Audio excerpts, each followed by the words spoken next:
Where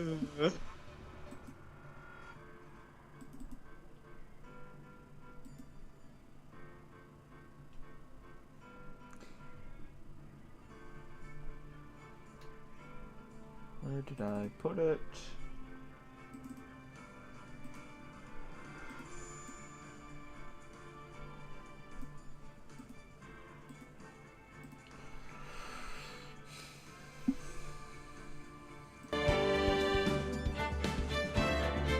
Sonic, that's because I'm always forgetting to change it. Anyway, muting up now.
Unmuted.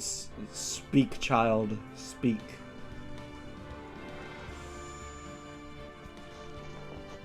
Okay, it's coming in.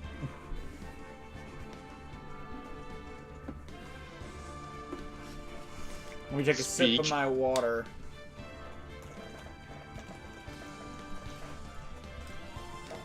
Alright.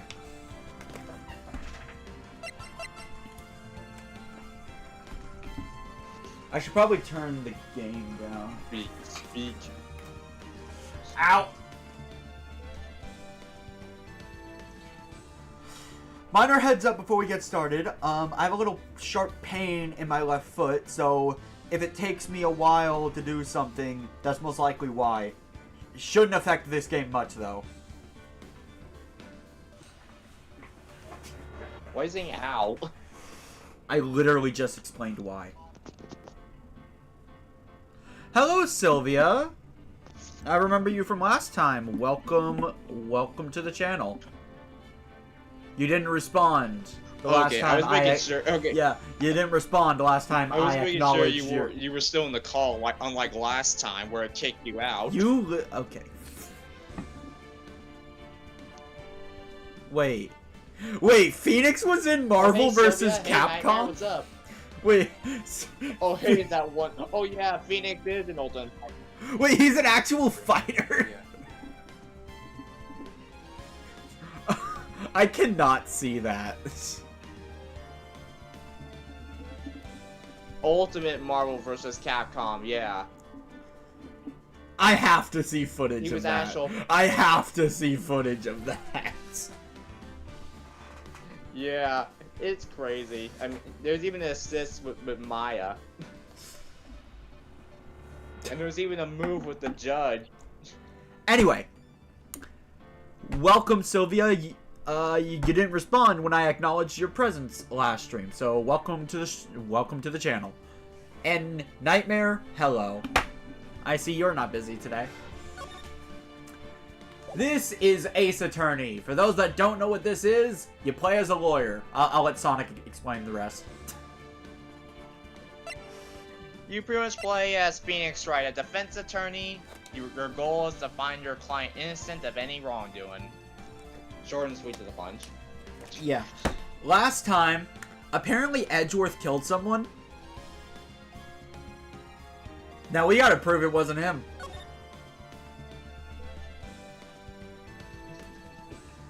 Now, unfortunately, episode 4 will be all that I do this stream. As I've been told, episode 5 is like the big finale. So, that's gonna be an entire stream on its own. Without further ado, let's get started. You can see, correct, Sonic?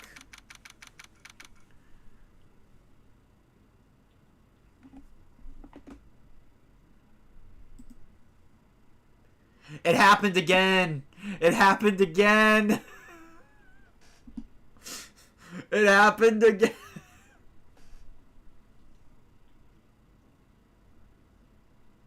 You got kicked again from VC.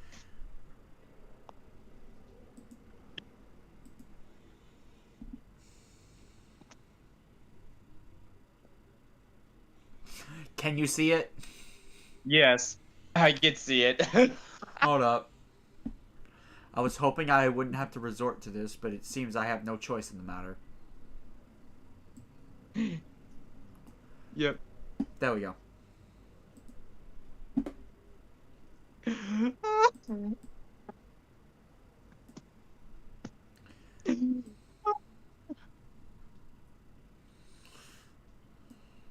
Right.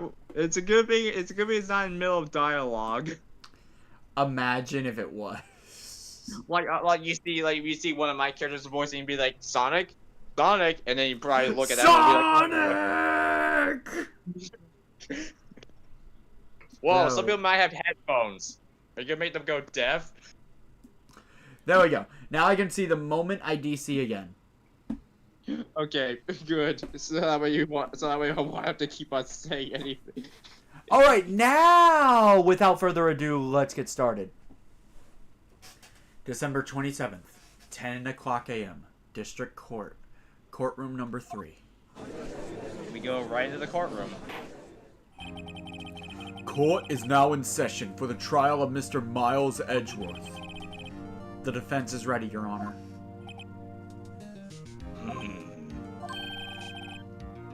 Very well. Apparently the prosecution is also ready.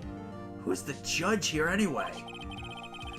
Mr. Von Karma, your opening statement?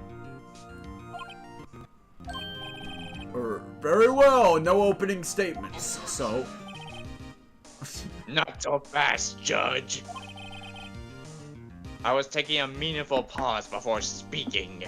That's how you get kicked out of the courtroom. Like, it really is. Right, of course.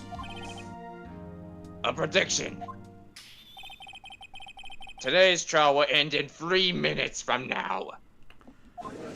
Oh, really? Order! Order! Mr. Von Karma, what is the meaning of your statement just now? Bah!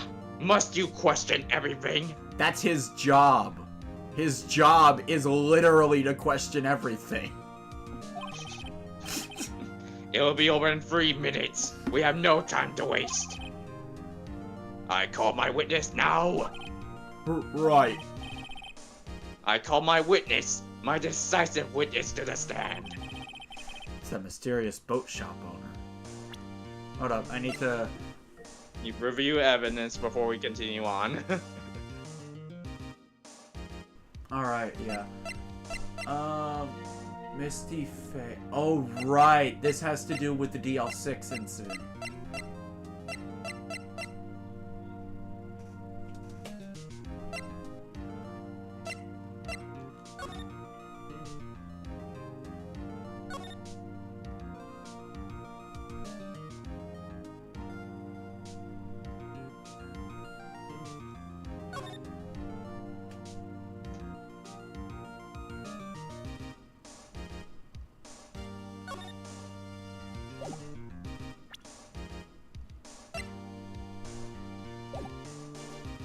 I wonder, is the boat shop owner the murderer in the DL6 incident?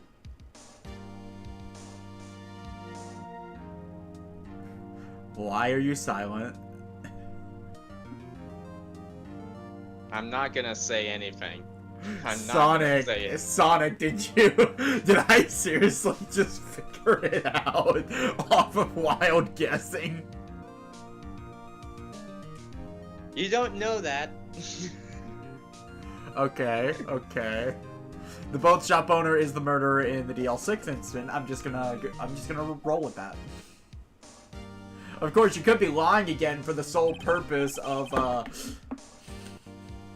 not spoiling me. Let's just continue on, shall we? Witness, state your profession.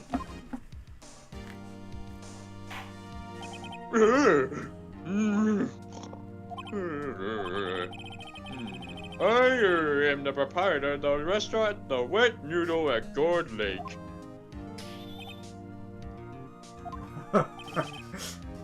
And I also rent boats. The night of the incident, you were in the boat rental shop, correct? Yep, I was. Please testify. Wait a second. We still haven't heard who this old guy is. Wait a minute! The witness hasn't stated his name yet. Because I did not ask him, Mr. Wright. Bah! I have predicted this trial will end in 3 minutes. Stop asking trivial questions and cooperate. Yeah, right. The witness will state his name. Well,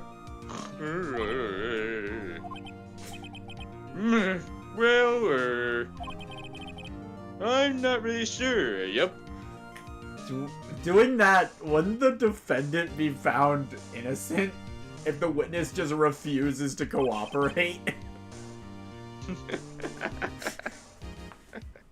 What do you mean? My, memory... Your Honor. The witness does not remember anything beyond the last several years. Ergo, he cannot recall his own name. He can't recall, you say? Yes, but the incident in question took place 3 days ago. He can testify. Very well. Let's hear his testimony then, shall we, witness?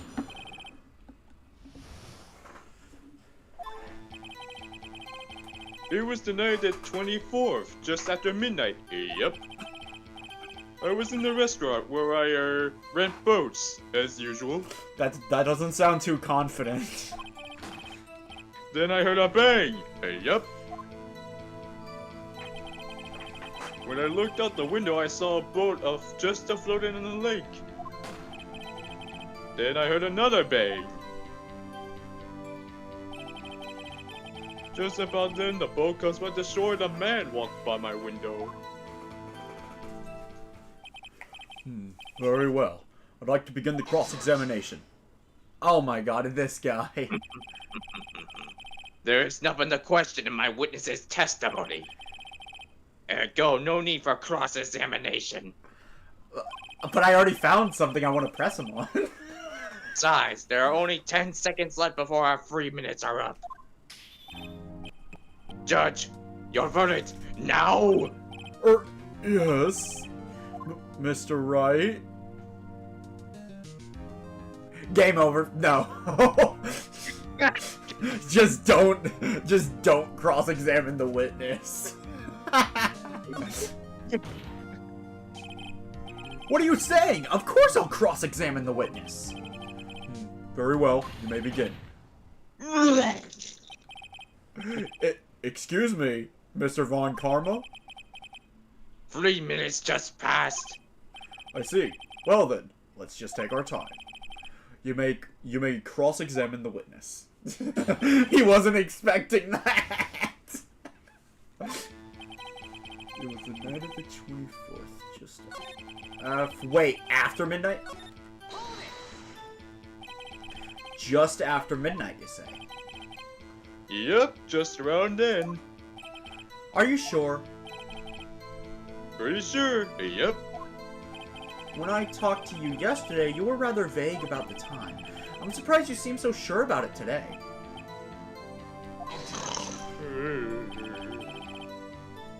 I asked him and he remembered. Isn't that right?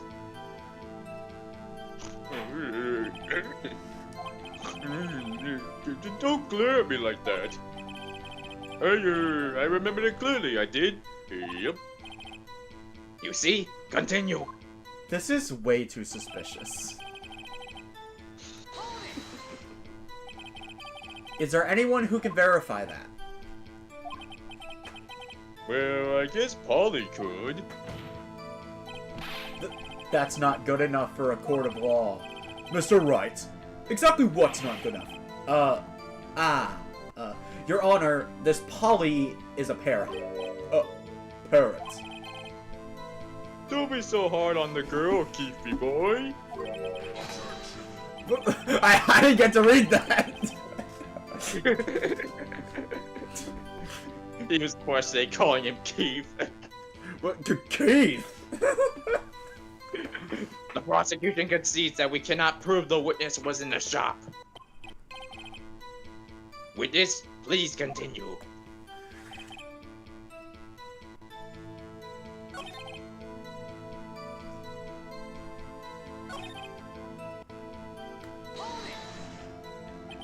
So you heard 2 gunshots total.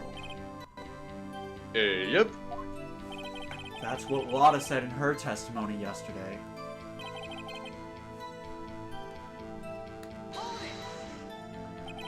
By your window? Yep, by my window. Right outside the window of my little shack. And could you see the man's face? Well, the fog was pretty darn thick, but he was right there in front of me. I saw him. This is a rather important detail. Please add it to your testimony.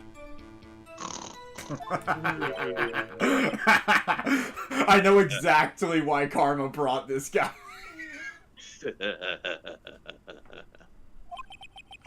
I have a bad feeling about this.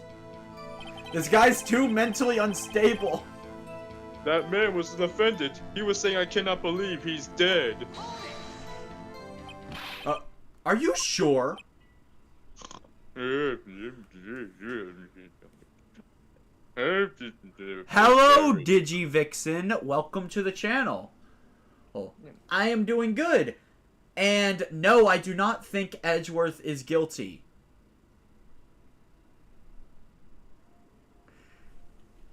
I did at first, but then after further evidence kind of just says no, he didn't. Uh-oh.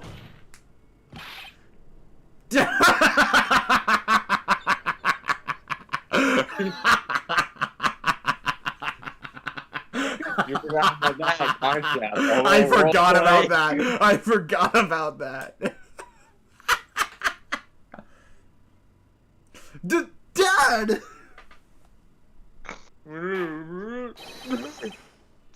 Dead, sir, Keith. He said I cannot believe he's dead as he was walking by too.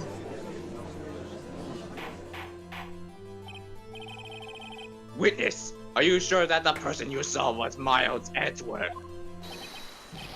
It was him, that Edgeworth boy! I killed him! I killed him! This sounds like decisive evidence indeed. I see no room for doubt. Von Karma. He lured me into cross-examining so he could set me up for a fall. Nick! I don't like the way things are going here. Everyone in the courtroom is glaring at us. Better act quick or this trial is going to be over.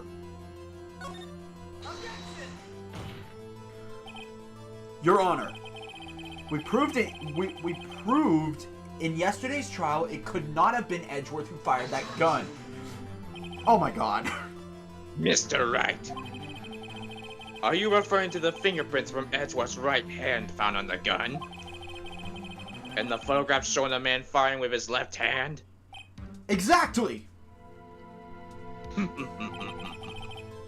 That is easily explainable. I hate him. I hate him, DigiVixen. I hate this guy. Is DigiVixen a Bell Ace Attorney fan? It seems. Nice. Anyway, continue. I already said that line. I didn't hear you. Oh, okay, let me repeat it then.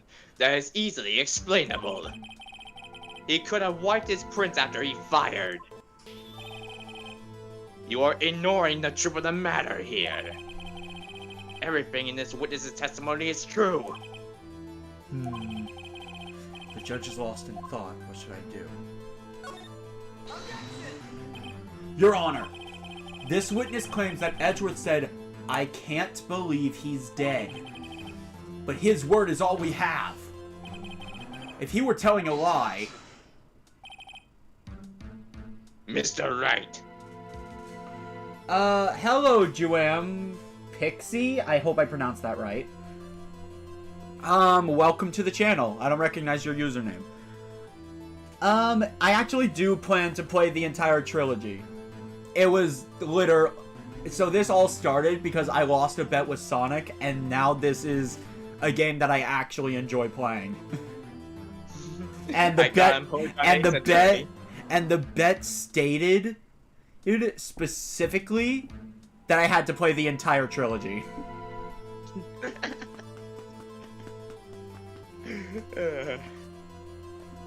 Anyway. In a court of law, the evidence tells all. Apparently you have yet to realize even this basic fact. If you say his testimony is a lie, show us proof. Nick, do we have evidence? It's no good. There's nothing I can do. Are you sure? To be honest, I don't know what to do anymore. Please, can you hear me, sis? Please. We need your help. Nick needs you.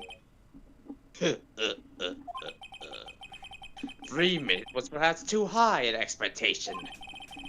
However, 15 minutes isn't bad. This must be a new record.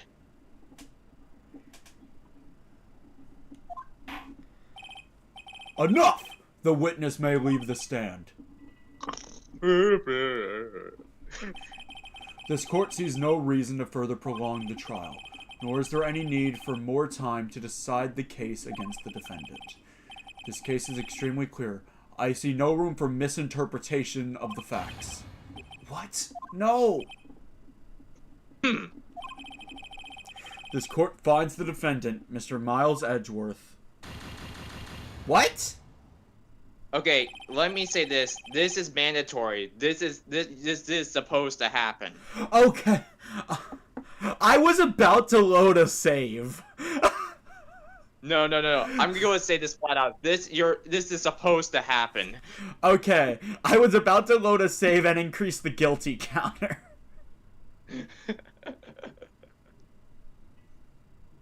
Sounds like who I'm P. UMP 13. UMP 13.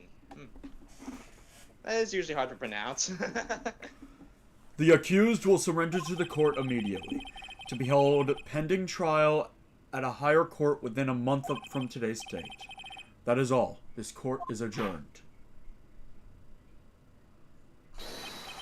Wait! Who was that just now? Me! Huh? Wah! Larry! Larry! What are you doing here? Listen! You gotta listen to me! I was there in the park the night of the murder! Oh my god, Larry! Larry is the savior of this story! I can't believe this! You know what? DigiVixen, I agree, Larry is not a reliable witness, but he's all we got at the moment. He's all we got.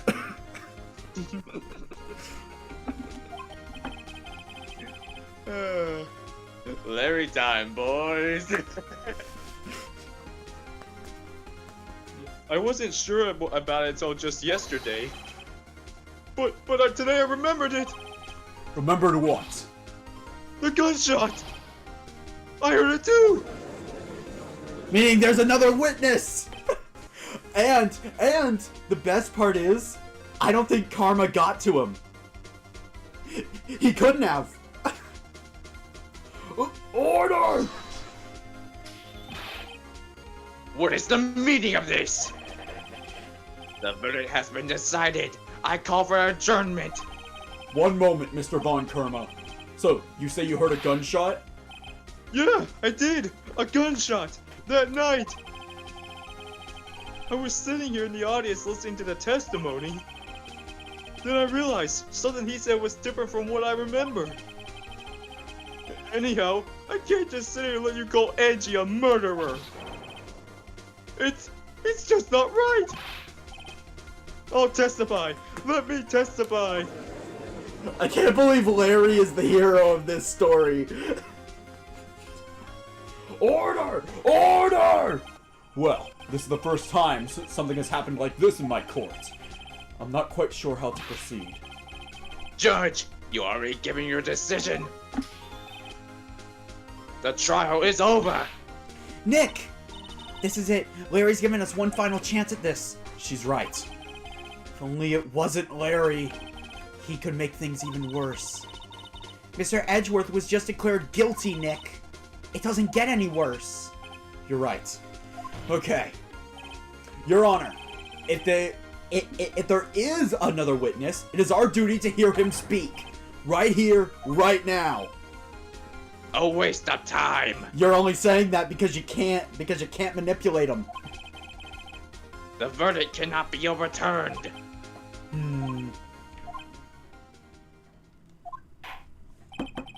Allow me to speak my opinion. In all court proceedings, it is our duty to prevent an inaccurate verdict. In order to make sure no mistake has been made, every witness should be heard.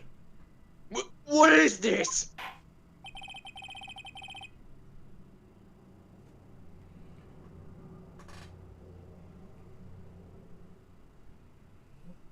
I withdraw my previous verdict of guilty.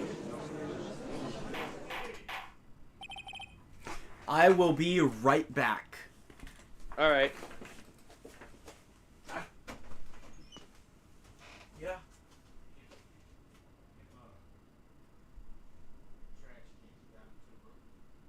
No, it was raining at the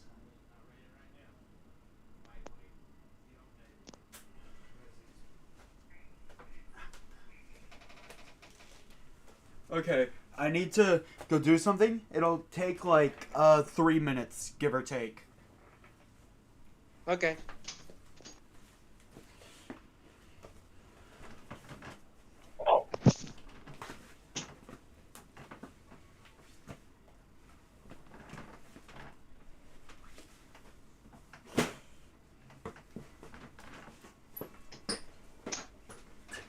Oh, hey, Blitz.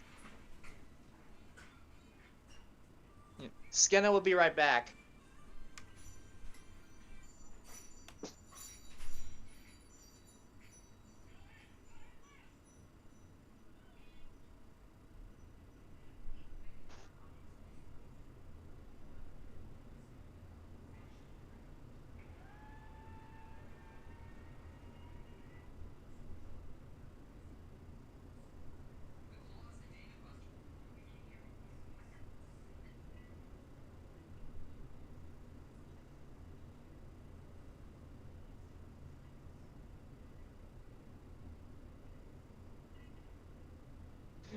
I can't believe Larry is the hero of this story.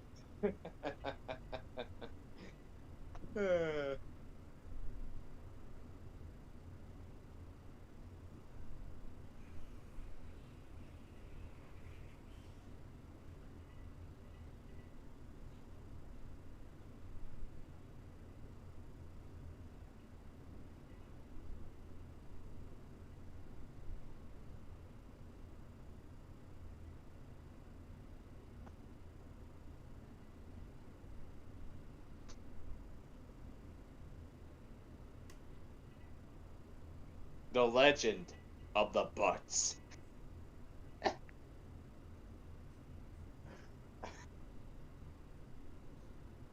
The tale of how he saved his friend from a guilty verdict.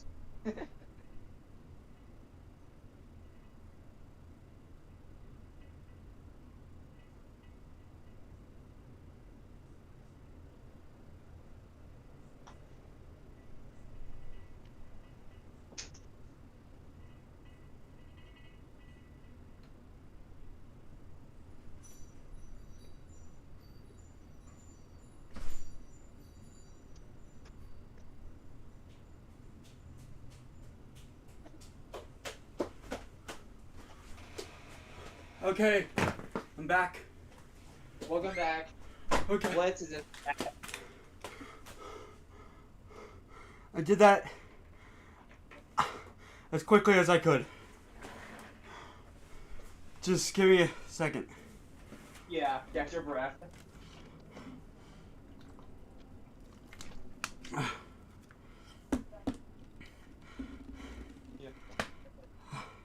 Hello, Blitz! Welcome to the stream. Nice of you to be here. Okay. Mr. Von Karma, I order you to call this new witness to testify. Yeah, Digivixen, I'm okay. It finally stopped raining, so I just had to take out trash.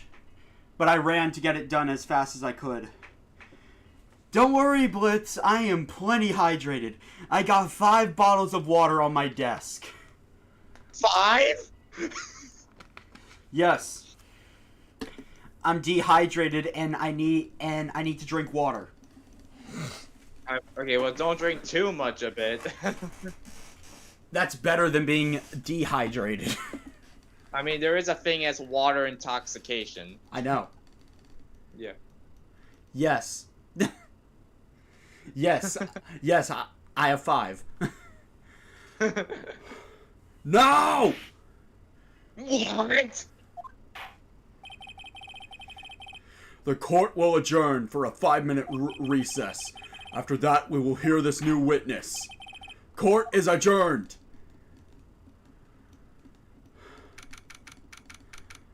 Don't worry about me. I'm doing good. December 27th, 10:28 a.m. District Court, Defendant Lobby number 2. This is some Christmas.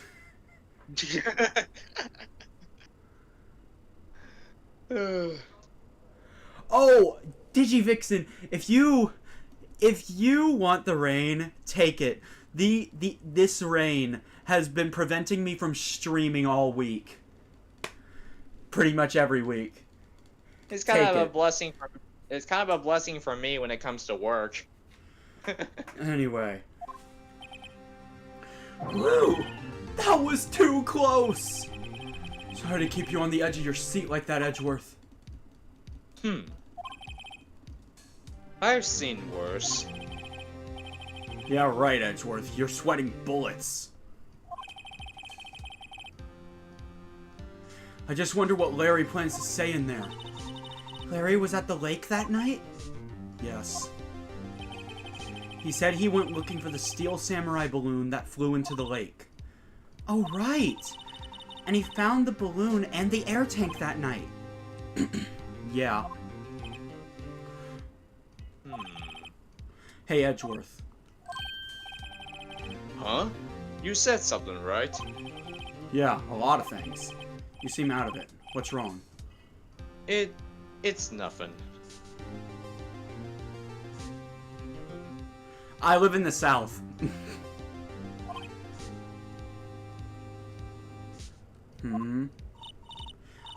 Mr. Edgeworth, there's something I've been meaning to ask you. What's that? Why are your fingerprints on the murder weapon? Oh. Oh.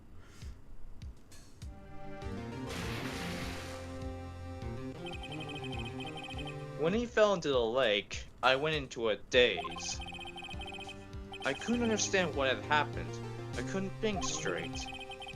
Then I saw the pistol lying on the floor of the boat in front of me. I picked it up without thinking. I didn't have a reason, really.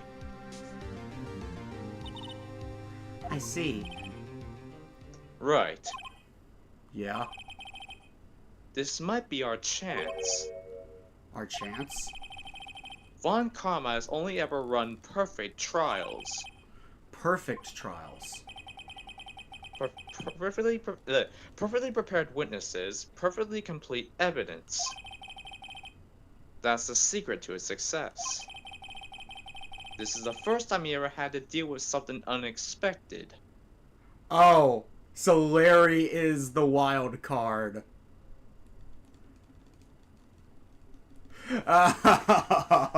Larry is our trump card, basically. Well, I imagine you can hear them in the prosecutor's already be like, "You will do what I say now, boy." No, wait, man. I'm not gonna let you call Edgy a murderer. He has to let someone he hasn't even talked to testify before the court. And that someone is Larry. What are you getting at? It's likely his testimony will be full of holes, right? That's right, Nick. No 10-minute trial this time. We'll milk this one for all it's worth. Hey, it was 15 minutes. 15! Everything's on Larry now. Oh dear.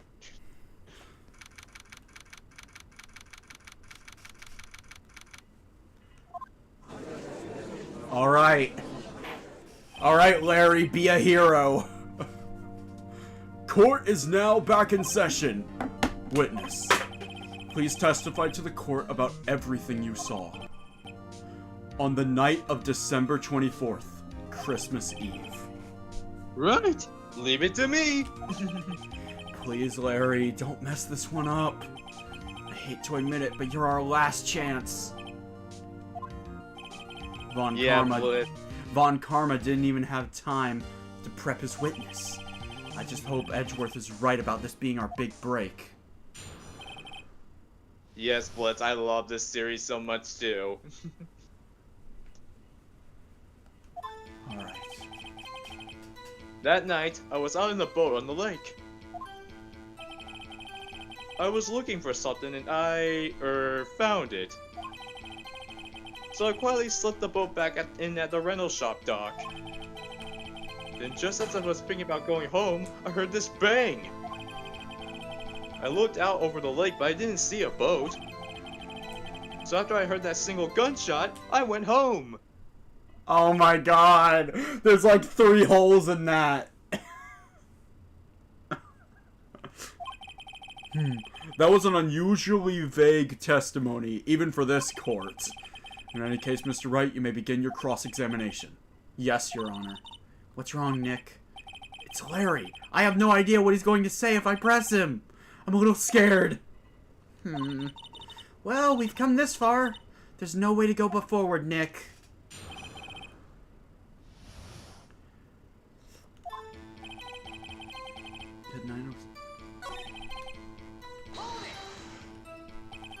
Looking for something? Mr. Butts, what was it you were looking for? Are you forgotten I'm Larry? Yes. What the witness was searching for is irrelevant. Most likely he was hunting for this Gordy. That's surprisingly close to the truth in a sense. He's not totally wrong. This is all irrelevant. Let's get it over with.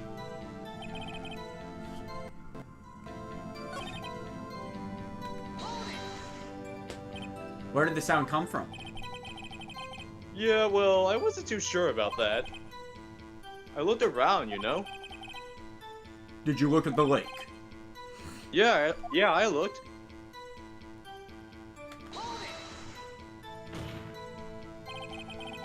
Wasn't there a boat on the lake? Order! Order! Well, Mr. Butts? Whoa, whoa! Everybody just calm down, okay? I mean, it was real foggy that night. I'm not sure whether there was a boat out there or not. Oh, okay, no problem. That's just the most important part of this case!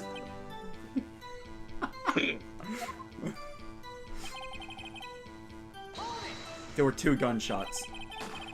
So, you only heard 1 bang, correct? Yeah. Huh. Well, Nick? It was a pretty wishy-washy testimony, wasn't it? Guess I should just start working on the contradictions. Sorry. Wish I could be more helpful. Wish I could call my sister. Aw, Maya.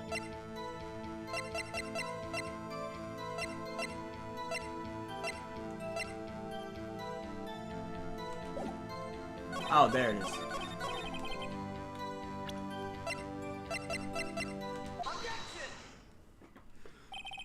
Wait a second, Larry. What? You only heard 1 bang. You're sure? That's what I said. But Miss Lotta Hart testified yesterday that she heard 2 bangs. And the old man just now said the same thing. They both heard 2 gunshots that night. Huh? Were you even listening? Were you paying attention at all to what they said? Yo, Nick, please! Huh? You know, something's been bothering me. I'm a witness, see? I'm like a customer here. The fuck?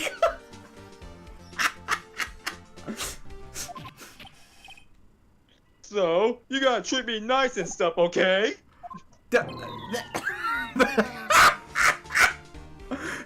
This guy! Mr. Butts, What? you only heard 1 gunshot. Are you sure?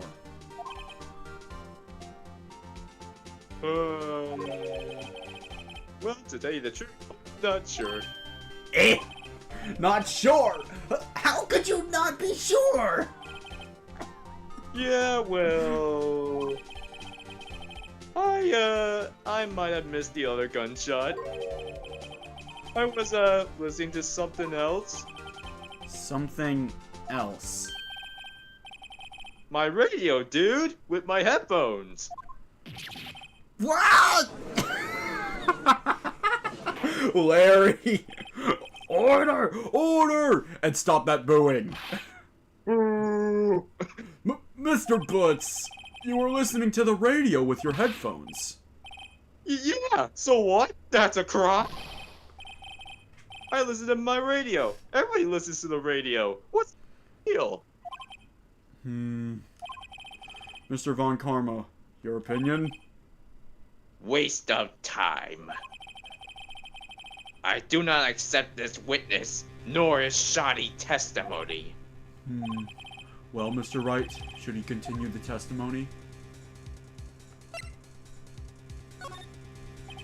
Your Honor, please allow the witness to continue his testimony. Bah! Nothing is more pitiful than a lawyer who doesn't know when he's lost. It's called being persistent. Very well, Mr. Butts. Please give your testimony and be sure to include details, like your radio. Right! Leave it to me! I wouldn't if there were any other way out of this, believe me.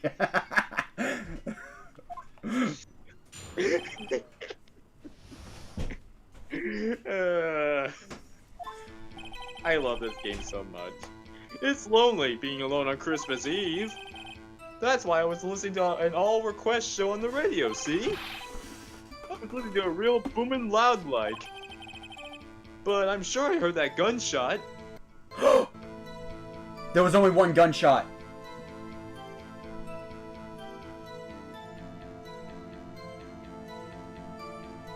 There was only one gunshot, but what they heard was probably Larry's radio. I remember exactly what the DJ was saying when I heard it too. You were listening to your radio at a high volume? Yeah? What's the big problem? You know what, Blitz? That is true. Yeah. Yeah. Can't a man listen to his radio in peace? This is a free country. I truly believe Larry has no idea what the problem here is. Judge! Can't you believe a word this witness says? What he heard was probably nothing more than a drum beat from the radio. True enough. It is difficult to believe this testimony. Wait, Your Honor. The witness said he remembers exactly what the DJ said when he heard the gunshot. Excuse me? DJ? An announcer. The guy who says things on the radio. Anyway, what this means is when he heard the sound, no music was playing. The DJ only talks between songs, so we could have heard the gunshot from the lake. I'd like to cross-examine the witness, Your Honor. Very well, Mr. Wright. I can't believe I'm continuing this charade. Hey Nick, let's continue this charade. This song and dance. La -dee -dee -dee. There was only one gunshot. It's lonely.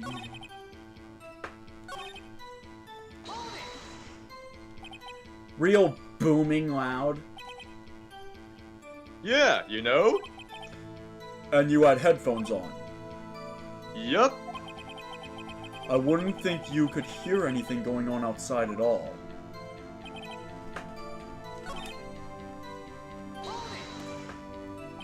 What did she say? Mr. Wright, please cease this poisonous questioning. What possible good could knowing what a radio DJ said do us? Indeed, Mr. Von Karma has a point. I'll allow the question only if you see some reason why we should care.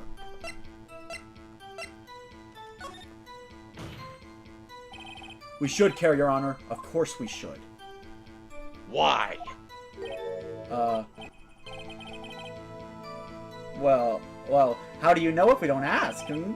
Fine, very well. But Mr. Butts, please testify to the court.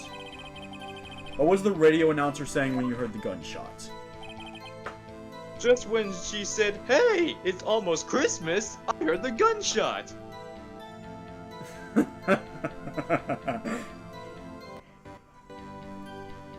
It's almost Christmas, bang.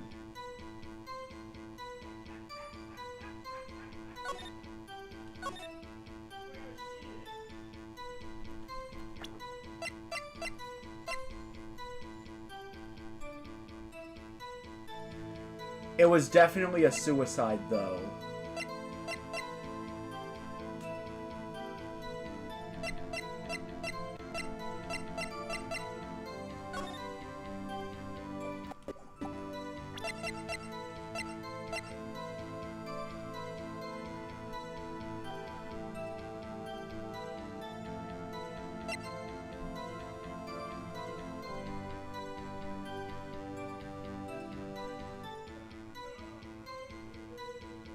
Wait, iconic quote?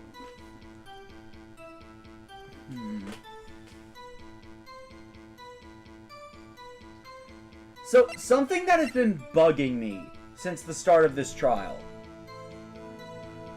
The pistol was fired 3 times, but only 2 gunshots were discovered.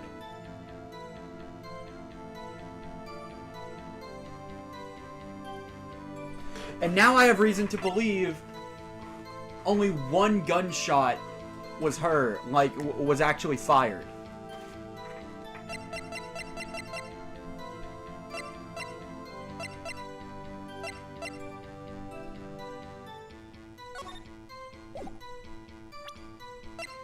DL6. Heard the gunshot. I might as well just press him on this. Are you sure? Of course I am. She had this really sexy voice. Oh, maybe Von Connor was right. I'm not sure how that helped us at all. This is the most ludicrous testimony I've ever heard. But there is one gleaming ray of hope in there. I've got to press it until we get to the bottom of what happened.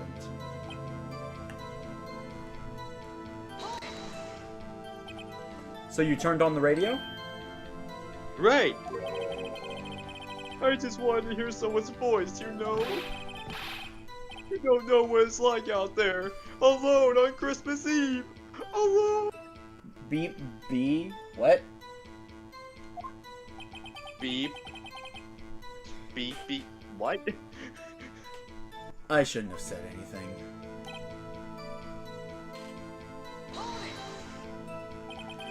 Do you by any chance remember the name of the program you were listening to? This has nothing to do with the case, Your Honor. You know what? For once, I agree with Karma. This does have nothing to do with the case. Objection sustained. The witness was listening to the radio. That is all we need to know. Tell us, Mr. Brooks, how loud was your radio set to that night? Oh, max volume. I became deaf.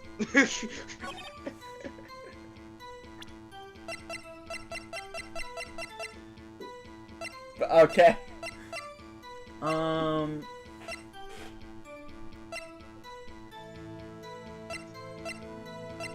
Definitely not the right time, but if it was fired 3 times, wouldn't we have been able to find the other 2 bullets? You know, in the lake?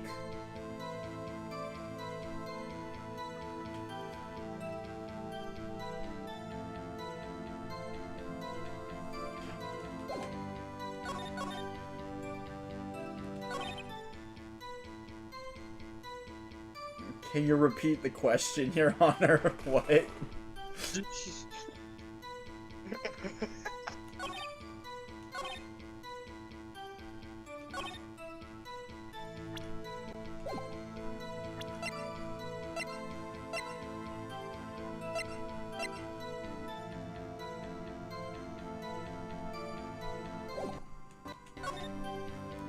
I'm gonna save before I progress any further.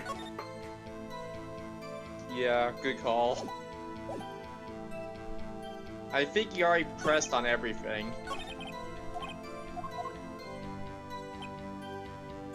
I pressed on that, pressed on that. Pressed on that. I don't think I pressed on this.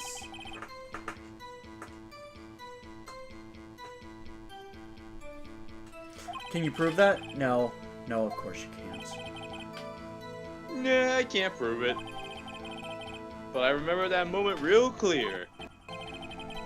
I mean, while I was talking about it, it came back real clear to me, you know?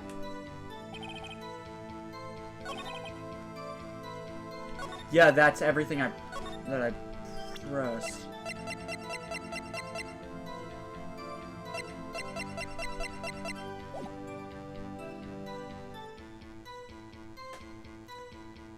By the way, hints are allowed whenever I'm at about half of the penalty gauge.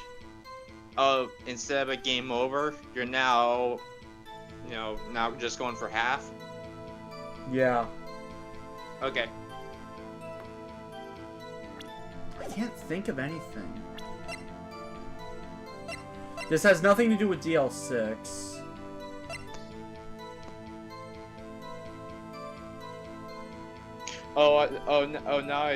Now I see.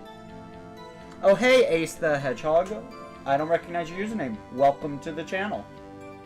Welcome, Ace. Almost Christmas means... Oh, wait.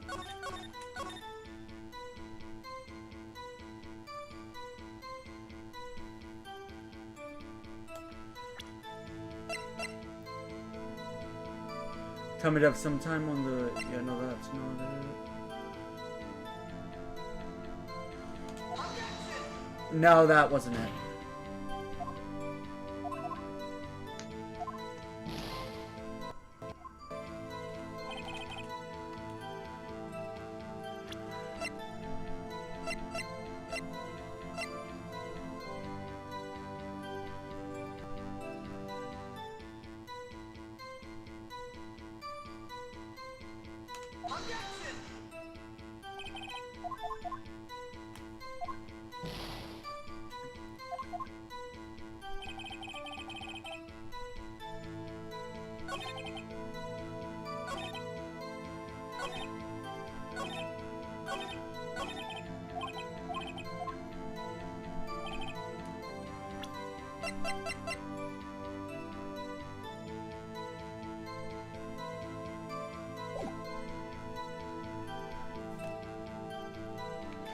Slowly being alone on Christmas Eve, I was listening to an all-request show on the radio. I was listening to it real booming loud.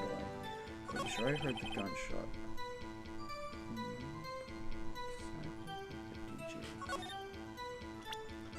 Wait, if you heard the gunshot...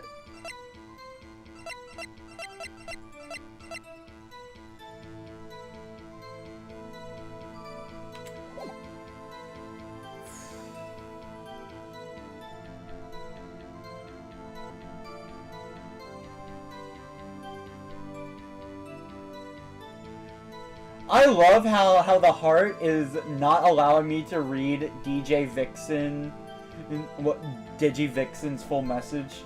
It cuts off after the 3. I love that.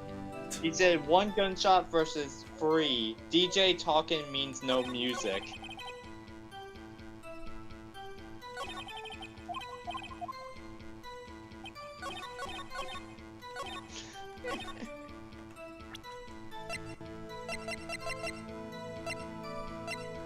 But how do I show that? I think I know the statement. I need the evidence. It's either the gun or Lotta's testimony.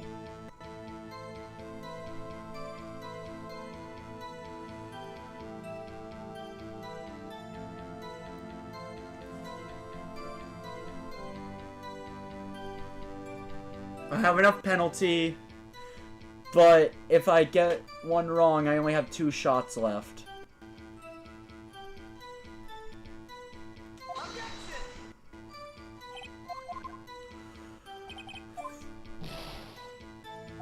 Alright, you're allowed to actually give hints now. Okay, so it is the last statement. Keep in mind what they said. It's almost Christmas. Compare that with evidence relating to other time. Wait.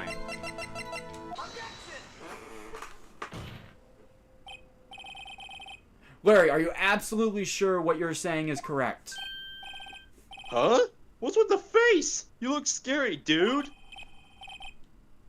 Hey, if you're trying to scare me, you better know I don't scare that easily. Is something the matter, Mr. Wright? Your Honor. Did you hear what the witness just said? The DJ said, "Hey, it's almost Christmas," when he heard the gunshot. Indeed. And? Almost Christmas means it wasn't Christmas. Do you realize what this means? When he heard the gunshot, it was still Christmas Eve. That would seem to be the case, yes. But he should have heard that gunshot after midnight. This photograph is irrefutable proof of this fact. Let's see what the time was on the photo taken when the gun triggered Miss Hart's camera. That's the judge. 12:25. 00:15. 15 minutes after midnight. On Christmas Day. This is a clear contradiction, Your Honor. But it's not with Larry Butts' testimony. Order! Order! What does this mean? The two prior witnesses heard gunshots after midnight. However, this witness said he heard a gunshot before midnight. Judge, the answer is simple. The current witness is plainly mistaken. Just look at him. Suspicious.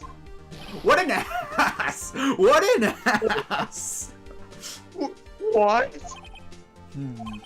Well, Mr. Wright, what do you think about Mr. Butts' claim he heard the gunshot before midnight? I think he's right. Larry's not mistaken, Your Honor. He heard that gunshot before midnight. Intriguing.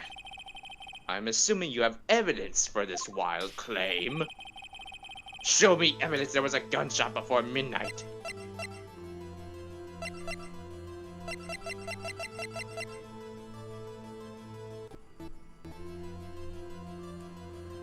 Gunshot before midnight.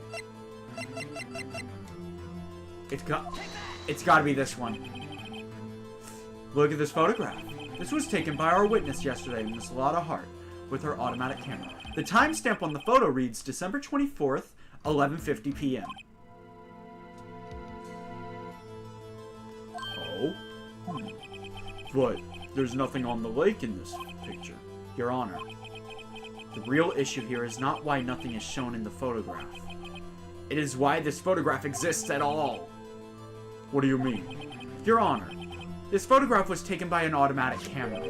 That camera was set to go off in response to loud noises. Aha! Correct. There was a loud noise on the lake at 11:50 p.m. That is why this photograph was taken. In other words, when Larry heard that gunshot, it was most definitely still Christmas Eve. Indeed, it would seem that is the case. Then where does that leave us?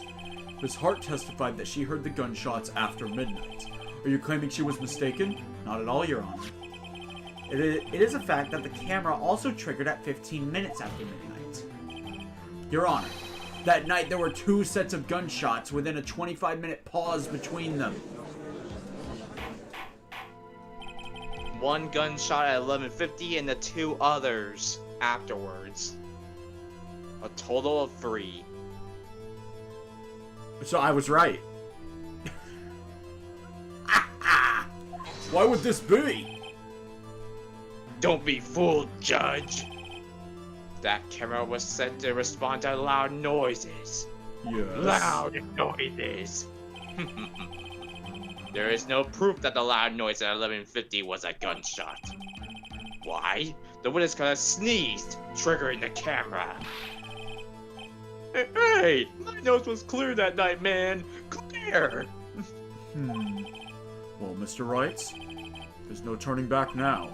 Can you prove that the loud noise at 11:50 was indeed a gunshot? Please show the court if you have any. Well, I mean, it's like...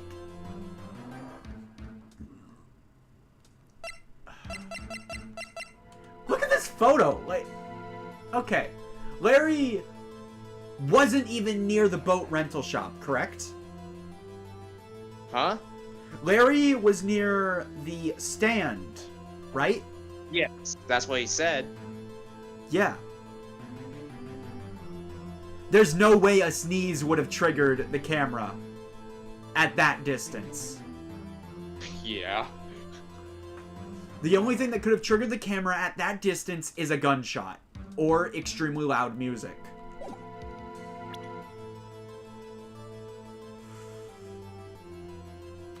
Well, actually, he was wearing headphones, so you couldn't really hear that. Mr. Wright, is that a smirk I see? Oh, shit. Well, I'm saving. Yeah, a wise choice.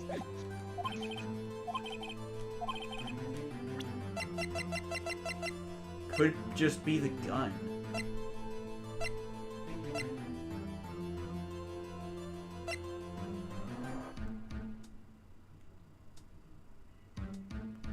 Did you? Oh, Von Karma's a vampire. I want the guilty verdicts. I want to suck their blood.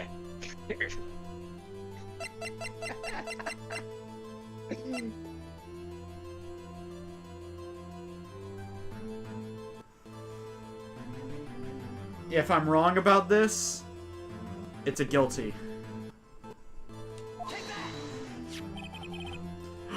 Yes! Oh my god. You got it. This is my evidence.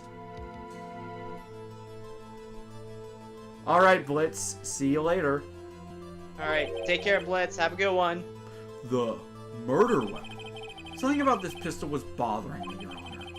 Both of the witnesses who testified yesterday definitely heard 2 gunshots. However, the murder weapon was fired 3 times. When, then, was the last shot fired? Only now have I realized the truth. The 3rd shot was the shot Larry heard just before midnight. Order! Order! That would make sense of the evidence we've seen so far. However, this leaves me wondering what exactly did happen on the night of that night on the lake. Exactly. If this is true, there were 2 sets of gunshots separated by 25 minutes. One at 11:50, another at 15 minutes after midnight. Why, I ask you? Why? Uh-oh, I better think of something quick. Wait a second. Gunshots separated by 25 minutes. Ah! What's wrong, Nick? I have it! I have it! Huh? Remember the case with the Steel Samurai? Yeah, of course I remember. The murderer in this case had the same idea as the murderer in that case. What do you mean? Maya. Yes? If we don't figure this out now, we'll never overturn Edgeworth's guilty verdict. I've got a hunch and I'm going to run with it. Right. I mean, is this safe? Safe? We've already gotten a guilty verdict. We have nothing to lose. He's absolutely right. There is nothing to lose. You just watch it and let me know if I say anything that sounds fishy, okay? Right, Nick. Your Honor. Yes, Mr. Wright? The testimony just now has cleared up this entire case. What do you mean, Mr. Wright? So, you finally realized the truth. There can be no other murderer here than Miles Edgeworth himself. Wrong, Von Karma. A man was shot that night, but it wasn't Edgeworth who did the shooting. Listen, rookie. Take a deep breath and consider the facts. At the time of the murder, 1 boat was on that lake. This was shown by the witness's photograph. The defendant, Edgeworth, and the victim, Robert Hammond, were on that boat.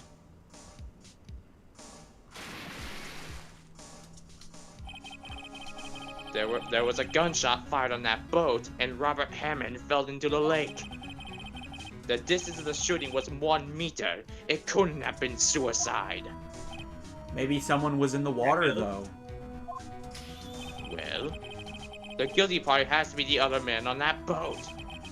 I admit, it is hard to imagine any other possibility. Yes, but this assumes that the victim was shot at 15 minutes after midnight. What do you mean by that, Mr. Wright?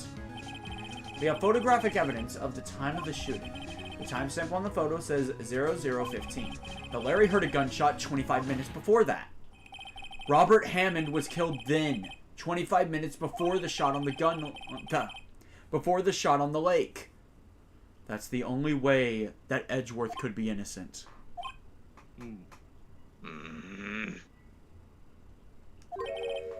Safe? Of course he isn't safe, but he is good. A famous quote? What? I don't know. I don't even know that quote. Mr. Wright, are you quite mad? Explain who the 2 men on the boat are. The murderer and Hammond. Edgeworth and the murderer. Edgeworth and Hammond.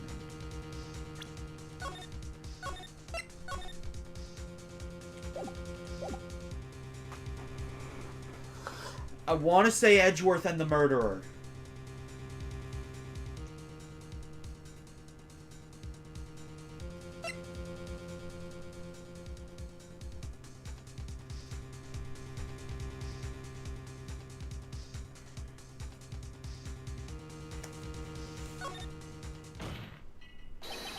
Of course, it was Edgeworth and the murderer.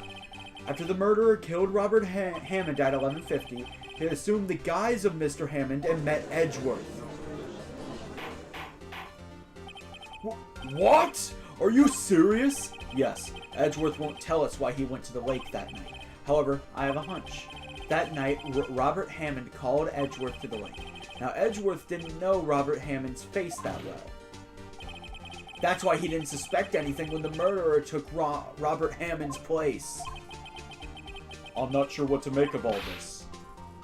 Ludicrous!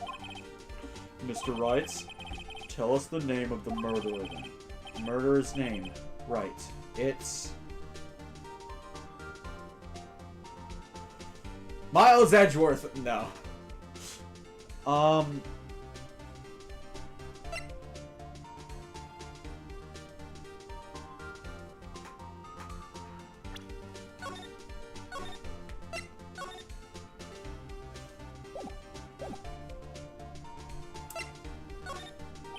Actually, I don't know the murderer's name.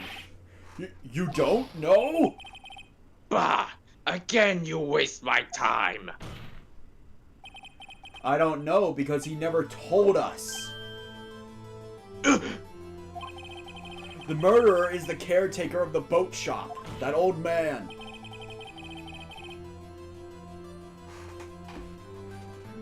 Oh, that's where the quote was from. Yeah, I've never seen that. Neither have I. At 11:50, he was the one who killed Robert Hammond. The caretaker of the boat shop? Where did he do this? There weren't any boats on the lake then. Why would he have to go all the way out on the lake just to shoot somebody? May I suggest that the real scene of this crime was not on a boat? What? Well then, where did the murder take place?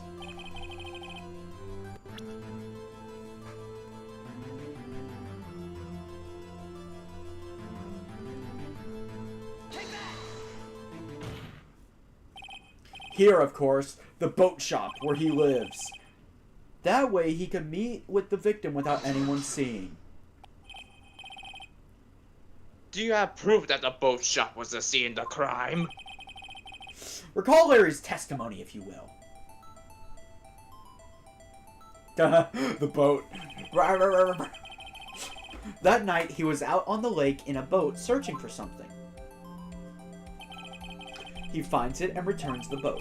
Then, just as he's starting to head for home, he hears a gunshot. He heard a gunshot, Your Honor, even though he was wearing headphones at the time. In other words, the gunshot was very, very close by. And where would that be if he had just returned a boat? The boat shop. Mr. Wright, what happened that night on Gourd Lake? Please tell the court from the beginning. Yes, Your Honor. Nick, are you sure about this? Not really. But I think if I start at the very beginning, I take it slow, I might just be able to figure this out.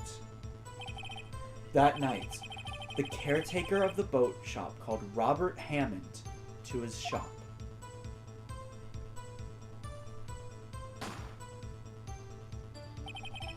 This was around 11:50. That was when Larry heard the gunshot Larry heard the gunshot that Larry had heard. After that, the caretaker put on Robert Hammond's coat. He became Robert Hammond. Then he got in the boat with Edgeworth and went out into the middle of the lake.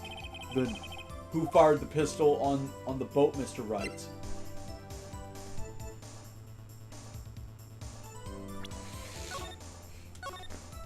I'm saving just in case I'm wrong. This is... I am on the edge of my seat right now.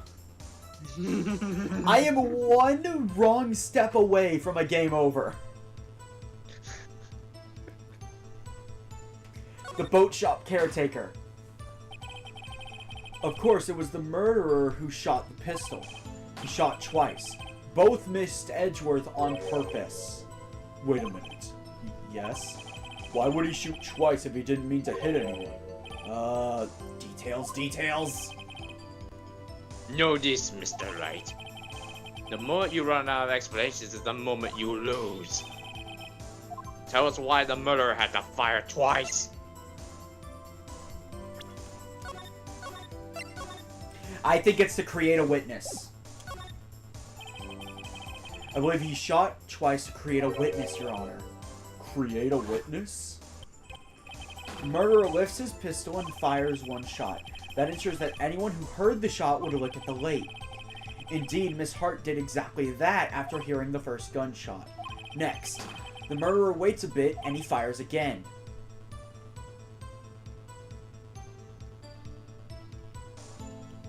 Then, the murderer jumps from the boat himself, leaving the pistol in the boat behind him. I see. To someone looking from the edge of the lake, it would appear that one of the men on the boat had shot the other. The murderer didn't know about the automatic camera, of course. That's why he shot twice, to draw the attention to the boat. Once you realize that, everything else falls into place. The boat shop caretaker swam back to his shop. Then he put Mr. Hammond's wet coat back on the body, and threw the body into the lake. This is what happened, Your Honor. These are the events that transpired on the night of Gourd Lake.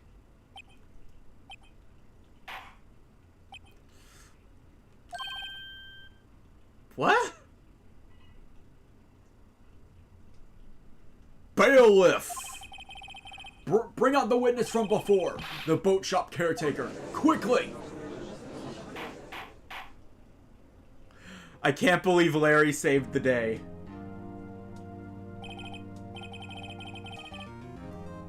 Very well. While we are waiting for the caretaker, I would like to ask the defendant, Miles Edgeworth, a few questions. Mr. Edgeworth, please take the stand. Mr. Edgeworth, you heard what the defense has said. Yes. Well, why did you go to the lake that night? What Wright has said was mostly correct. Astonishingly so, actually. Yes. Several days ago I received a letter. The letter was signed Robert Hammond. He asked me to come to the boat shop by the lake at midnight on Christmas Eve. He said he had something very important to discuss with me. Something important?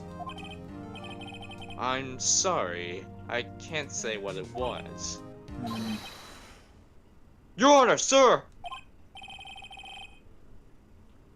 Bailiff, we are conducting a trial here. I ask that you remain quiet.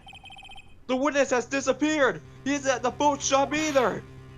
What? What should I do? Find him! Quickly! We cannot allow him to get away!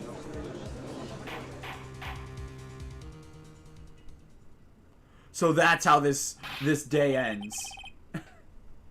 Mr. Von Karma, your witness has disappeared. A search warrant has already been issued. It goes without saying that I cannot declare a verdict under these circumstances. I will extend the trial until tomorrow, the final day allowed. I request that the police department utilize all its forces to find that witness. Am I understood? One more thing. Just who is that boat shop caretaker? I think his identity has become very important to this trial. I want him, and I want to know who he is. Very well. Court is adjourned. He knows what's gonna happen if the identity gets leaked. And allow me to show you guys. DL6. He is the... Yep. Yanni Yogi. I think that's his name. Yay, Nick! You did it! Yeah.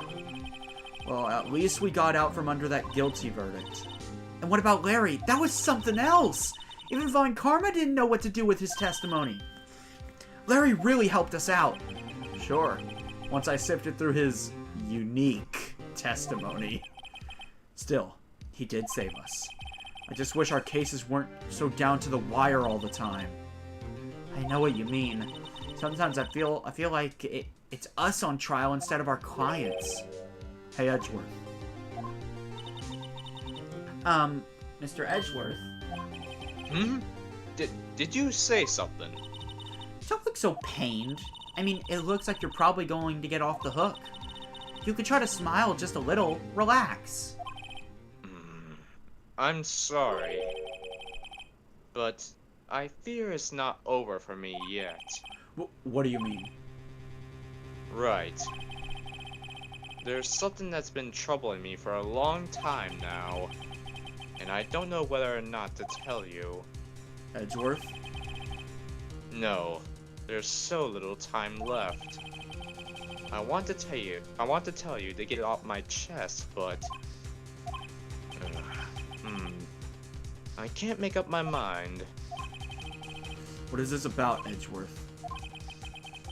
It's a nightmare I had. A memory of a crime that I committed. A crime you committed? A memory of a murder.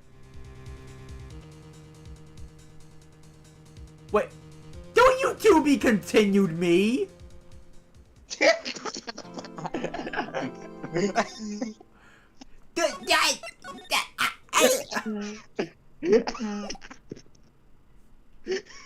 That reaction was so funny.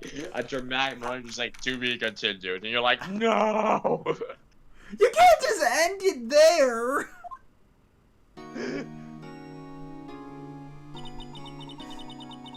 What was Mr. Edgeworth talking about? You finally gonna tell me? A memory of a crime that I committed. A memory of a murder. Do you really think Mr. Edgeworth killed? I don't believe it. I don't believe. Oh, sorry. Right. I don't believe it. Not Edgeworth. Some painful memory has been troubling him recently. But he never takes someone's life. Never. Nick. Yo! How's everyone doing? What do you think of my performance today? I had them swooning in the aisles, huh, Maya? Swooning? Me? Oh. Oh, yes, I do remember feeling faint. Right on! Tell me the truth. It was like love at first sight, right? She was feeling faint. Not in that way, buddy. Not in that way. Right, Nick? Huh? Me? Well, maybe my heart skipped a beat or two.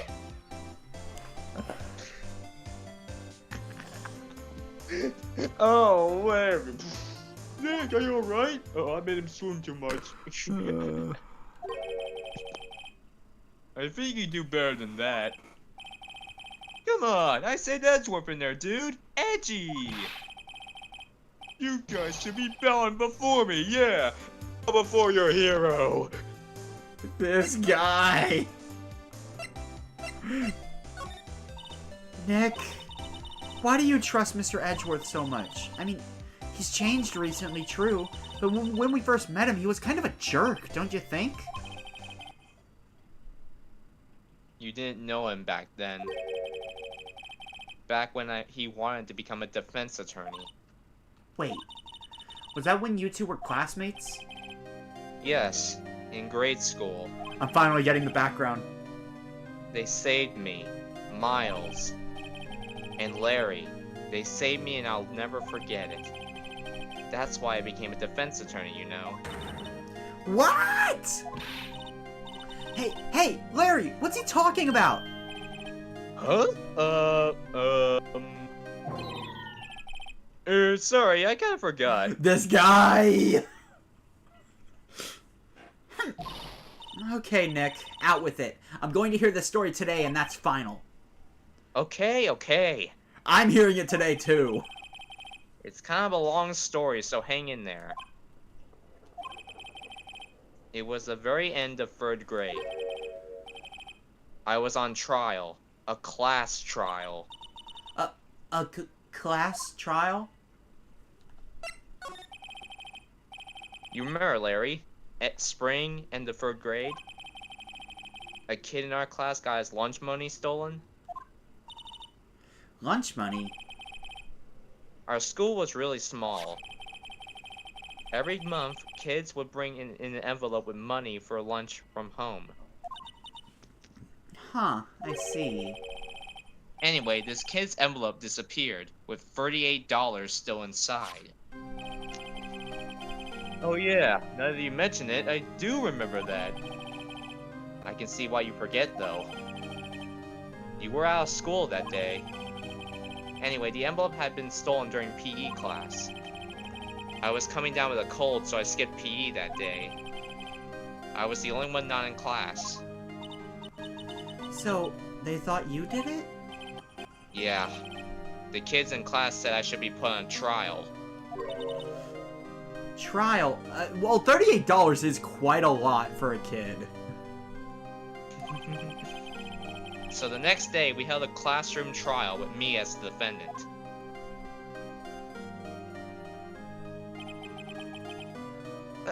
I didn't do it! He did it! Guilty was you! Me! Give the money back! You're such a meanie! No one play with him! Just admit you did! You can't have the truth! Tell us the truth! We're not gonna play with you anymore! Yeah, no borrow my eraser! You should be allowed to relay race! The library to me! Give me back my 50 cents, alert! Hey, did you rob that bank the other day? Now Phoenix. Oh, sorry, go ahead. You can't do female voices for the life of me. No, for the life of you. You never know, that might change. Now, Phoenix, you know you shouldn't steal people's money. It's not right. In the end, even the teacher thought I'd done it. Go over and apologize, Phoenix. I didn't know what was happening. I was so sad. I couldn't stop crying. Everyone was staring at me like I'd done it. I tried to apologize. I went to where the boys whose money has been stolen was sitting. That's when it happened. He shouldn't have to apologize. The only thing that belongs in the trial is evidence.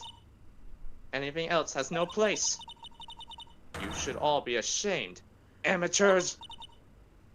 Miles? It wasn't you who stole my money, was it? No. Then you shouldn't apologize. Everyone's been shouting you did it, but no one has any proof. That is why, Your Honor, this boy is innocent. But Miles, it was your money that was stolen. Yeah, he did it. He's the one. We don't need proof. Make him say he's sorry. Why don't you all just shut up? This is always how it is. Everybody ganging up and picking on one person. Just think how he feels. He said he didn't do it, so he didn't do it.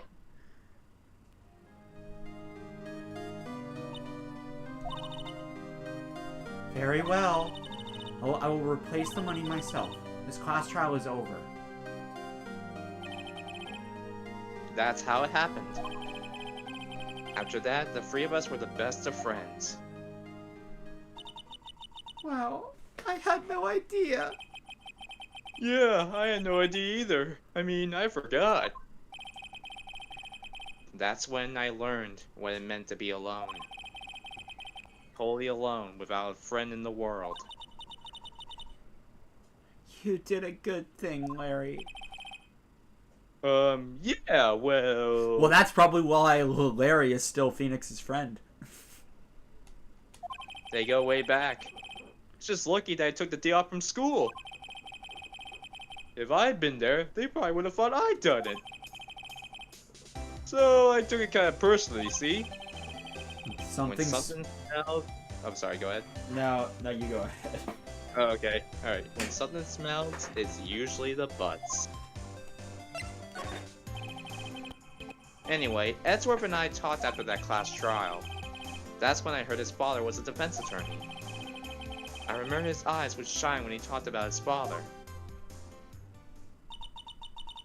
I'm going to become a defense attorney, just like my father. A famous defense attorney. Then, a few months later, he suddenly transferred to another school. The DL6 incident. Right. I'm not sure, but the transfer probably had to do with his father's death. That's so sad. It was several years later when I heard Edgeworth's name again. There was an article about him in the newspaper. The headline was something like "Dark Suspicions of a Demon Attorney." Fabricating evidence, manipulating testimonies, covering up facts. The article said he'll do anything to get a guilty verdict. Anything. But why? What happened? I mean, that's not the Edgy I used to know at all. That's what I thought too. I tried to get in touch with him, I don't know how many times. The murder he probably committed was trying to defend his father.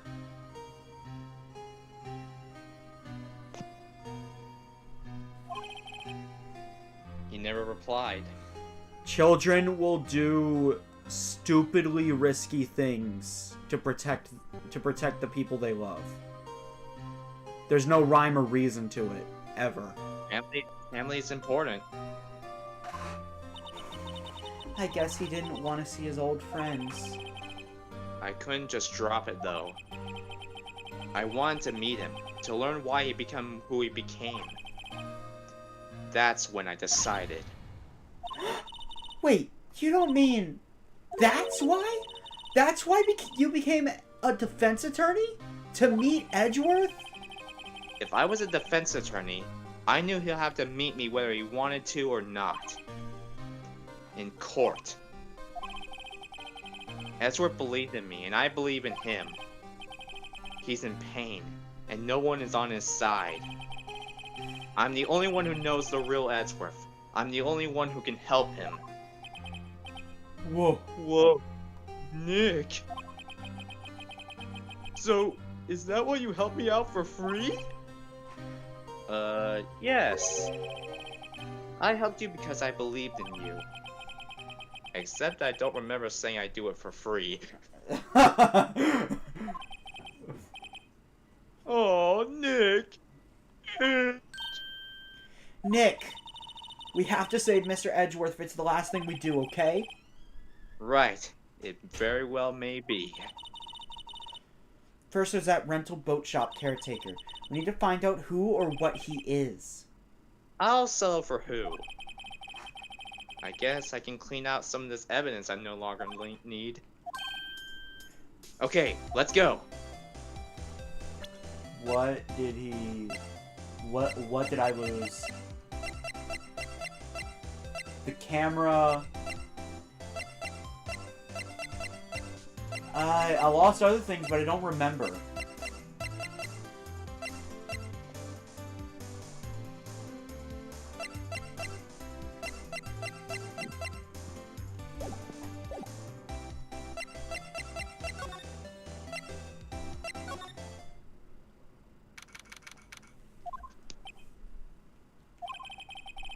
You look as grim as always.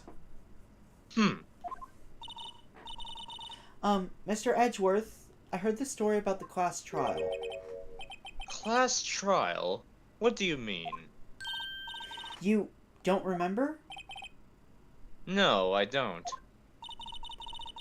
Your lunch money was stolen, wasn't it, in 3rd grade? Lunch money? Oh! Oh, right. Yes, I seem to remember something like that. Nick, I think you're the only one who really remembers. Well, it probably only really mattered to me anyway. Mr. Edgeworth, didn't you know? That trial was the reason Nick became a defense attorney. Ridiculous. Gee, thanks. That said, it does sound like the kind of thing you do. You haven't changed a bit, have you, right? So simple, to a fault even. Well, maybe, yeah, but I think you changed too much, Edgeworth. Perhaps. No. Okay. Hey, Edgeworth, why did you become a prosecutor anyway? You used to look up to your dad. You said you wanted to be a defense attorney, right? I couldn't let myself deny reality like you. What do you mean? My father was taken from me, and you want me to defend criminals? I'm sorry, right, but I'm not that good of a person. One suspect was apprehended in your father's murder, right? Yes, the man trapped in the elevator with my father. His name was Yanni Yogi. He had to be the shooter, any way you look at it. Yet, he was found innocent. That defense attorney got him off the hook.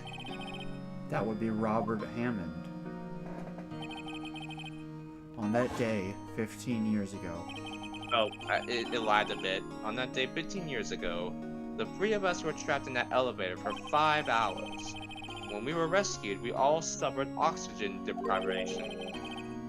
I had lost all memory of the murder. Lost your memory? It's lagging. Okay, there we go. Even now, I can't recall what happened in that elevator. That was the crux of Yogi's attorney argument in court. He claimed Yanni Yogi had been not of sound mind due to the oxygen deprivation. Deprivation. Yogi was released due to the lack of evidence. Innocent. That's when I changed my mind. I started to hate defense attorneys. What's your relationship with Von Karma? He's my teacher and a man who deserves respect. I learned everything I know of courtroom techniques from him. So he's like my little sister. So he's like my sister was to you, Nick. I might as well add to the Mia/Maya counter. Yep. Oh my god. You will easily confuse the two. He is a perfectionist in all things. In court, in his personal life, he is obsessed with doing everything perfectly. Perfectly, huh? In all the cases he has taken on, none were left unsolved. And not one suspect was declared innocent. Ever. But that's... I know. It's possible some of the suspects were indeed innocent. However, it is impossible for us to accurately determine that in every case. All Von Karma does in his job is to find the suspect guilty. Perfectly. In any case, it's nigh well impossible to find a weakness in him. Should a weakness appear, he would do everything in his power to make it go away. Edgeworth? If what you're saying is true, you're headed for a guilty sentence tomorrow. He's right! Now's no time to praise the enemy, Edgeworth. Wait, what? What do you mean the guilty counter? Oh no, the guilty counter is basically the amount of times I get a game over. Yeah, except that time, it's literally it's mandatory because it's part of the story. It's a strange situation in which I find myself, I admit. No kidding.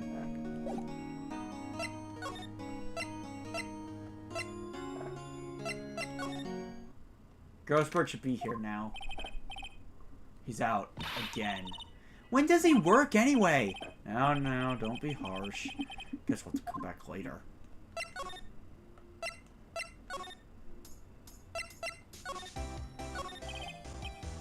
Really hope that did. If you weren't there, I'm sure Mr. Edgeworth would have been found guilty. But seriously, Nick.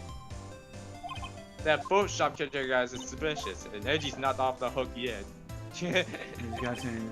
Yeah, like, you should know that when I'm skipping through the text, I'm not voice acting. Yeah. Well, Larry was selfish with that laugh.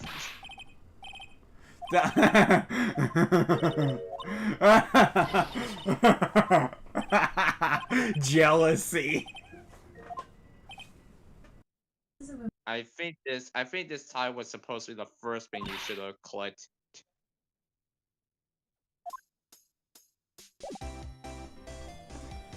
You know what? I think you're right.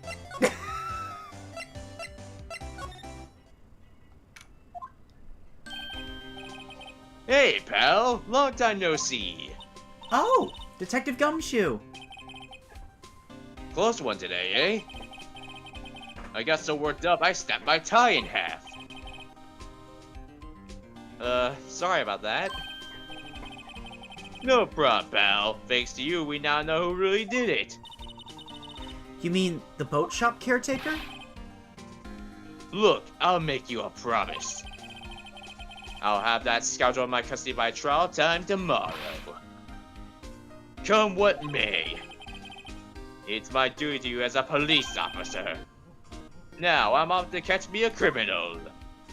A smooth criminal. Detective Gumshoe sure is active today. Oh, one other thing. No one can go into the woods today. The woods? Where? Where Lana was camping? The woods are off limits to camping, and apparently the park ranger found out. He's got pretty mad. No one can go in for a while. I guess Lada's in a lot of trouble.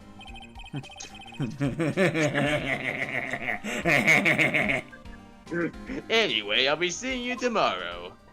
I agree, Time to go Digivixen. hunting. I wasn't so sure about him at first, but now I am. Huh?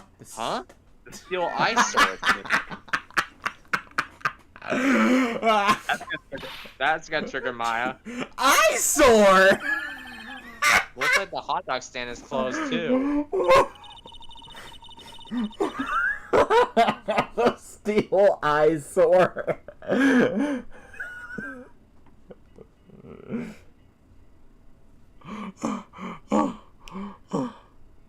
Okay. I guess Larry's too busy worrying about Mr. Edgeworth to show up for work. Also, there was a no camping sign at Lotta's campsite. Yeah. That old caretaker got away. Yep. Yep. I never imagined he might be the real murderer. Uh-huh.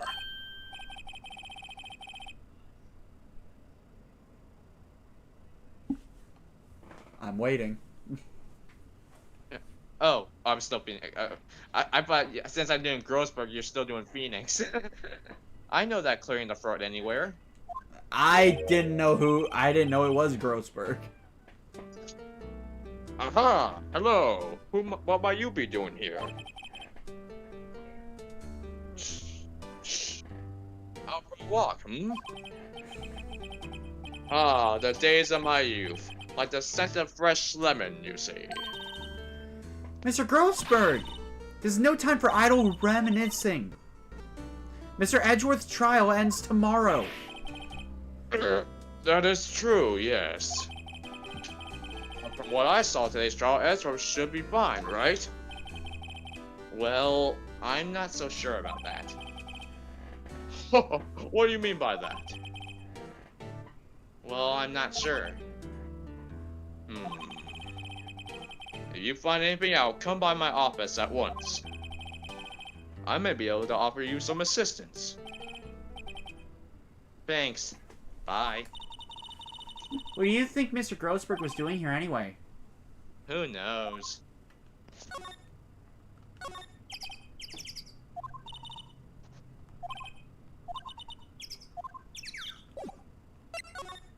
Weapons and hemorrhoid. Oh yeah.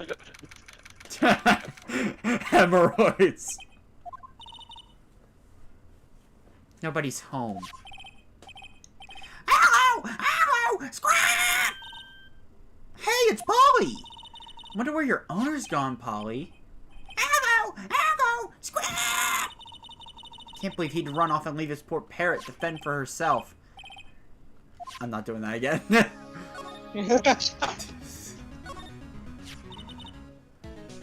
Maybe I should take care of Polly, Nick. You probably shouldn't just kidnap her. The police know about her anyway. I'm sure they'll do something. Well, okay. Sorry, Polly. He says I can't take you. Great, now the bird's gonna hate me. You know, here's the funny thing. Imagine be like, alright, this girl kidnapped a parrot now? She has a criminal record. I doubt people are going to care much because, well, let's be honest. It's the parrot of a criminal. Dixie Fixie, time to steal. Indeed. Indeed. We are the Phantom Thieves now. It's not, I love that. I love Life Will Change. Don't sing it because that's heavily copyrighted. Yeah, I'm not. It doesn't look like he used this kitchen much. You're right. I guess the whole pasta restaurant thing was a lie. What? You thought he was telling the truth? She actually thought that man was telling the truth? Everything's cold. Plus they didn't turn the heater on. I guess he hasn't been back here since the trial. He probably realized how smart Phoenix was and pieced 2 and 2 together. Say, Nick, don't people usually put pictures of fish up on the wall to boast about them? Yeah, I guess so. You mean the pictures of the fish they caught, right? Right. But don't all the fish on the wall here look really puny to you? Well, you know what they say. You should have seen the one that got away. Except the one that got away from us was the caretaker. And we did see him. Why do I feel like we're having 2 different conversations here? Because we are. That reminds me, Nick. Polly here knows the number to the safe, right? Yeah, that's right. It's loon time! Polly, what's the number to the safe? 1228! Squawk! Oh. Hold up. Water? For your parrot voice? No, for some reason, a bunch of spit... I'm muting my mic for this. Okay.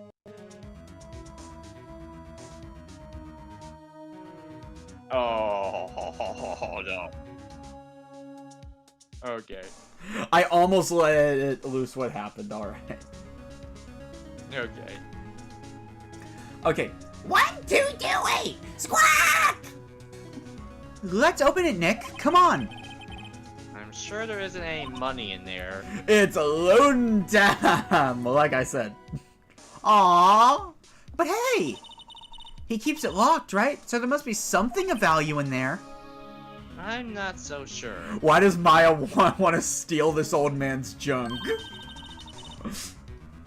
Okay, Nick, let's see what's in there. I guess there might be a clue or two. The only thing in here is a letter. A letter? Aw, boring. There's no name or signature on this thing. It's handwritten, very precise, clear letters. Get your revenge on Miles Edgeworth. Edgeworth? Nick! Why would Mr. Edgeworth's name be on here? Should I know? I'm gonna read the whole thing. Get your revenge on Miles Edgeworth. It also says this is your last chance. Now is the time to get revenge on the two men who ruined your life. The rest of the letter goes on to describe the murder plot in detail. How to kill Robert Hammond and frame Edgeworth. Calling Edgeworth out to the lake, getting on the boat, firing twice. This is exactly what I figured out today in court. It's all here, in perfect detail. This is the evidence that's gonna break this case wide open. What do you think it means, Nick? I don't know, but it looks like these are instructions for that caretaker. When he killed Robert Hammond and called out Edgeworth, he was following instructions. But who could have written that letter? And what does it mean to get revenge on Miles Edgeworth? Look, I don't know, okay? But one thing's for certain. This letter is an amazing clue. Meaning there's another party involved.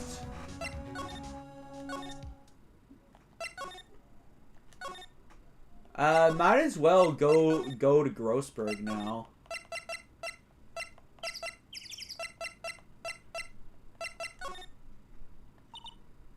Oh. Okay. One day left, Nick. Yeah, I know. Well, no time to waste. Let's get going. We need to find this additional party. We really do.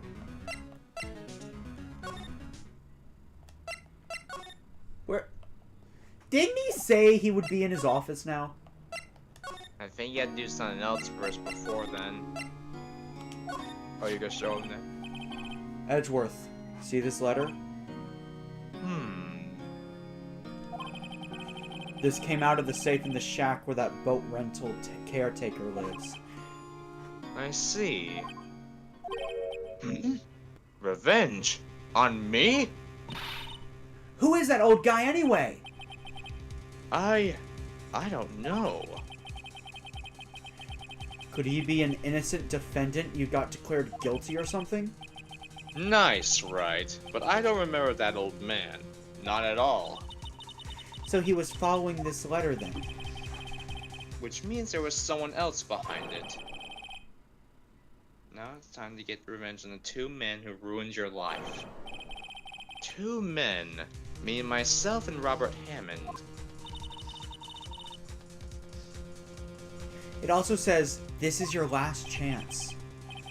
Last chance. Wait, maybe! Maybe he's talking about the statute of limitations on the DL6 incident. Ugh.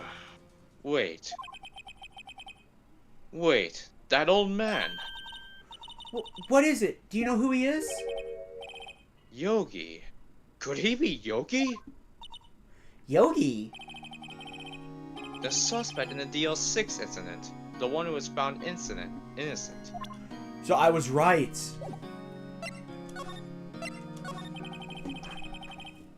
Yanni Yogi was a court bailiff at the time. We just happened to be in that elevator together 15 years ago.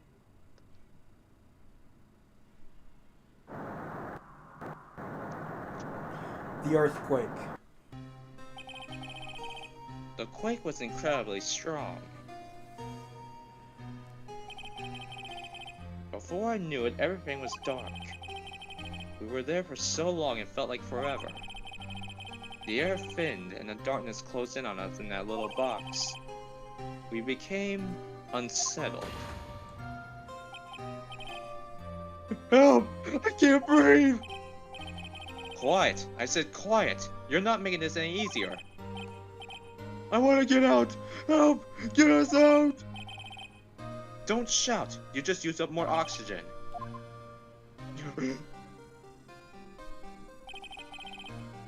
That's all I remember. When I came to, I was in a hospital bed, staring up at the ceiling. In court, Yenny Yogi's medical condition was called into question. They claimed that oxygen deprivation and stress has caused temporary insanity. In the end, the claim passed the court, and Yogi was found innocent. Huh. But isn't that strange? This order tells him to get revenge on Edgeworth. Why would he want to take revenge on you? Right? Yeah. There's something that's been troubling me these last few days. I didn't know whether or not I should tell you. You mean the nightmare? It's a nightmare I've had. A memory of a crime that I committed. A crime you committed. A memory of a murder.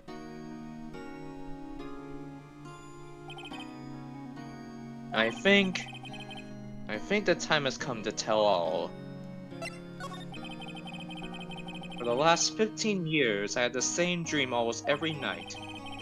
I wake up in a fearful sweat every time.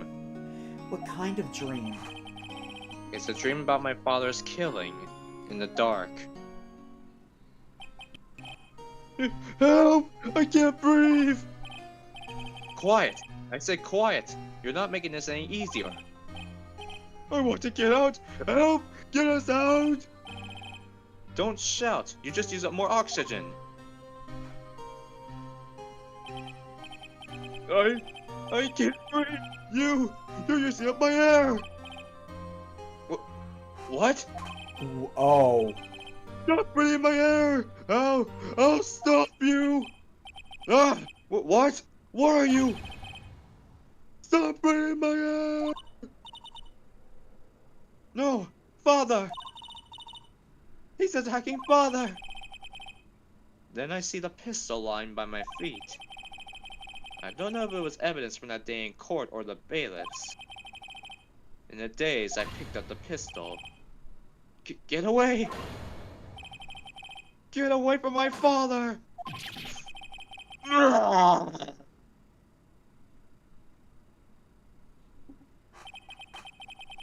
And with that scream, I wake.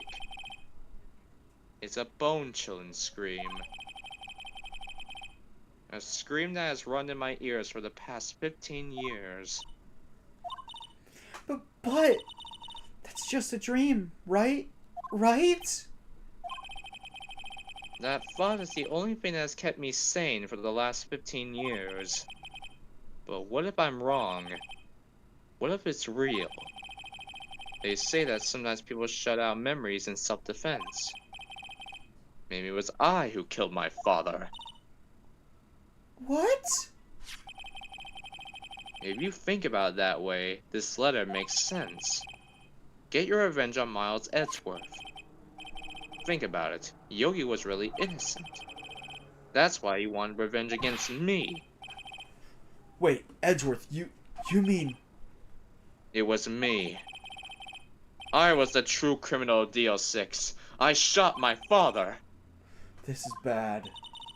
What are we going to do, Nick? What can we do? I don't know. I don't think there's anything we can do, like it or not. But there's someone else who knows a lot about the DL6 incident. Maybe... There is, Nick! There is someone else who knows about DL6.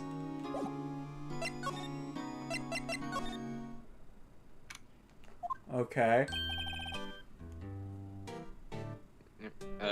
Mr. Grossberg!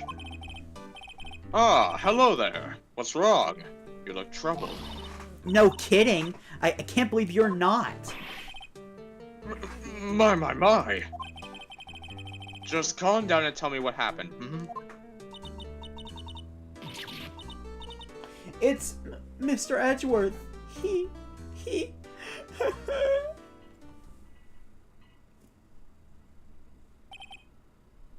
I see. So, Ezra dreamt he shot his own father. It's only a dream. Only a dream. I wonder. What? If that's the case, then why do you two look so troubled? Well... Also, consider this. Yogi quite certainly holds a deep grudge against Miles Edgeworth. So deep he wants to frame him for murder. This leads me to surmise that Mr. Edgeworth's dream was not a dream. It was real. As you imagined. Miles Edgeworth threw the pistol to save his father. The pistol fired, and the deed was done. No! I don't believe it! Yogi was suspected of murder, and his career as a bailiff was irrevocably wrecked. Thus, he sought revenge on Miles Edgeworth. This was his last chance, of course, with the statute of limitations so close.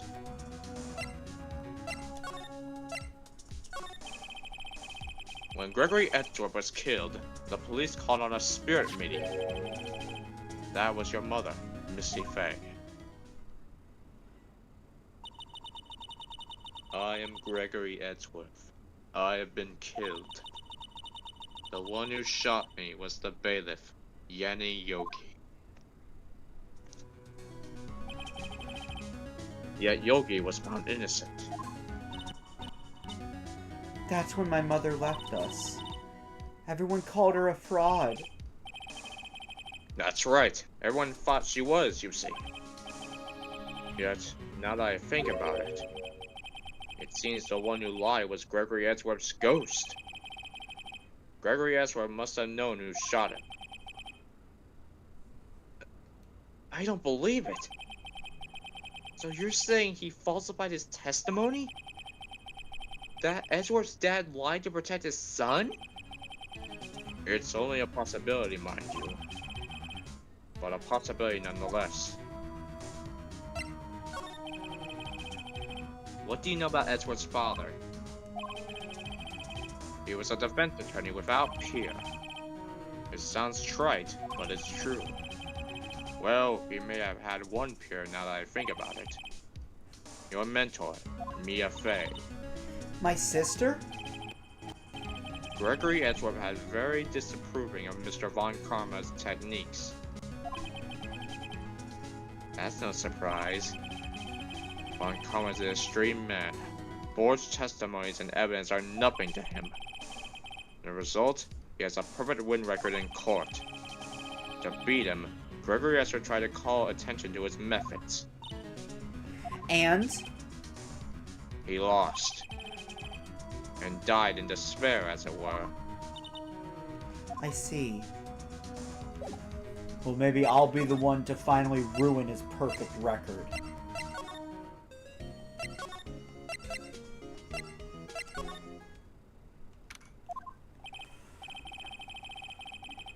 Looks like Detective Gumshoe hasn't gotten back yet. Gumshoe? He won't be coming back today. Oh, really? He said there was some guy he had to arrest by tomorrow. The boat shop caretaker. He shouted something about catching him if it's the last thing I do, pal. Good luck, Gumshoe. The court is now basically reliant on him at this point.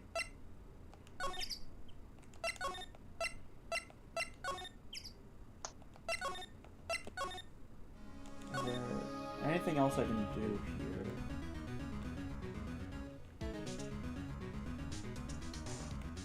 Oh, I didn't interact with this?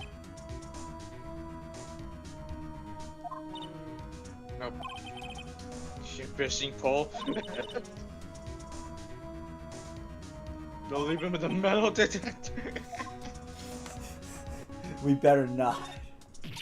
No. What happened? Huh? Oh, never mind. What? Tell me! Just when I saw the TV, I remembered. They're showing a Pink Princess special this week. Oh. See? That's why I didn't want to tell you. Oh, jeez.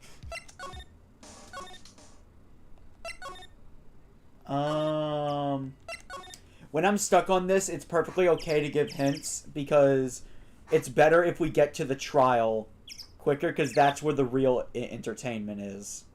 Go back to Grossberg. Oh, I didn't do everything there? No, you're not done there. Show him the ladder.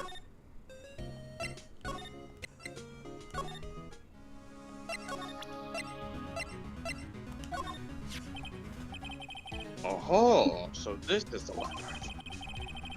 It does seem that Yogi was following this ladder when he killed Hammond.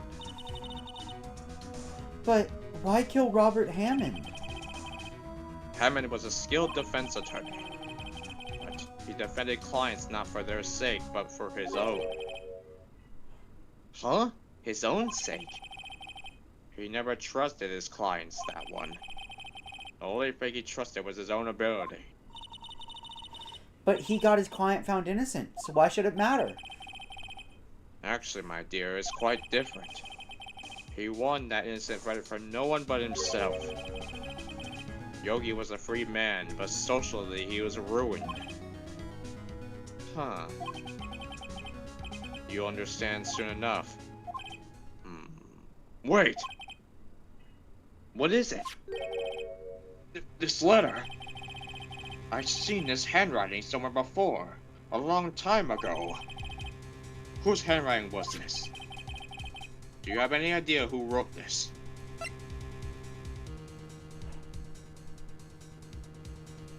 Karma is an option?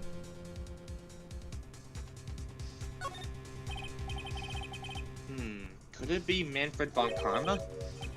Von Karma? Why would he have something to do with this? Well, I'm not sure. Von Karma. Von Karma. Wait! You're right, my boy! This is Von Karma's handwriting.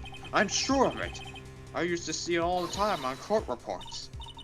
What? But that means the one who told Mr. Yogi to kill was... Correct. Manfred von Karma himself. Why would he want Edgeworth to burn? What does this mean then? Why would von Karma want to frame Edgeworth?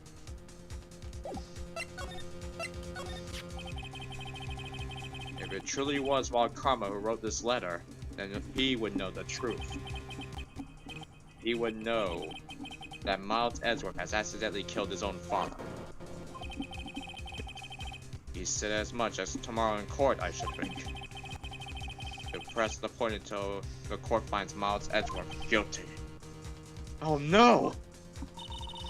But how could Vaughn and Karma know about Mr. Edgeworth's past like that? Even Mr. Edgeworth thought it was just a nightmare.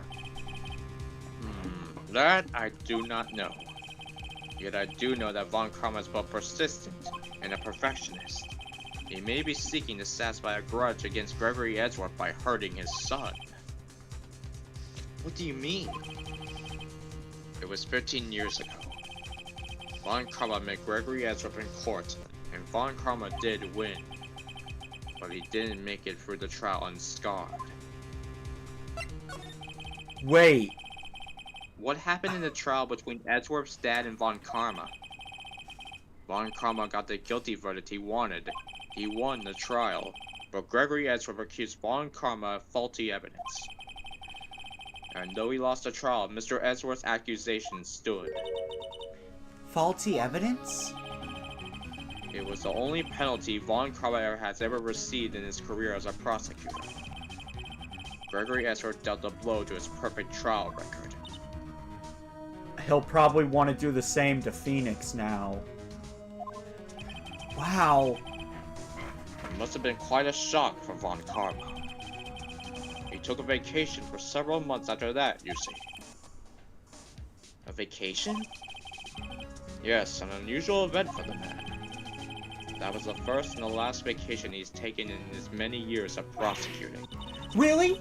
He doesn't take vacations? Like, go to the sea or up to the mountains? Don't tell me he's never been to Europe. You have strange ideas about vacations, Maya. I've never been to Europe. In any case, that was the only time he took a vacation from work. I believe the penalty upset him quite a lot. Odd, if he wanted to keep a perfect record so badly, why would he take such a long vacation? What do we do, Nick?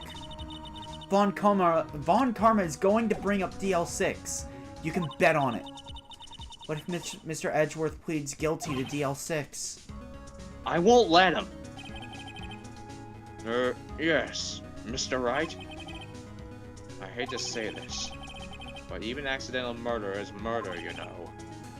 I know that! I just believe in Edgeworth's innocence. I can't believe he killed someone.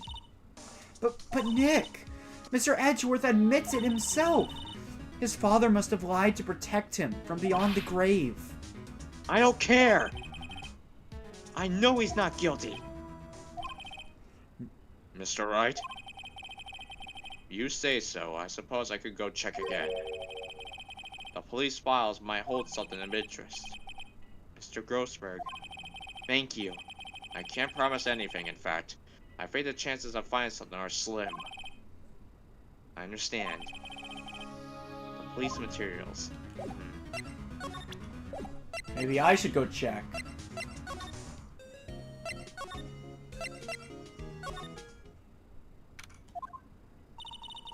There's hardly anyone here. Everyone must be out looking for the old guy, Yogi. Ah, it's you! I don't think Gumshoe will be coming back today. He stayed out late looking for someone. Sounds like Detective Gumshoe is pounding the pavement for real. We were wondering if we could check out the record room again. Well, now, I can't have just anyone wandering around in there. But I guess Mr. Von Karma is in there now anyway. You can go in as long as he's in there. Von Karma. Yes, he just arrived actually. Von Karma's in the records room. Nick, let's hurry!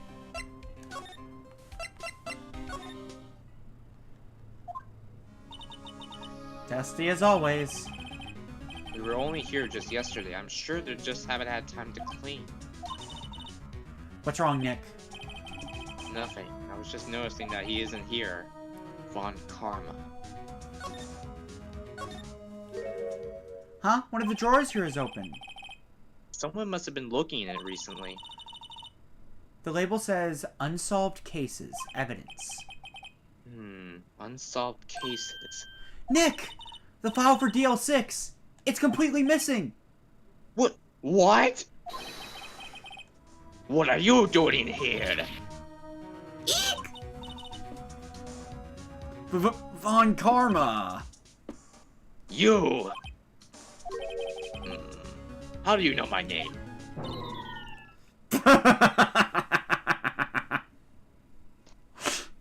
Huh?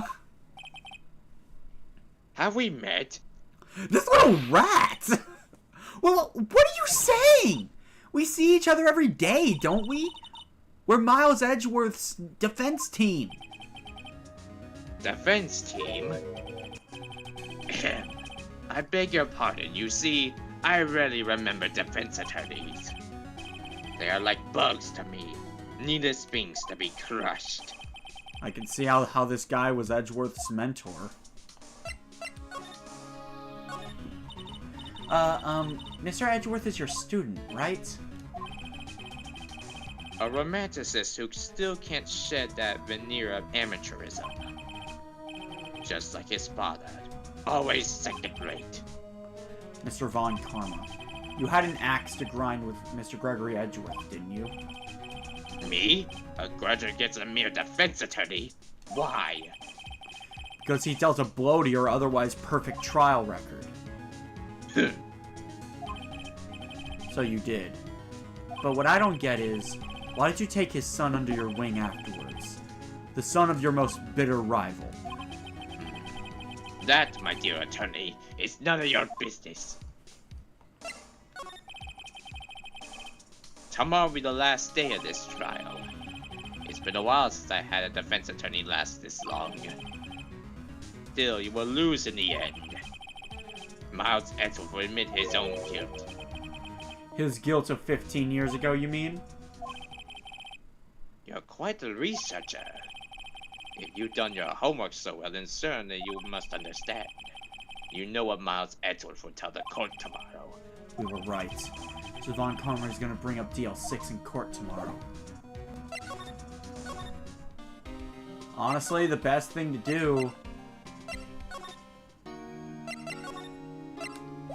never mind.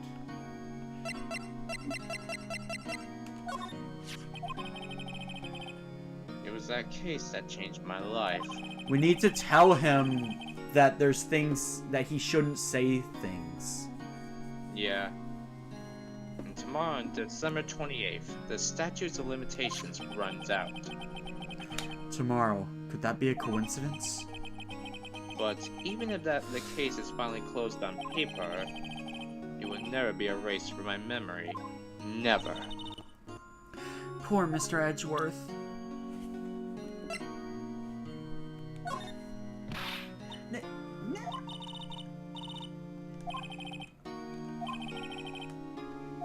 Yeah. What is it?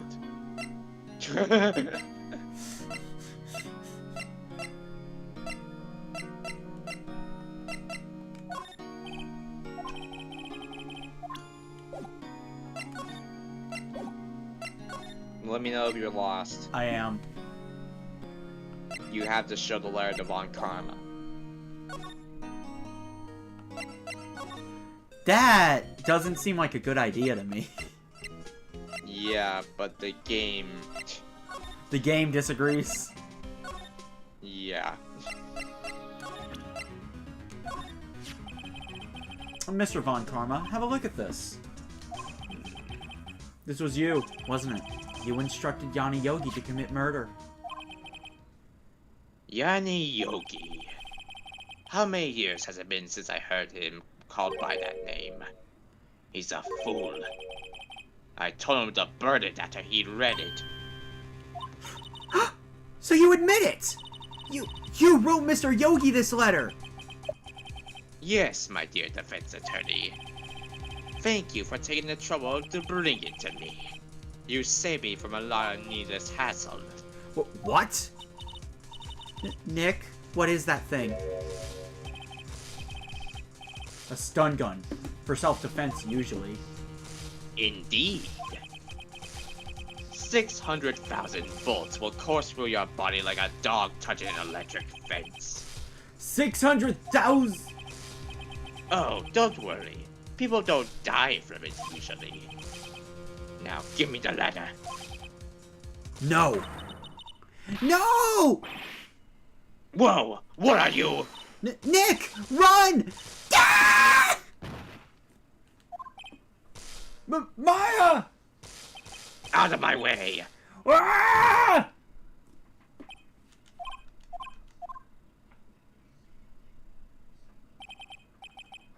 He got us.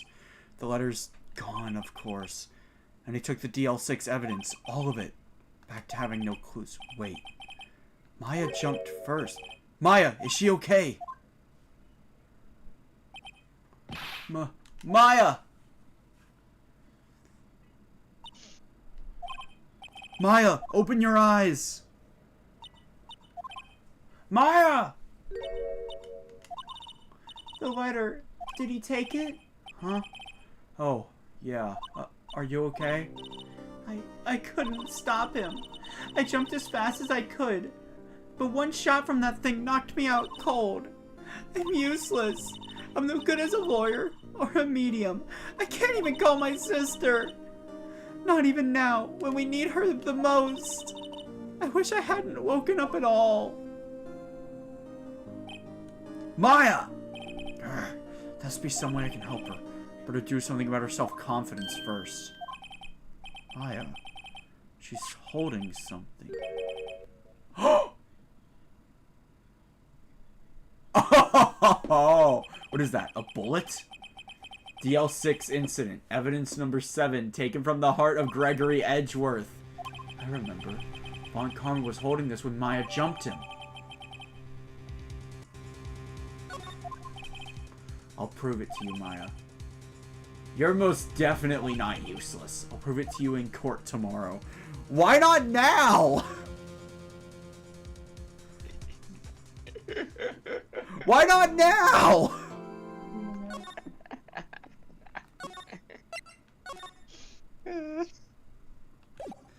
The final day. This man. This is it. Judgment Day. Things are going to get settled at last. A lot of things. Yeah, no, I'm just gonna say this now. The fact that he took the letter from us by force, couldn't we, like, just bring that up in court?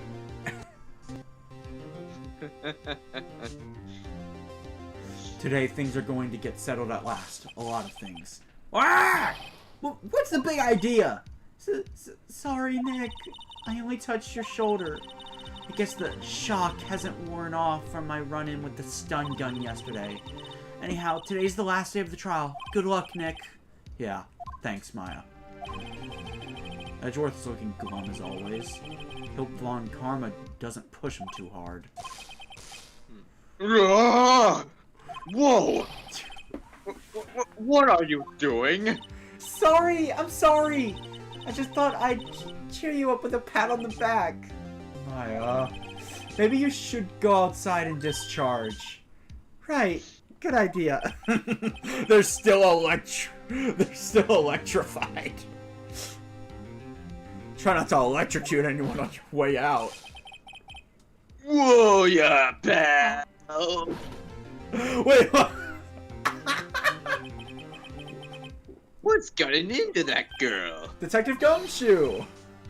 Morning, Mr. Edgeworth. Good morning. How did it go, Detective? Have no fear, as promised, I've captured our runaway caretaker. I just brought him in. Took all night, pal. Thanks, Detective Gumshoe. You must be tired. Actually, after that shock I got on the way in, I feel pretty good. Yogi says he's forgotten his own name, but that has to be a lie. Why would he want revenge on Edgeworth if he couldn't remember his past? He does remember, and I'm going to prove it.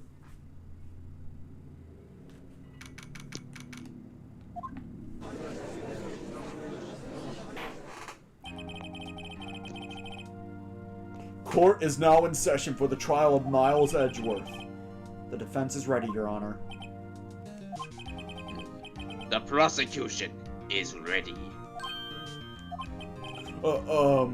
Right. Very well. We have reached the final day of our proceedings in this trial. I ask that the prosecution submit decisive evidence. Understood. Come on, don't be awed into silence by every little thing he says.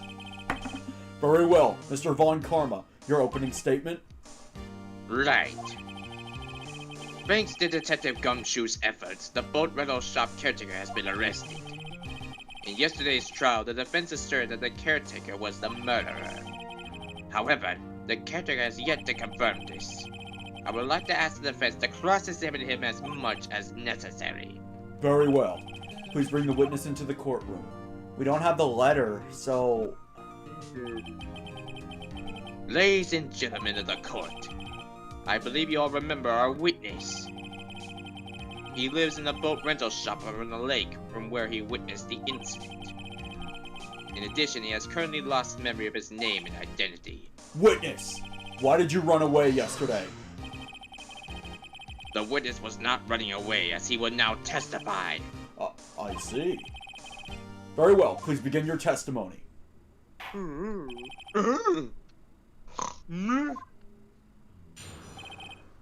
Why I left court. I'm really sorry about just leaving yesterday like I did. But I wasn't running away or nothing. I went to buy some food for Polly, see? I figured I got nothing to do with this incident anyhow. I mean, I need one of those motive things, right? And I don't got one. So my testimony yesterday stands as is. Very well. Let's begin the cross-examination, shall we? He has to know his name. Yanni Yogi. You're Yanni Yogi, and I'm going to prove it.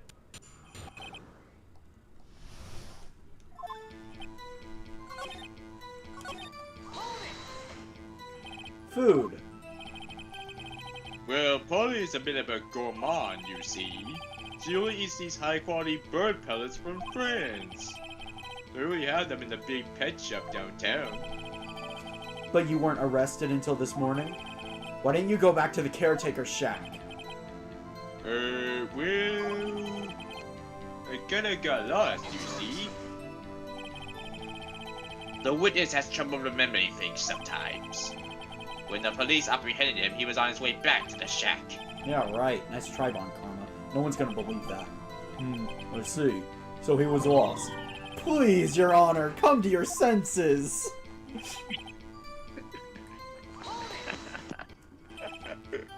You've lost much of your memory, is that correct? Yep. Seems like it. Then how could you know that you didn't have anything to do with this incident? Or maybe you're lying about not having your memory. You know exactly who you are. The witness has testified quite clearly that he has no memory of who he is. And you claim he's lying and show the court proof. How am I supposed to prove what's going on in that old codger's head? That's impossible. I'm glad you come to your senses, Mr. Wright. Very well, witness. Please continue.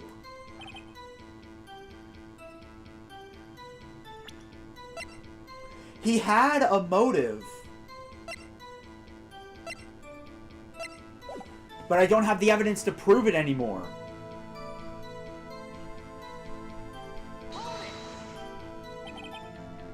How can you say you had no motive? I say you do. You had a grudge against Edgeworth and the victim, Robert Hammond.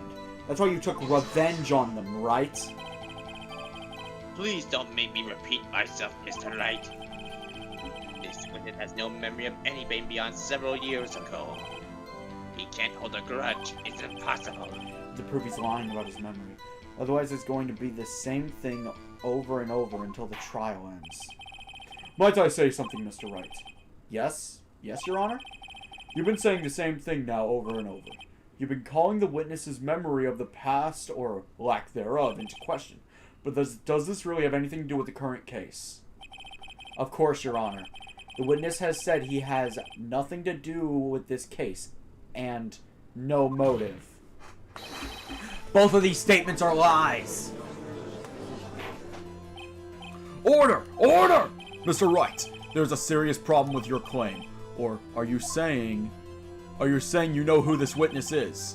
Of course, Your Honor. Oh, now this is interesting. I would like to know myself. So who is he? Don't play dumb, Von Karma. Mr. Wright, tell us this witness's name. His name is Yanni Yogi, a former court bailiff. Yogi? That name seems familiar. Oh! Yanni Yogi! From the DL6 incident? It figures the judge would have heard of it. It was such a famous case. But what does this mean? Your Honor, if this man is Mr. Yogi, then he has a clear motive.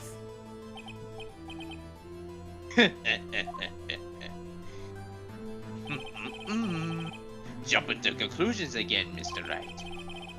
This witness is Yanni Yogi? Fascinating. However, how do you propose to prove this to the court? This is a court of law, as you may recall. You need proof. And allow me to repeat once more that the witness has lost his memory. This is it. I have to do this now. If I can't prove he's Yogi right here, right now, then I've got nowhere else to go. Nick, how are you going to prove it? How can you prove that he's Yanni Yogi? It's okay. It's actually quite simple. Your Honor, please take this man's fingerprints. Then we'll compare them to any fingerprints on file for Yanni Yogi 15 years ago. I see. That makes sense. Huh? I am so very, very sorry, Mr. Wright.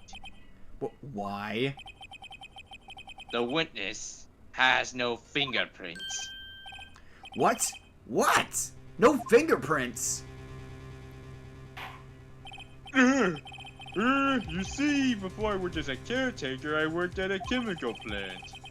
I burned my fingers working with the stuff. Yep. What? Yogi, you sneak. You burned your fingerprints off to hide your past. Well, if the witness has no fingerprints, I guess we will not be able to prove his identity. No. Well, what will you do, Mr. Wright? It seems that the case has been decided, no? No. I know what happened. I know everything. I just can't prove it. But no, I can't let it end like this. I can't lose. There has to be another way. There is no one who can testify as to who this witness is. No one. Nick, what are we going to do? I didn't even consider that he might have erased his fingerprints. What do I do? Well, Mr. Wright. Perhaps you'd like to cross-examine his parrot for a little comic relief? Hmm? That would be funny. Yeah, very funny. You're a sore winner, Von Karma. Wait a second. Cross-examine his parrots? What is it, Nick? No, you're not going to. The defense would like to take Von Karma up on his proposal.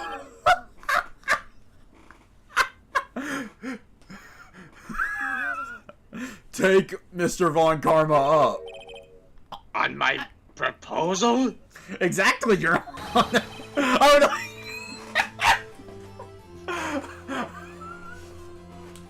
I would like to cross-examine the witness's pet parrot. Order! Order!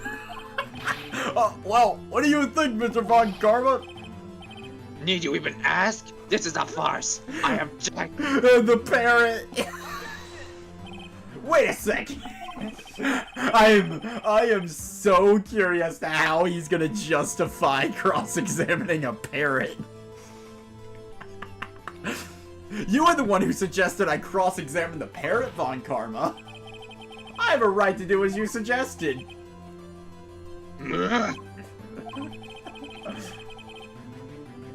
Well, you're so desperate, then please be my guest. Of course, should you go through with this, and nothing comes of it, then I hope you're ready for the consequences. Nick, this is crazy. Well, still want to go through your little game? I'm saving just in case. Excuse me, Your Honor, I want to cross-examine the parrot. I think it's time you understand that Phoenix takes a turn for the craziness. Yet he's usually right. Yes, I'm doing it! Let the parrot take the stand. I will cross-examine her, Your Honor. This is the most ridiculous thing I have ever heard! Von Karma's rigged every person's testimony, every piece of evidence, except the parrot. My last chance. At least I think so. Bailiff, bring in the parrot. You're dying of laughter, I can tell. The parrot. That's quite a bird. Please tell us your name. Name. The witness is ignoring. It must hurt to be ignored by a bird. I am very well, witness. Who is your owner? Please testify for us.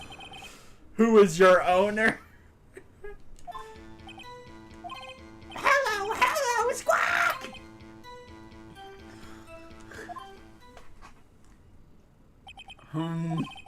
Certainly the most concise testimony we've had so far. He's not wrong. He's not wrong. To be fair, right? Like, I wanted to know what your reaction was. I never expected you to be dying of laughter so much, but I can understand why. It's a parrot. It's a parrot!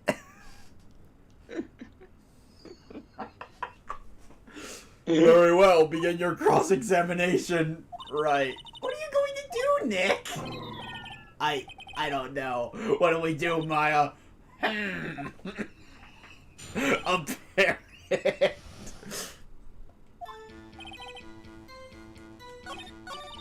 Well, I guess we should try to get some information. We need to show the guys judge that our owner is Mr. Yankee. Witness, you can't just say hello and expect us to get anywhere. I want you to testify. Maya, you talk to her. Right. What do I say? The safe number. Maybe I'll get her to say the number of that safe. Huh? The safe? Why? Let's just try her to get it to say anything. Polly, what was the number to the safe in the shack? 1228. 1228. My, what a reckless parrot. Oh, Mr. Wright, you aren't claiming this number has something to do with the caretaker. It actually does. Actually, it does. That's why I had her say it. Ha! Ridiculous! How can the number to a safe tell us who the caretaker is? Show us your proof. What could possibly link this number to the caretaker's true identity?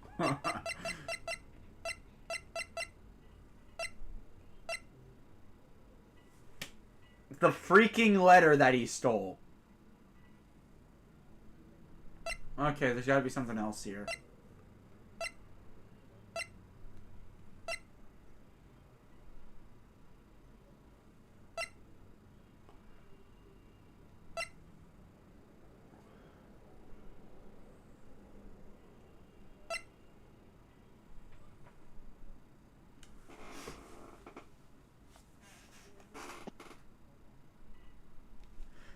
Okay, just tell me right now, did I mess up? Is there no correct answer here? No, you didn't mess up. You didn't mess up. What could it be then? Do you want me to just flat out tell you? There's no fun in it if you just tell me all the answers. True. I gotta struggle a little. Yeah. Just don't make a fool of yourself. Oh wait, you are. You're cross-examining a parrot. that wasn't my choice. You are Phoenix. You're role-playing as him. In trial, I'm doing the investigation.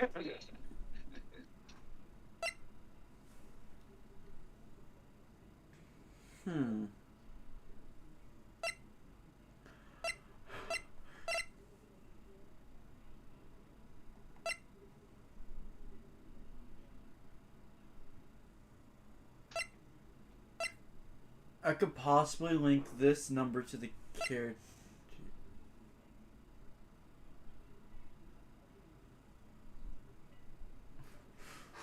Maybe the parrot?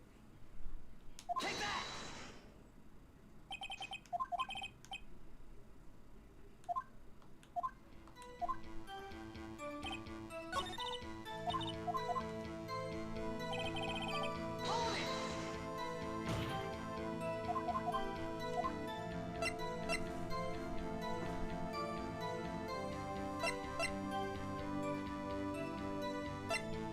Have we forgotten something?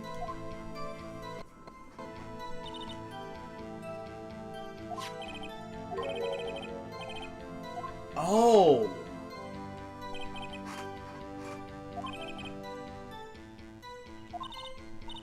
Polly, have we forgotten something? Hello, hello! Squawk! That's not what you're supposed to say. Forgot. Something we forgot.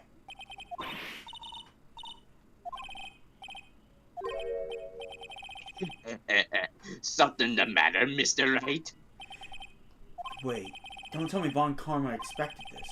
He couldn't have retrained the parrot, could he?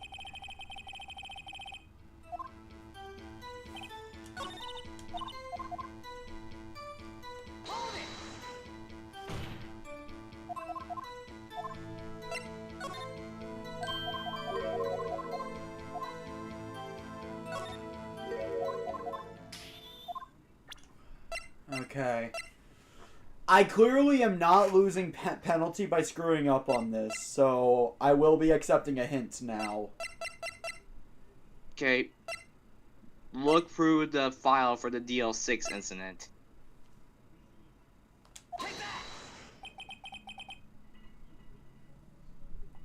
I don't even have to look through it, like, you just told me the evidence I needed.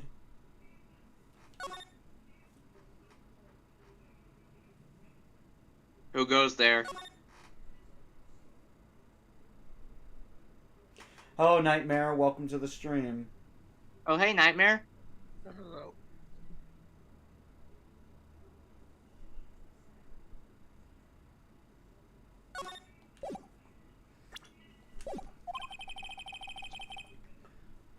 So, What is this obsession you have with that case? Mr. White. Oh god. No. I was just gonna let you talk. Yep. Mr. White. Where in this file is something relating to that safe number? Damn it. You have no evidence, don't you? Damn it. No, he does. He has to look through it. Okay, case summary. Aaron the yellow. But anyways, I decided to drop by about the Dr. Kingdom thumbnail. It's done. Alright. Oh, the updated one? Nice. Suspect data. It's on the suspect data page. Mr. Royce. This file was from a case 15 years ago. I don't see anything about a safe in here at all. I believe this is another one of Mr. Wright's bluffs. Very well, witness. Continue your testimony. Hello, Spock.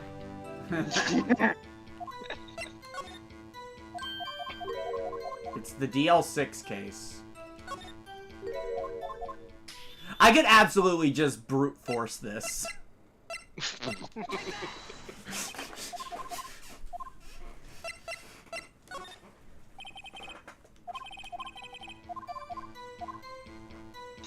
If we ever get another Ace Attorney game, I would love to see it have voice acting here and there. I mean, we're getting the investigations collection. Yeah, but if we ever get a new... Wait, what? If we ever get a new Ace Attorney game, I would love to see it have voice acting. You actually presented it on the parrot. Oh my god, I did not intend to do that. Mr. Wright, this parrot doesn't lie. Penalty. This parrot's guilty. Your Honor, the parrot is the true murderer. The case summary? Specifically, the date on which DL6 incident occurred. The date of the incident, Oh, I just realized. December 28th. Why, that's today's date. 15 years ago. And the number on that safe is 1228. Ah! He used the date of the DL6 incident as the number for his safe, Your Honor. That's how important that date was to him. I see. It certainly is an interesting coincidence. My throat's dry. Nightmare, you clearly wanted to voice the judge, right? Yeah, I guess so. People often do their secret numbers to dates. Bah! This is not tangible proof. I set my ATM card's number to 0001 because I'm number 1. Why would you share that? Someone has actually watched Robbie Rotten, so we're number 1. This has nothing to do with a date. Nothing. Indeed. Alone, it is a little weak. Oh, sorry. Yep. Alone is a little weak for evidence in a murder trial. We would need some other Corroborating. corroborating. Where am I going to find that? Nick, we're getting closer. One more. We can just get one more piece of evidence. Right. What? Very well, witness. You may continue.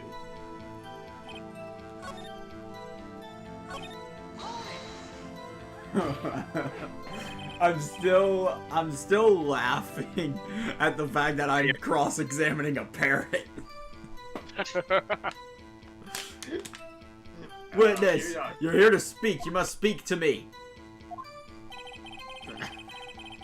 Frankly, I can't believe that you're speaking to the parrot. Well?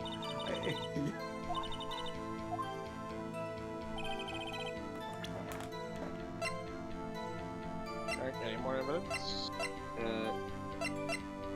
Maybe...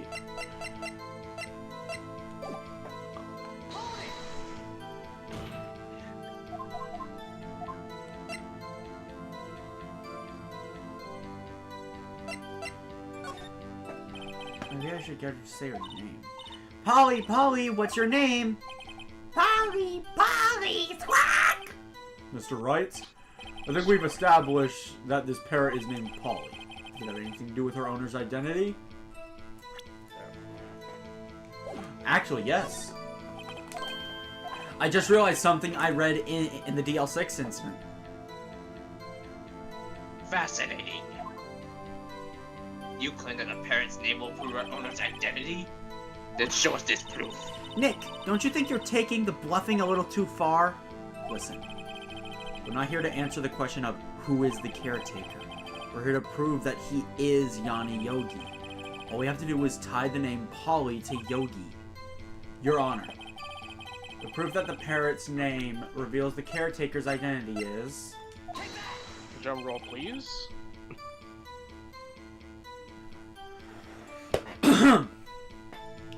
The DL6 case file? That's quite a large file you have there. Which page is this proof on, then?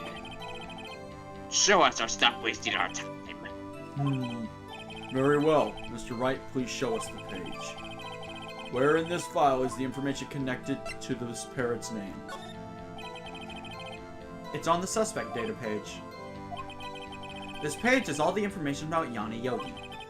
Right after he was arrested, his fiancée committed suicide, see? Indeed, it does say that, yes. What was his fiancée's name? Polly Jenkins. Polly! Exactly, Your Honor. He wanted to remember the name of his fiancée who had committed suicide. That's why he named his parrot after her. I see. I guess that is possible. Bah! A mere coincidence, that's all. My granddaughter has a dog she calls Phoenix.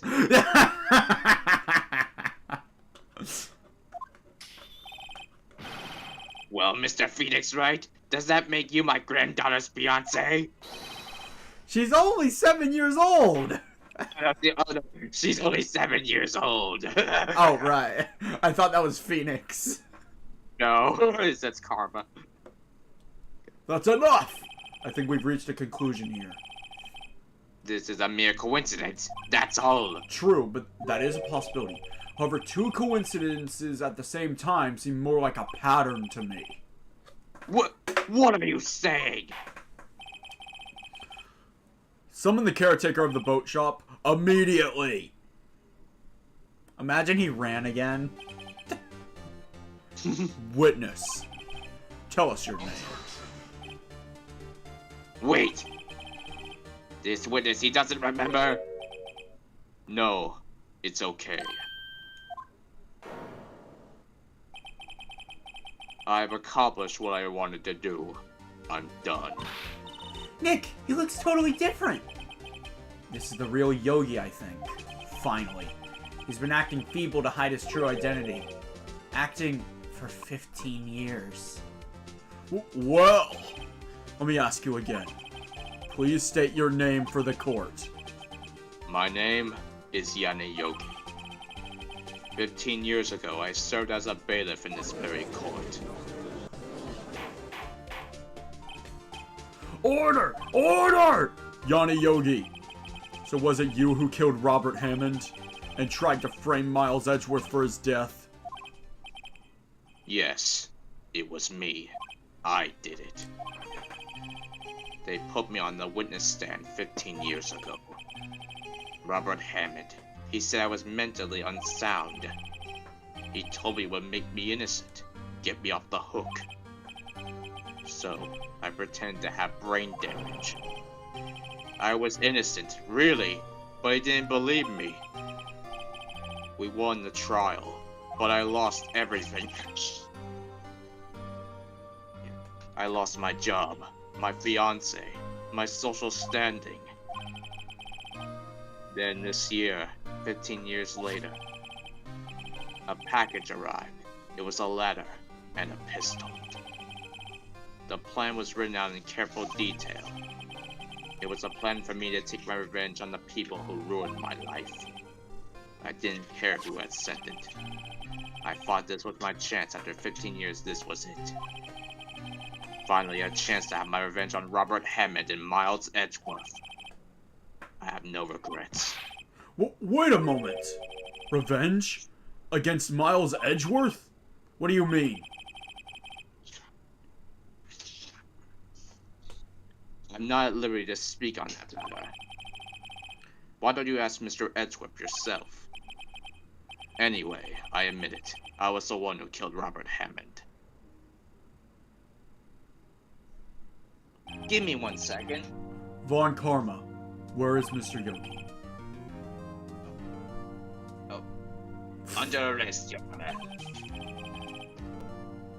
I saw no room for error in his confession. Then, the defendant, Miles Edgeworth, is... Innocent. In this case, at least. Very well. Will the defendant please take the stand?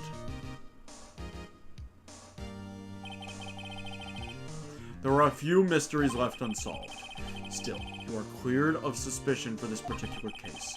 So I would like to pass judgment on the murder of Mr. Robert Hammond. Any objections? I don't believe it. Why isn't Von Karma saying anything? Very well. This court finds the defendant, Mr. Miles Edgeworth, Not guilty. Confetti! That is all. This court is adjourned. Wait, what? Did someone just say objection? It wasn't Von Karma. Wait, but that means... No. Edgeworth! Your Honor,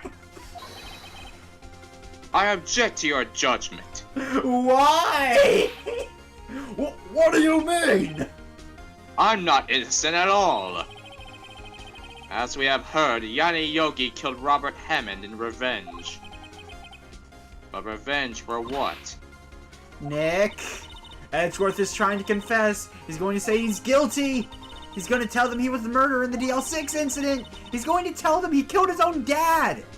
Uh-oh, what do I do? The judgment has already been passed. I object to Edgeworth's outburst. Didn't something like this happen yesterday too?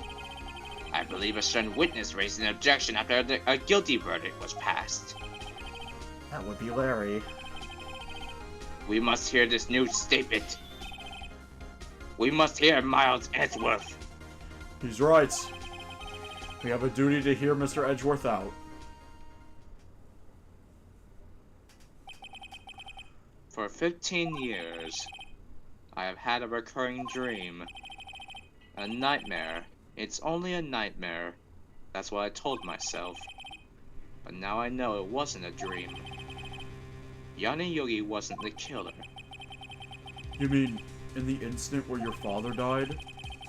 From the distance of the shot, it wasn't suicide either. Everything was as clear as day. The murderer, the criminal in the DL6 incident. It was me. Your Honor, I confess my guilt. I am guilty for DL6, the statute of limitations of which ends today. The culprit is me! Order! Order! This is certainly unexpected. The defendant declared innocent is confessing to a different crime. A crime for which the statute of limitations runs out today. Not really sure how I should deal with this. Bah! It's obvious. We hold a trial right here, right now. We try this man for his crime of 15 years ago. I think I would like to take a 5-minute recess. During this time, I will consider the appropriate course of action to take. Court is adjourned. Edgeworth just couldn't be happy with it. I'm sorry, right? I just wasted all of your effort. Mr. Edgeworth, I don't believe it, sir. I mean, you killed your dad? I didn't want to believe it myself, detective. But it's the truth. I deserve to be punished. Murder is murder, no matter what the circumstances. This is crazy! Just crazy! Nick, what are you doing? Huh? Oh. Well, just reading through the court record once more. I'm getting my case ready.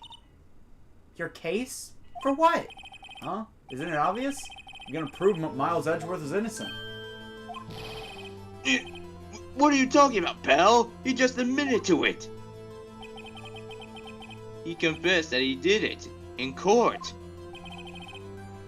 I'm sorry, Edgeworth, but I don't believe your nightmare. What? It's just a dream. It's not real. The truth is right here in this court record. In any case, tighten your belts. The real fight is just beginning. I'll prove you're innocent. Trust me. Right.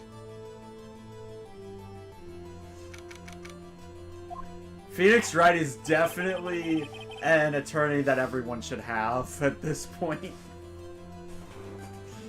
Now then, I would like to resume our trial. Judge.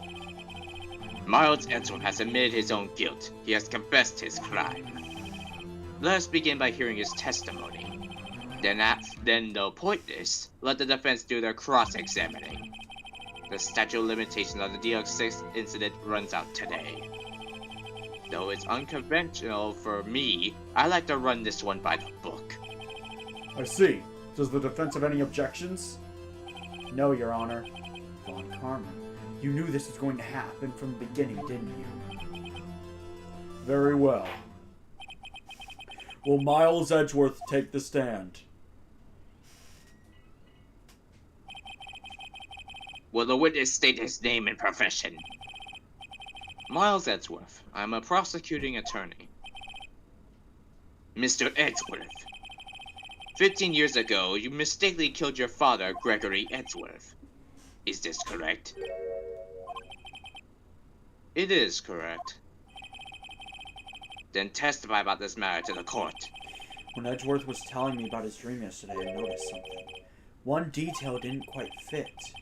That will be the key, but only if I can get it to work. Please, please.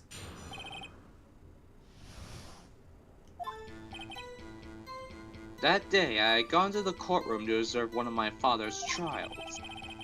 As we went to leave, an earthquake struck, trapping us in the elevator. My father and Mr. Yogi lost their composure and began to argue.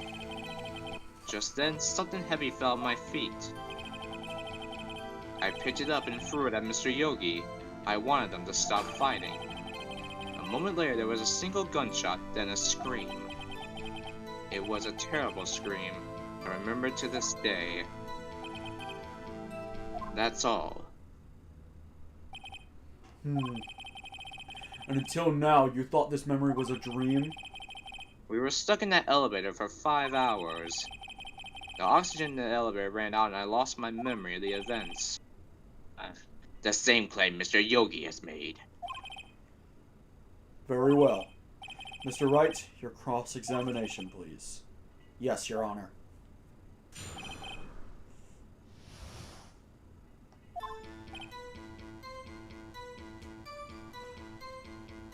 Baby edgy indeed. Well, then he's 7 years old.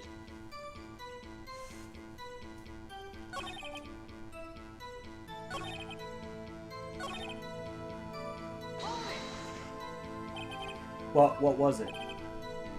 A pistol. I assume it was the bailiff, Yanni Yogi's. The safety must have come off when it fell off from his hoister. And you picked it up. What happened next?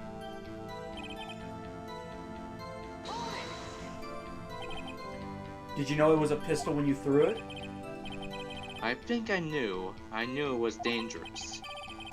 But the air was getting so thick I panicked. So you're saying you threw the pistol at Mr. Yogi? I was in a daze.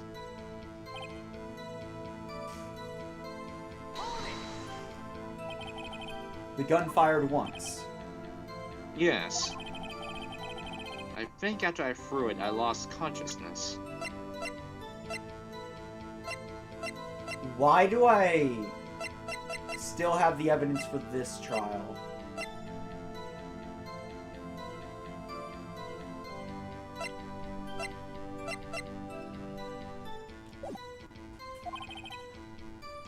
Since then, they echoed it in my head every day. That gunshot and that horrible scream. The scream? To this day. Yes, I can practically hear it now. I doubt I will ever forget that scream as long as I live. There it is. One part of that testimony clearly contradicts the evidence, but I don't know what it means. I better find out and quick.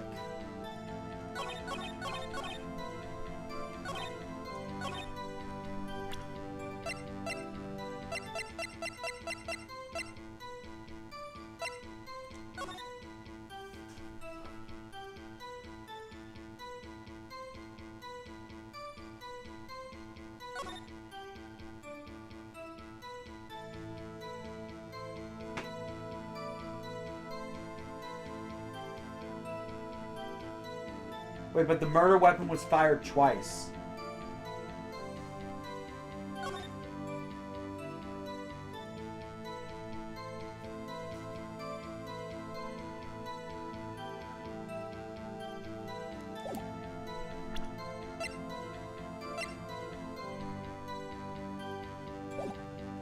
Wouldn't be related to the scream. What piece of evidence would contradict it?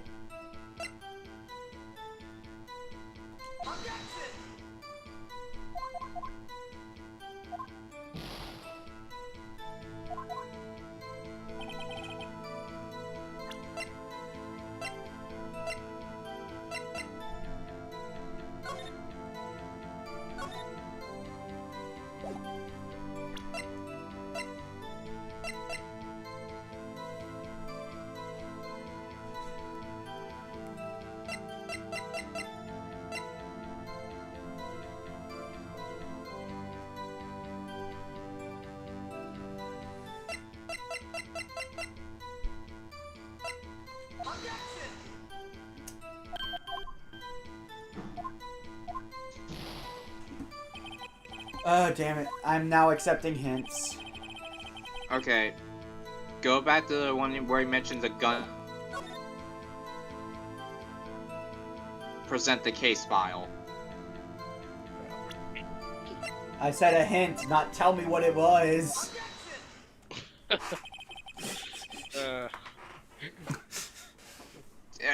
Are you sure you only heard one gunshot? Yes, I'm sure of that. I heard the shot and the scream. Then everything faded. I was unconscious until the rescuers came. I see. No, Your Honor. Unfortunately, you don't. Look at this file one more time. This plainly contradicts the witness's testimony. You do enjoy dragging out that file, don't you? I don't accept this evidence unless you can tell us what page it's on. Which page contradicts Miles Edgeworth's testimony? I told you. I gotta double check it. I didn't tell you that part. Yeah, like, when I say hint, I mean subtly tell me. Not just outright say, present this. Or give me only half of the info.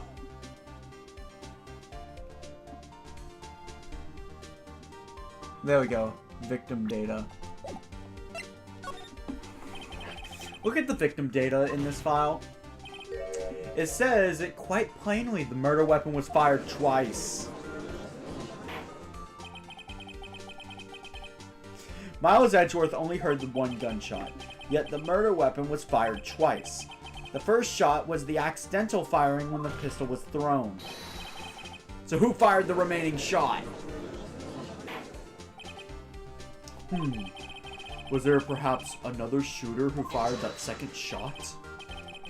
Your Honor, as I'm sure you're aware, this incident occurred 15 years ago. The evidence is dated. The pistol did fire twice. However, we do not know when that second shot was fired. It might have fired the day before the incident. There is no proof that the second shot has anything to do with this incident. What? I see. You do have a point, Mr. Wright. The murder weapon was fired twice, as we heard. One of those shots was fired by the defendant, a boy at the time. Do you have any proof that the other shot fired had something to do with the case?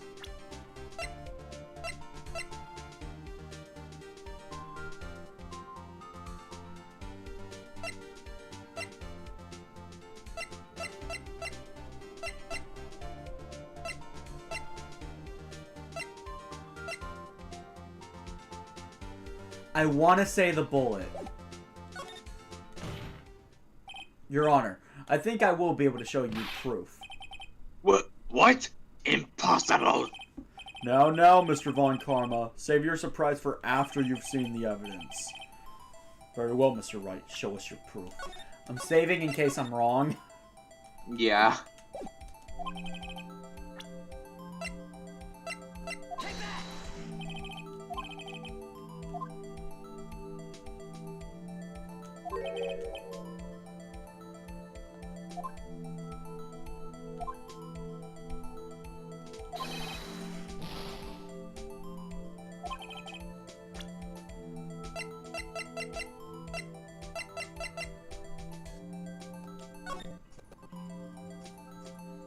Wait a minute!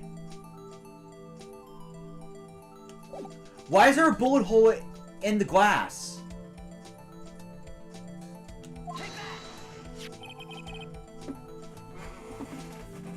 Look at this photograph.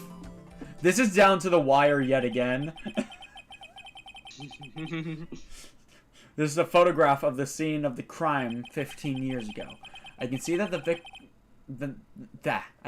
victim lying there is Gregory Edgeworth. This proves the murder weapon was fired twice at the time of the incident. This photo proves it. So let me get this straight. This photo proves 2 shots were fired. Where? Your Honor, please get a clue.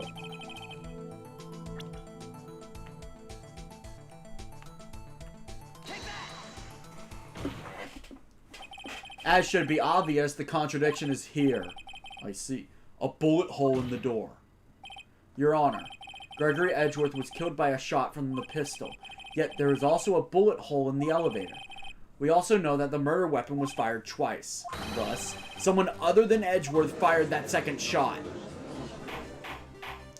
That would have been traumatic for a child. It makes sense that he didn't notice. Order! Order! Mr. Wright, what are you driving at? It's simple, Your Honor. At the time of the incident, 2 shots were fired. One went into Gregory Edgeworth's heart. The other hit the elevator door. Remember that the defendant lost consciousness after the shot he fired rang out. In conclusion, we must agree that the second shot was fired by someone else. Mr. Wright, who could that someone else be? The murderer, of course. I knew I should have stepped in before your wild fantasies got out of hand. Mr. Wright. Look once more at the DL6 incident case file. Look closely. Try the case summary page. The case summary? That's on page 1. Look what is written there. Not a single clue was found on the scene. the pistol had indeed been fired 2 times, then the other bullet would have been discovered on the scene. He does have a point. That second bullet has never been found. Why? Because the second bullet does not exist. The bullet that claimed Gregory Ezra's life was the one fired by his own son. That is the truth of this matter. The whole truth. It was undoubtedly something else that made that bullet hole in the door. Order! I will have order! Mr. Wright has proven one thing to us quite clearly. That the murder weapon was fired twice at the time of the incident. However, as Mr. Von Karma says, the second bullet fired was not found. It is highly unlikely that the police merely overlooked this second bullet. So all we have is the single bullet fired. I'm afraid I have to discount the defense's claim. I praise the judge for his wisdom in this matter. Yeah. How did this happen? I don't believe that the second bullet didn't exist. Was I wrong? Have I been wrong about this whole incident? What are you doing, Nick? Why aren't you raising an objection? I'm sorry, Maya. What? It looks like I was wrong. Nick? If the second bullet wasn't there, then all my conjectures are for nothing. No! But you said you'd do it, Nick. You said you'd get Edgeworth declared innocent. I'm sorry. It's just, when I saw this photograph, I thought the 2 shots had been fired. I was so certain of it, I thought I'd won. I thought there was another person, someone else who fired the killing shot. But now, I was wrong to think it could be that simple. This case has stood unsolved for 15 years. Nick. Well, it seems we have finally cleared up this incident. Only 1 bullet was found at the scene of the crime. That shot was fired by Miles Edgeworth. Precisely. I would like to ask one thing of Miles Edgeworth before passing my verdict. Have you been paying attention to the trial so far?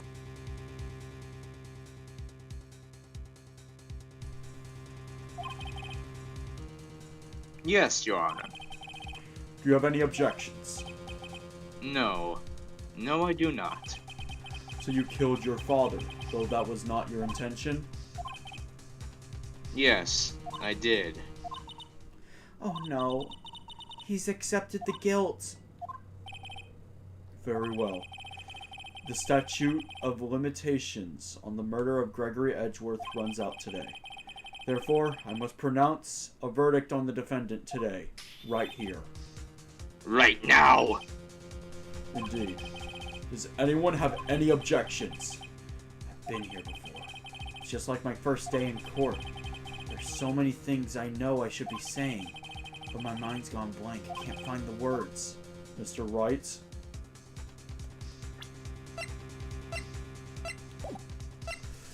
I won't give up until the bitter end.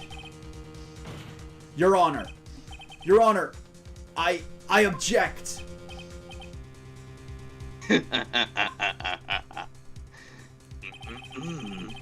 Mr. Wright, on what grounds do you object? Oof. Nick?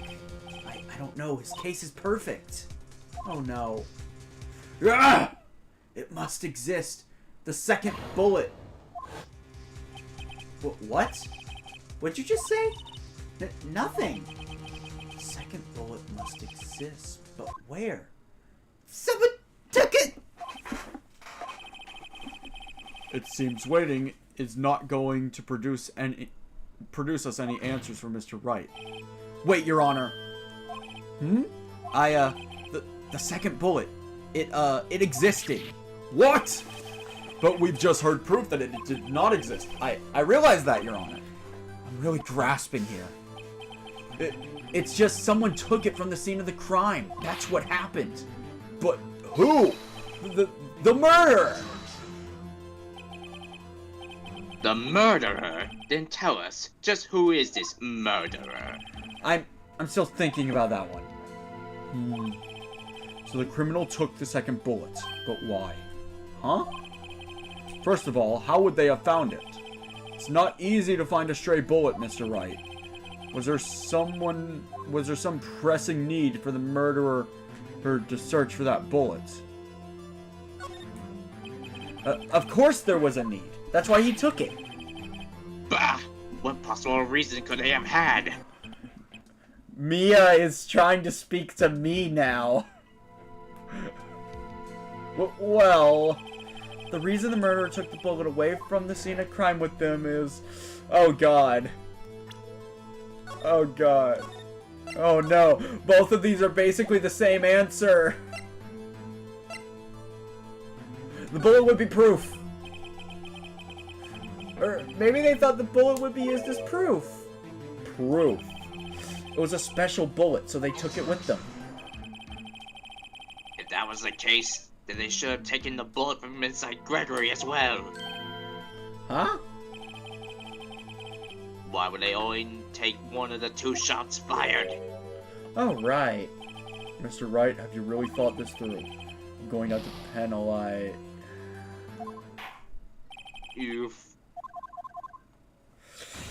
It was a 50-50 chance.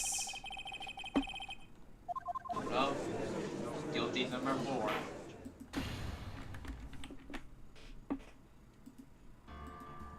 You have to reload the save. The murderer was cautious. Well, the murderer was a very cautious sort, you see. That's why the murderer had to search for that bullet. If that was the case, then they should have taken the bullet from inside Gregory as well. Huh? Why would they only need to take 1 to 2 shots fired? Wait, are both of them wrong? A little theory I have. Karma's the one that killed him.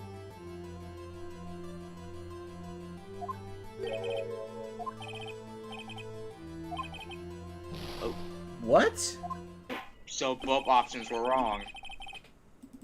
I guess that's still another guilty. Wait, what? You can't load.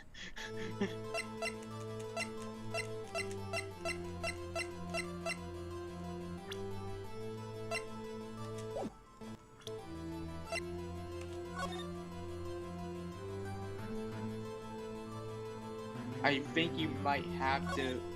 Wait.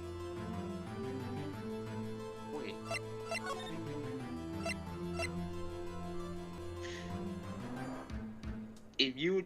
Oh no, you didn't have 1 penalty gauge, they probably would let you go back to the other choice. Don't tell me I just soft locked myself.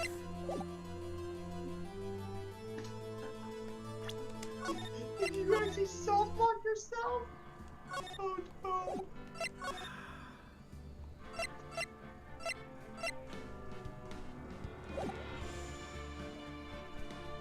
HEG, wait. HEF up the save? What? You effed up the save. The save. I have okay. to reset from the beginning. Okay, hold on. Okay, go. Okay, is there a chapters or? Wait.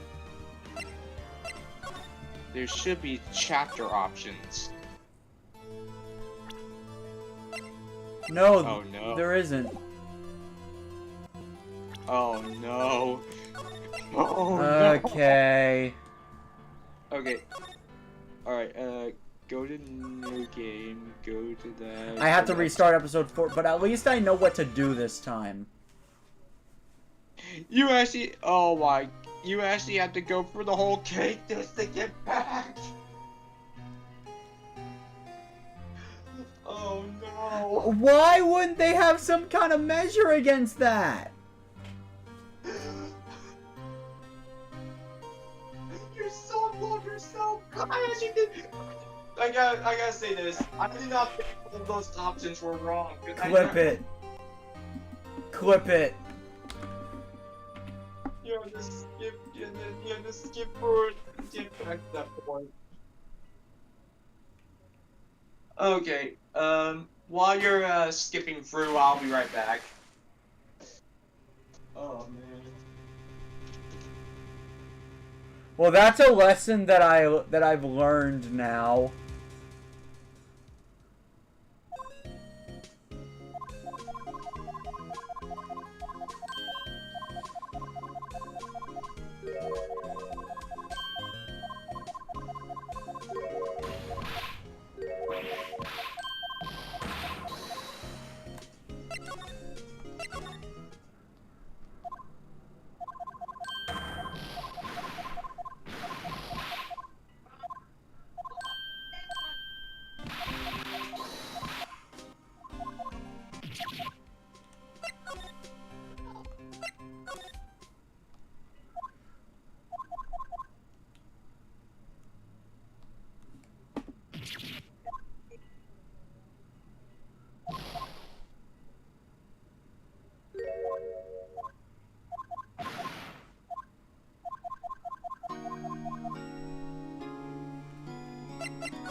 Alright.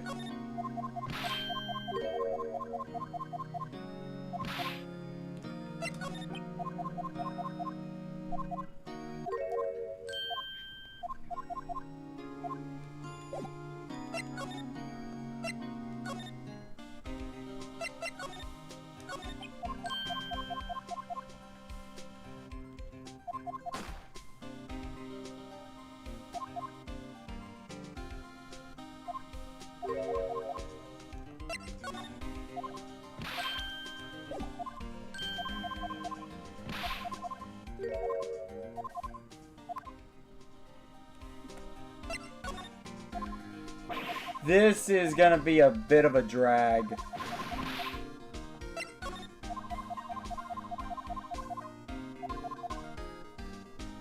I just hope I remember everything that I have to do.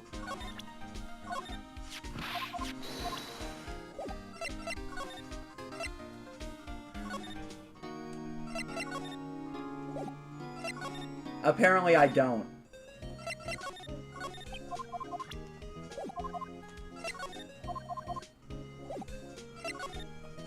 Sonic, you still there?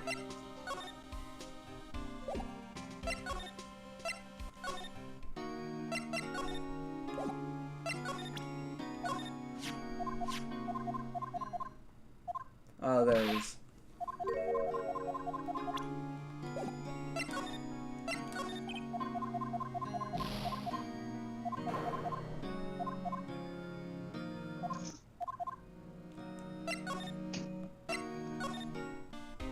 I'm back.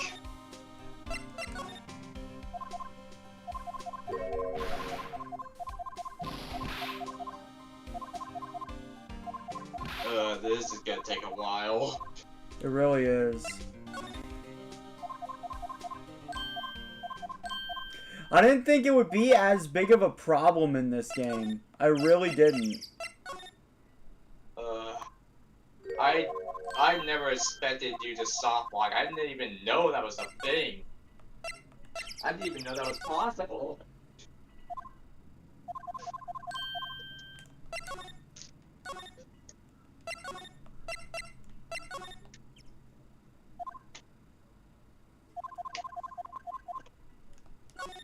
Also, look at this, a no camping sign.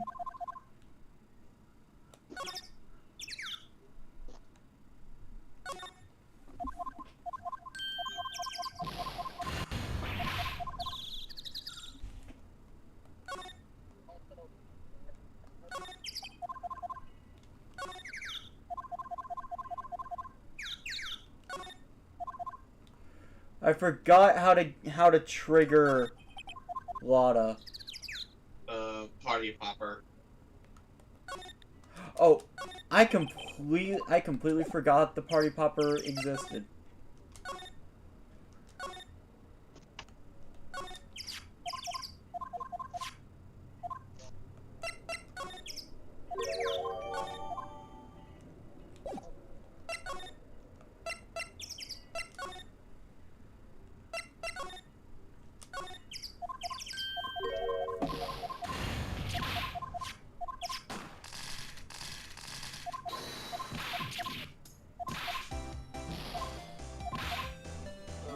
I also remember your horrendous Southern accent.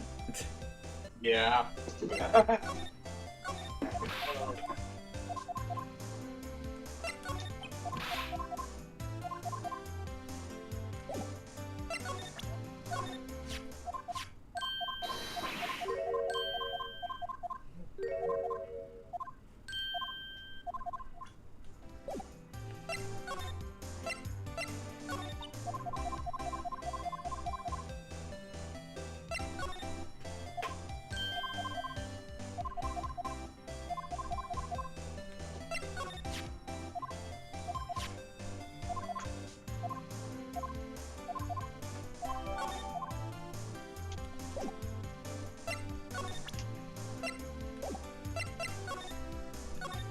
Next, I think I'm supposed to go to the police department, right? Yeah. Oh wait. Oh, present the. You already did present the camera. Okay. Wait, I did? No, I didn't.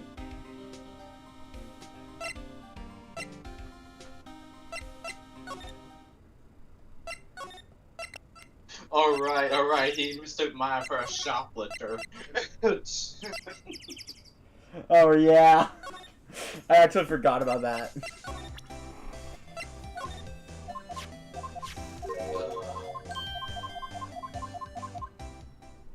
We had this, man.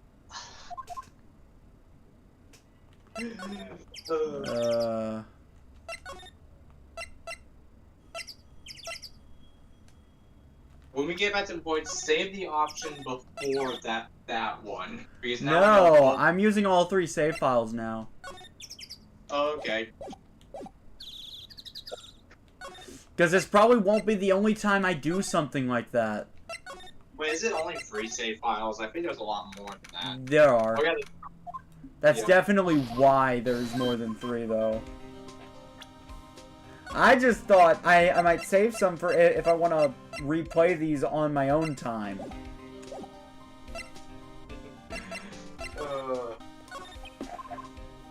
Well, look at the price tag. It's not a short stream anymore. Yeah, it's not. But I want to go eat. I'm hungry. You know what? The hell with this. I'm taking a lunch break. I will be back in probably like 5 minutes or something like that.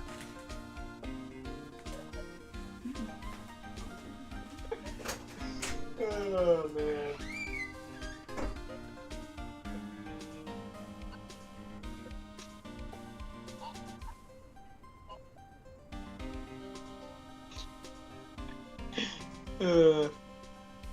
I never expected he got soft locked and now we had to just play through the whole case to get back.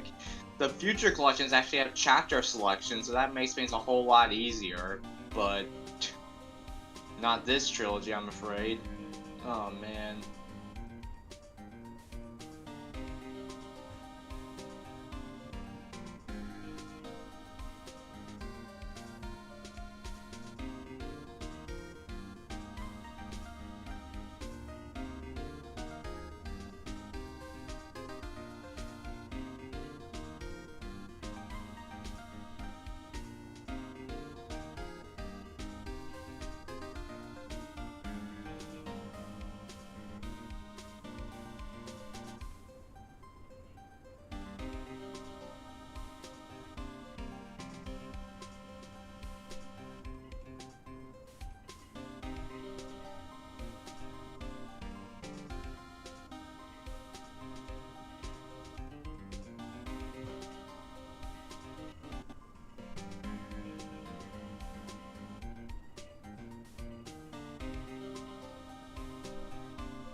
Alright, I'm back.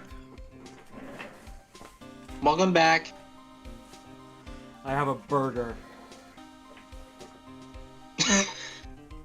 Okay, Maya. Shut it. Me and Maya are soul siblings. Channel jerking Maya. For those that don't know, me and Maya are practically the same person. Am I wrong, Sonic? No, you're not wrong.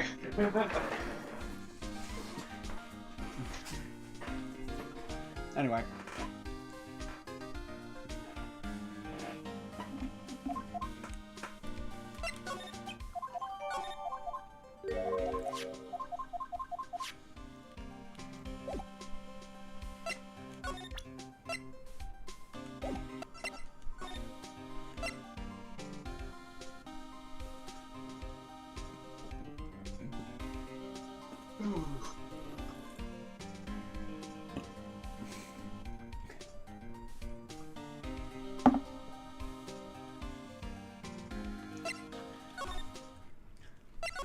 Are we even gonna make it through the rest of this today?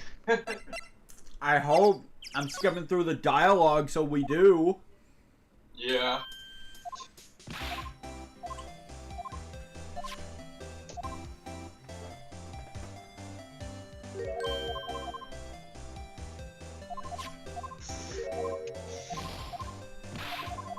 All of...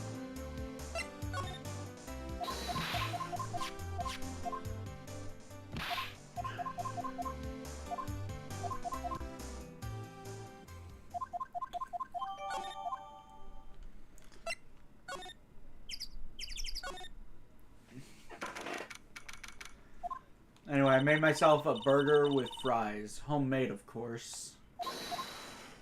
That sounds good. Oh, hey, it's Larry.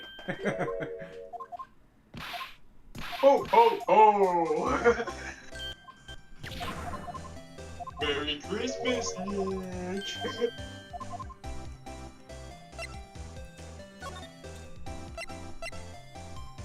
But no, this is some Christmas for Edgeworth, right? I can just imagine, like, he'll still be haunting into these days. Christmas. Bah humbug. You know what? I don't think anyone would blame him if he just didn't like Christmas after this. A case that brought us back to his past. A traumatic past.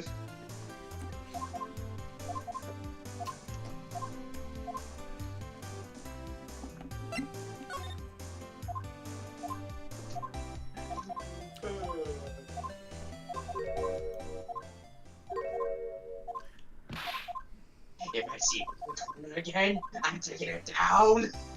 Wait, what?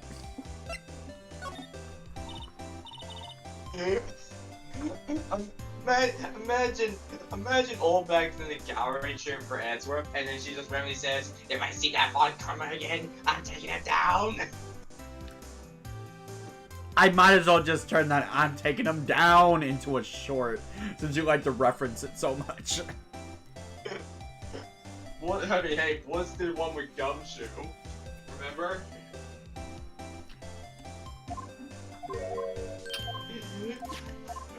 First, old bag wants to take down the director, then Cody, and now Detective Gumshoe, and now Von Karma.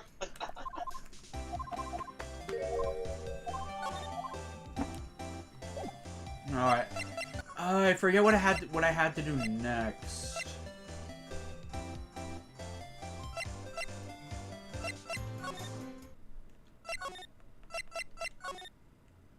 Okay, here it is.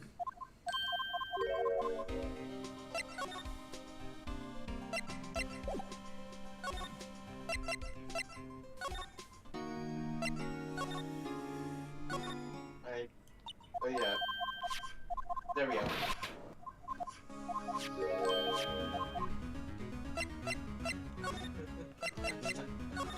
You know what? I didn't like Grossberg at first, but I've grown quite attached to him. What, since case 2? Yeah. You do have to admit, he was kind of an ass in case 2. Well, keep in mind he was pressured by, you know, who. I know, but still. Oh, yeah.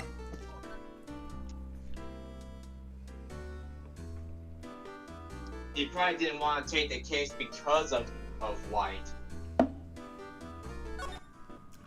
I'm just saying, my first reaction to him was, this guy's kind of a prick.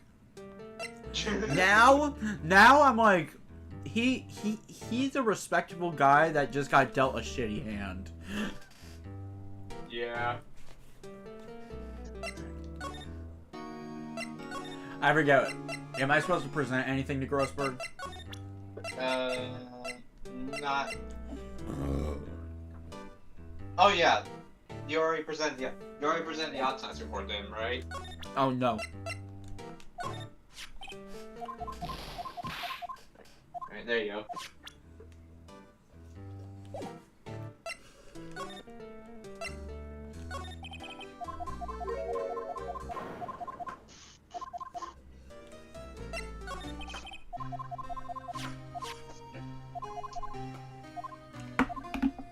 The DL6 incident was is definitely like the main thing in this game. Oh no, I didn't. Oh my god. I'm too used to the PlayStation. I pressed the A button to back out.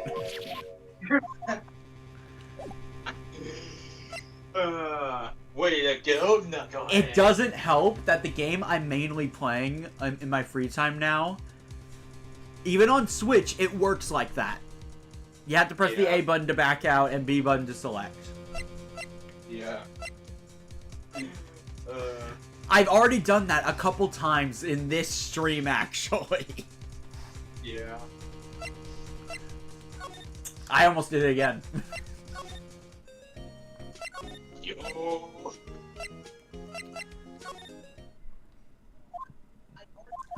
Maybe it's just me, but I actually think that Maya's kind of cute. To be fair, I've never really gone for the traditional attractive. Buffering. Oh no, we're fine. No, it says no data. No, like, it's good. The stream is still going on YouTube, we're fine. Okay. OBS disconnected, so I started panicking. Yeah. I could probably bet anything in Nightmare, you still here? I actually don't. Is he even still here? I don't. He's in the call. Oh yeah, he is. Oh yeah, this is the part where going to yell back from the like, why'd you put another witness, pal? Trying to make Miss Grant look guilty, pal. Oh yeah, they put you in handcuffs, pal.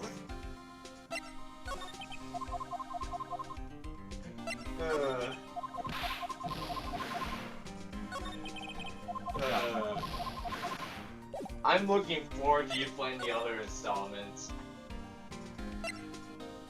Especially now that I know to have 3 separate save files. Yeah. So yeah, keep in mind there are 6 main games, 2 other ones that feature Phoenix's ancestor, and 2 other games that feature Edgeworth. Wait, ancestor, not descendant? No, like the Great Ace Attorney Chronicles, you play as Phoenix Wright's ancestor.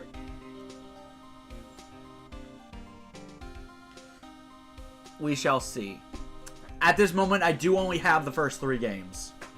Yeah, I know. I'm just letting you know there are the 6 mainline games, the 2 Edgeworth games, And the Great Ace Attorney Chronicles. The boat rental ship, no.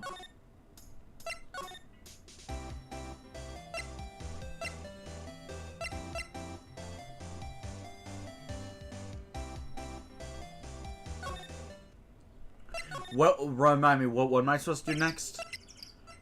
What did you already did you already got the defense request?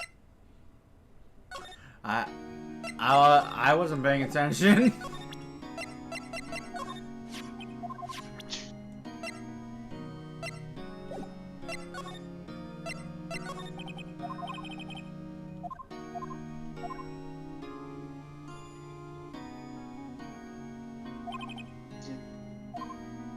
Okay, so you already presented the photo, right?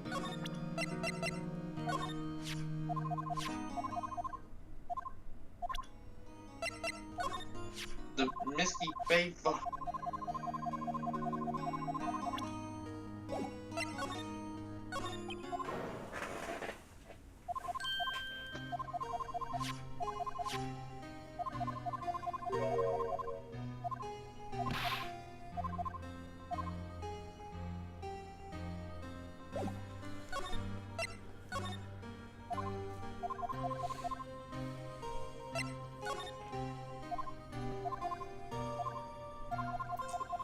Karma must have been the one that killed Gregory.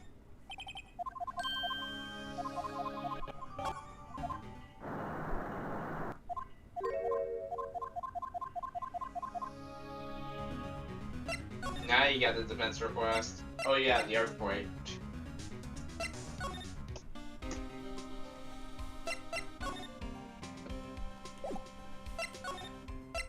I'm trying to remember what to do after that. Gumshoe. Wait, but Gumshoe wasn't giving me any options. No, present the defense request. Oh yeah, I have a terrible memory.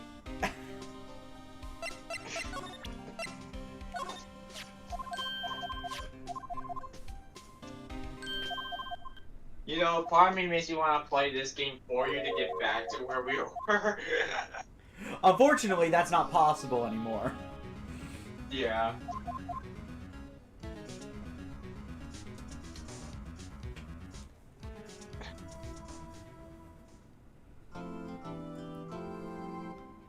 Wait, yeah, no, Switch, you know. That would be funny if I could just hijack your game. The only way to do it is by jailbreaking my Switch, and it's way too soon for me to be doing that. Oh no. No, I am against it.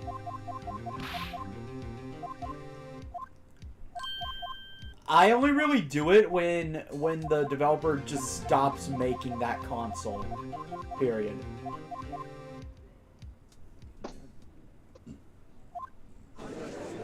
So in other words, it basically gets impossible. It's basically impossible to come across them anymore.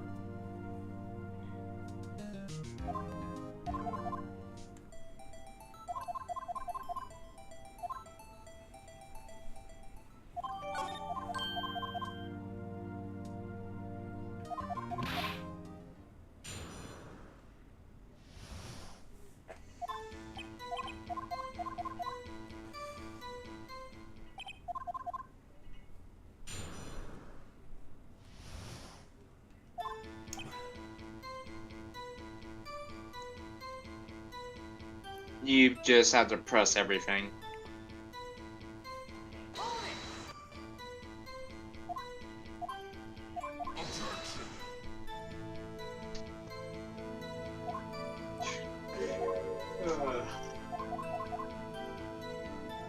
Oh man.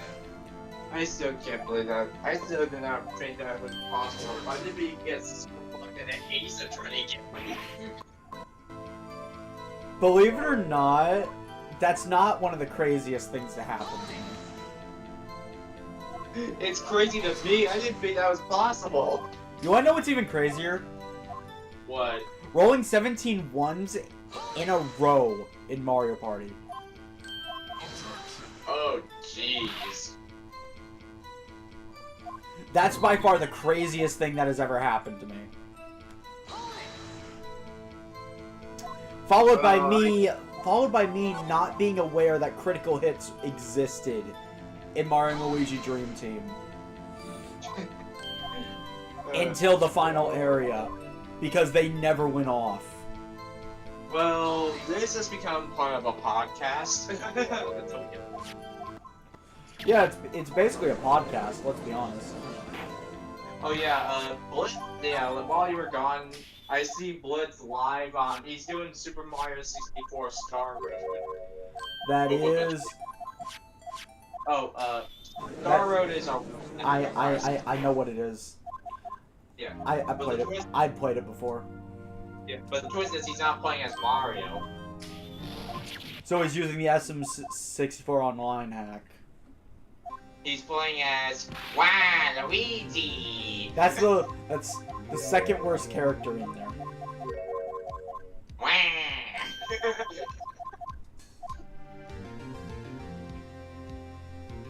Yeah, you're useless. Okay. I forgot about that.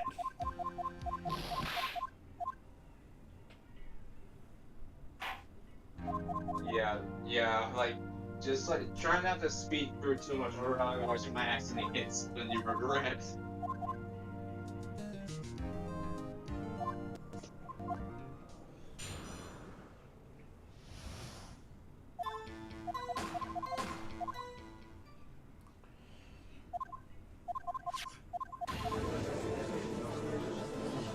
Okay, just press everything on this one too.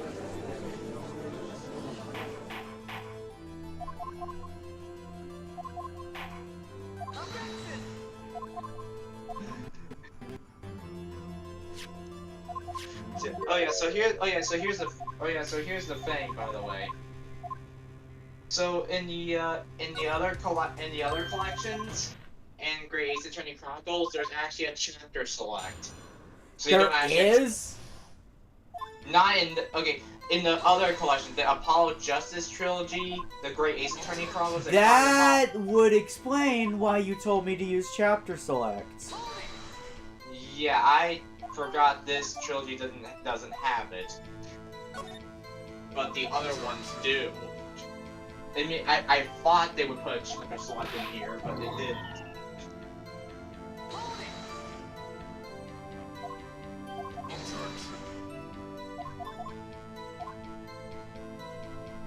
It's just a little annoying that they didn't.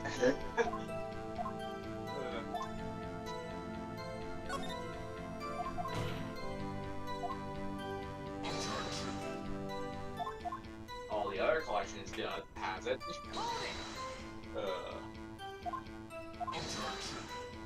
Yeah, that I really honestly thought there was a trim select, but no, yeah, this one was at the beginning.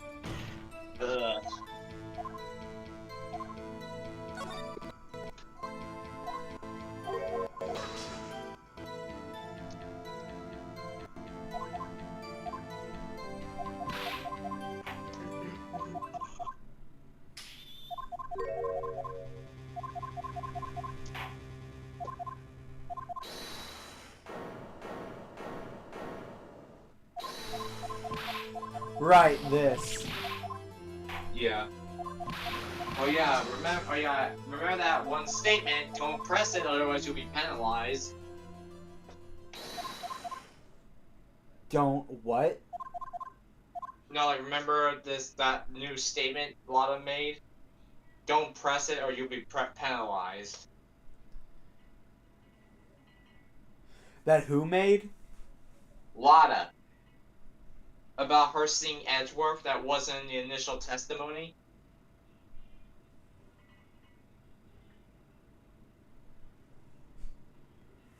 Alright,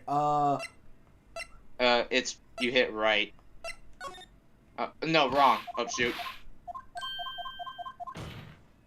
You little... We're going so fast, I even got sidetracked. You!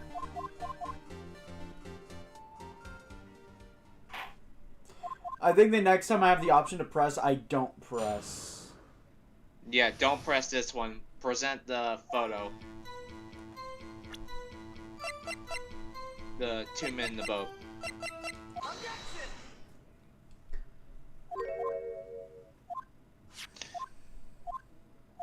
Ah, your bridge just goes so fast, it's just jumping up my head a bit.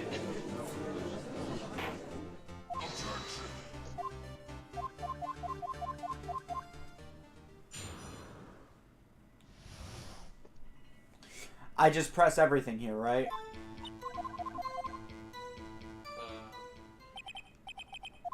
Okay, hold on.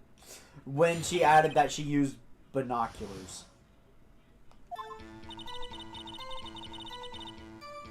Okay, slowly go for the testimony real quick.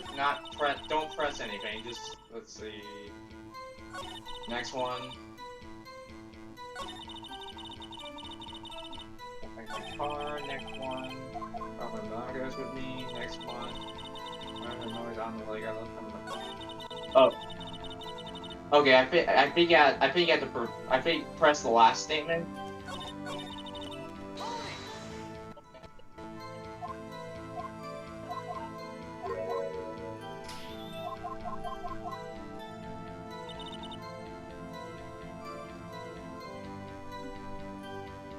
Oh. Oh, I think I have to present something.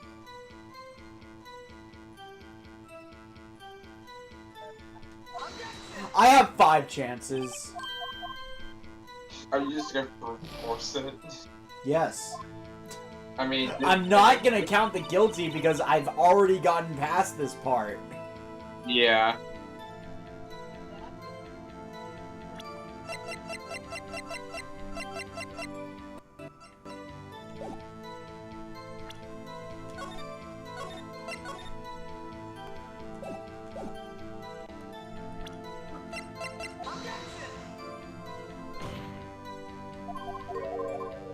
Okay, what was that? What was that previous statement on? Oh, no, still brought my binoculars with me. I'm trying to remember, like, didn't she make a new statement from this, or? You know, you could also just look in the last stream to see what I did. I can't do that. Because then the stream's gonna lag, but you can. Yeah, fair point. Alright, give me 1 sec.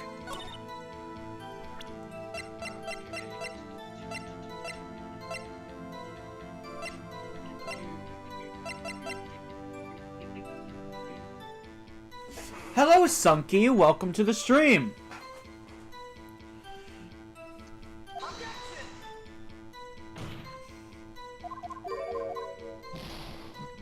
I will. I'm going to brute force this until I'm not counting the guilty because I've already gotten past this part.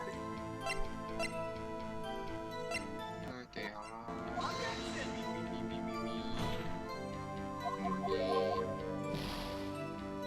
It's like past the 4:30 mark. Yeah, it is. I did do 2 episodes that time. Yeah. I'm gonna load save.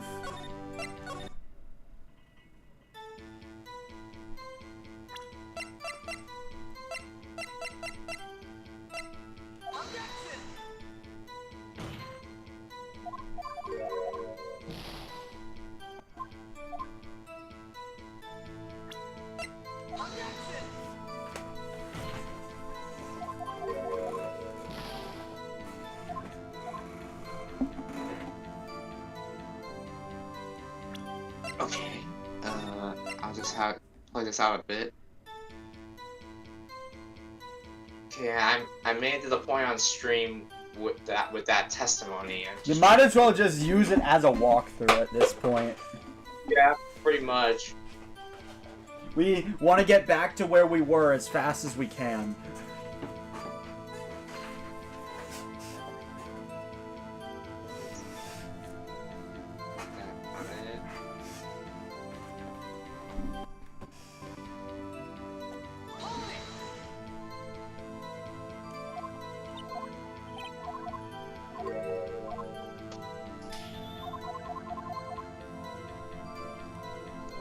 Oh wait, I think I remember what you did. Oh, you pressed that statement. The previous statement.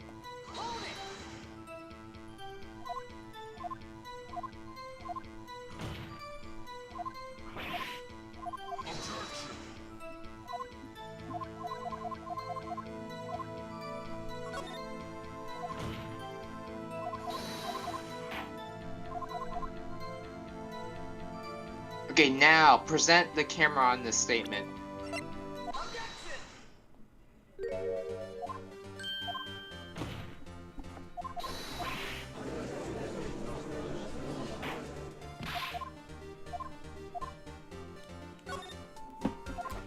What she was photographing was Gordy. Oh, now I remember. One of the evidence I lost was actually Gordy. I mean, yeah, because Gordy is no longer needed because he's...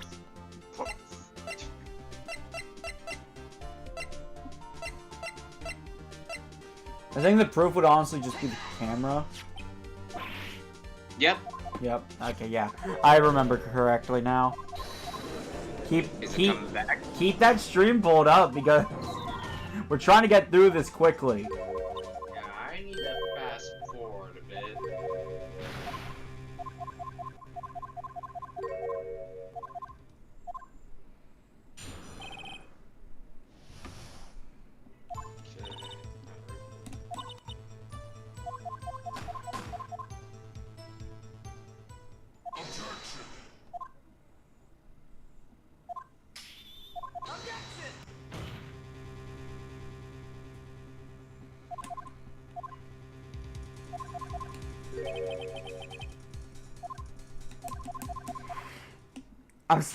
I'm probably gonna laugh as soon as the parrot comes up.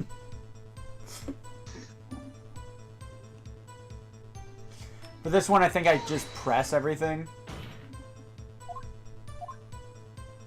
The part where she says she's not actually a real photographer. No, I mean like everything.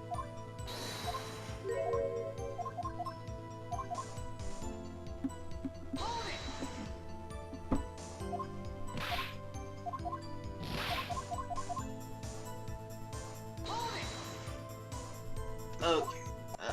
Alright. Where's that at?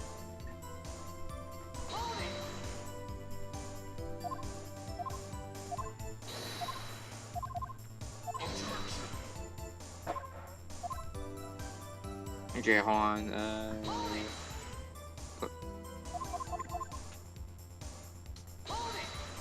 Oh! That was the statement you just pressed.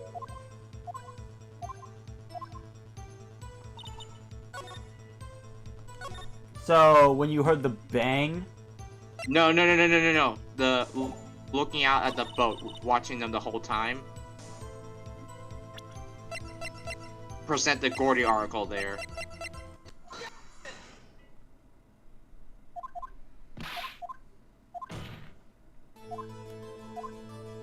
Oh yeah, those who just joined the stream, we kind of soft-locked ourselves.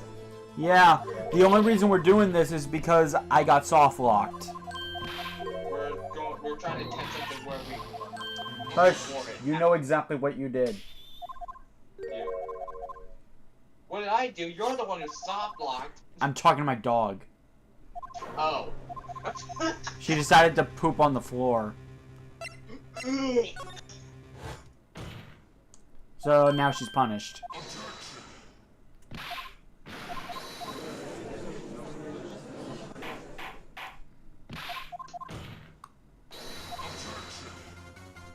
I think you know what you gotta do from this point on, don't you? It would be more surprising if I didn't. Are you telling me you want to play dumb on purpose? Imagine I purposely get a game over. Object to the enlargement. I was trying to remember. Object, I say.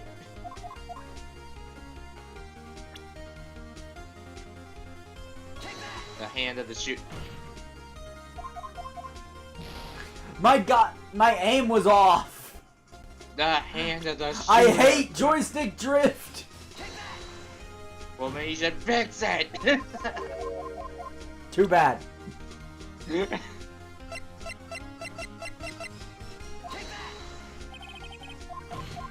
There you go. There you go. Welcome to our podcast / speed run until we get back to where we were. True.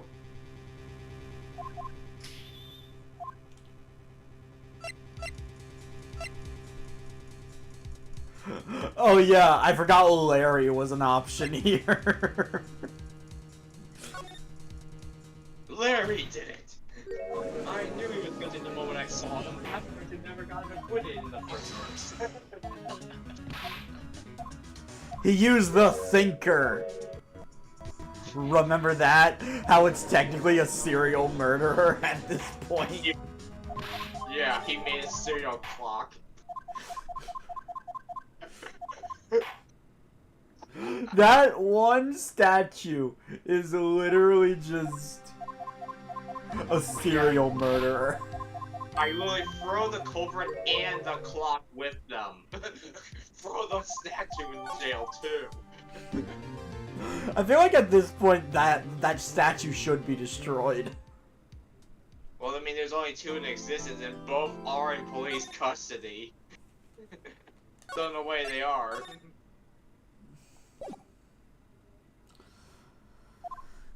Now for me to attempt to remember what I need to do.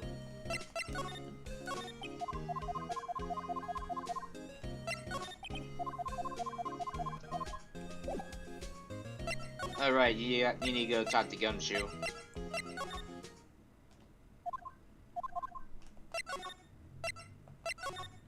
Detective Dick Gumshoe at your service, pal. Oh yeah, I love the part where just to go, hey Dick, get over here. Yes, sir.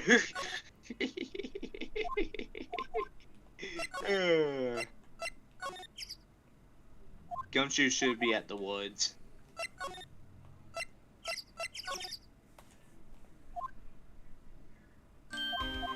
There he is.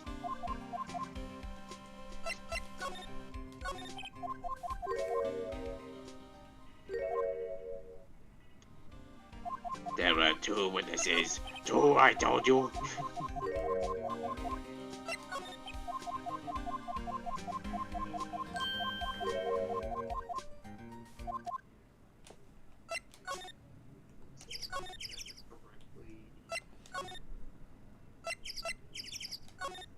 Oh yeah, that's right.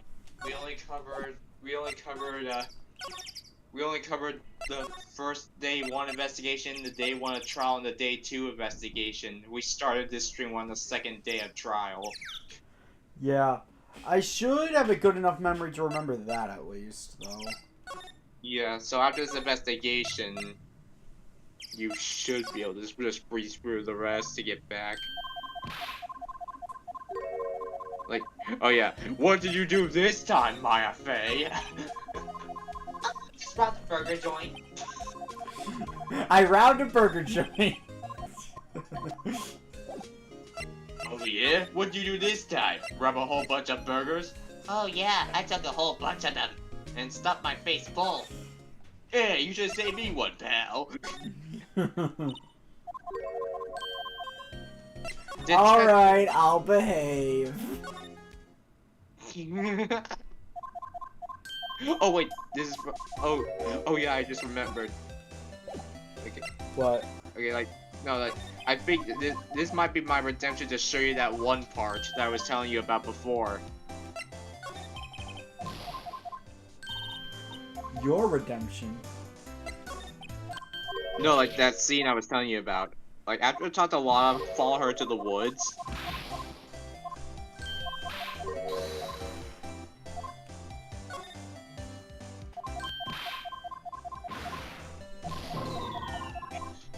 I love that Phoenix got confused by saying how much.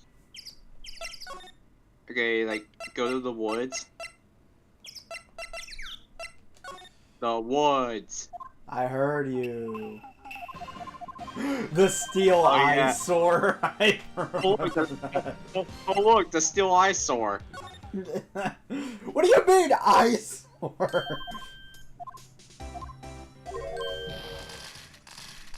Oh, that's it. Okay, That's I'm it. That's it. Maya sneezed. That was the part I wanted to show you about. I told y'all no sneezing! See, I set the camera to respond to things a little softer than a bang! It'd trigger one of Von Karma's finger snaps now! Oh, I'm sorry. Wait a minute, Donkey Kong Country Returns HD is released on January of next year? I guess so. I think. Yeah, well, sorry's nice, but what about my film? Nick, pay the Pay the lady. That's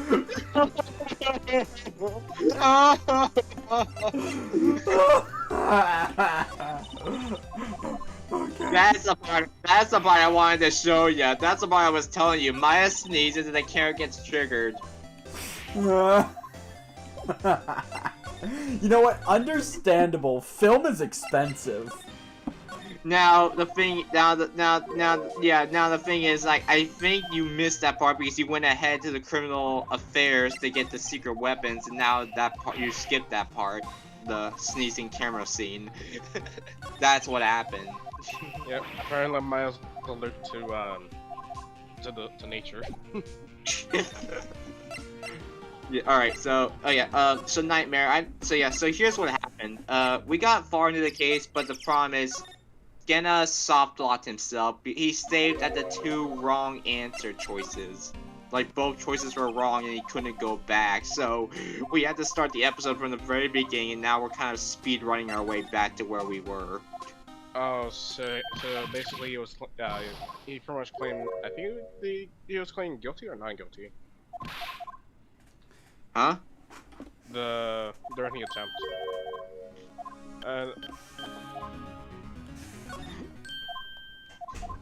Like, we're trying to get back to Alright, missile.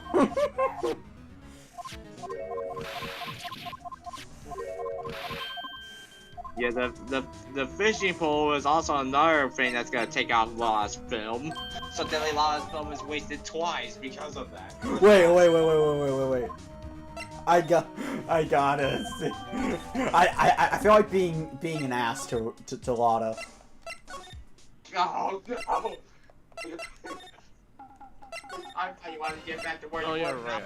That woman is such a big stereotype for Southern people. No, I refuse to let her rest in peace. Okay, Nick, this looks like a good spot. Although I will say this, that's probably not the last time you see a Lotta.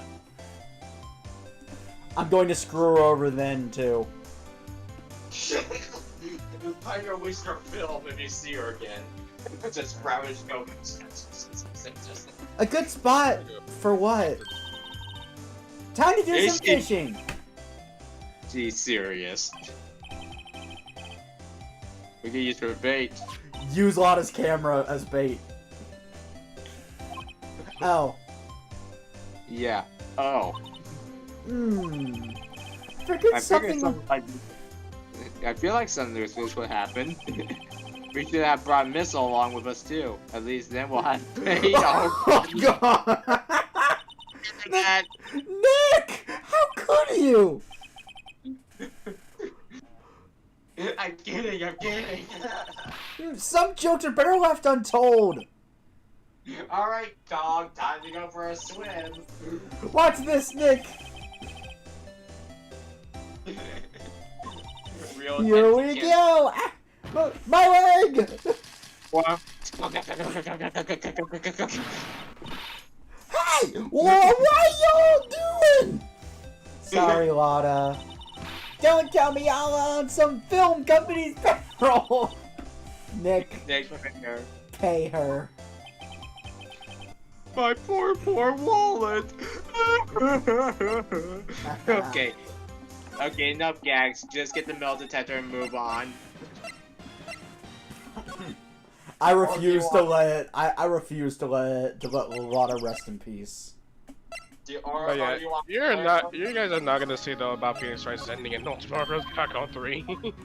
or do you want to make Larry suffer?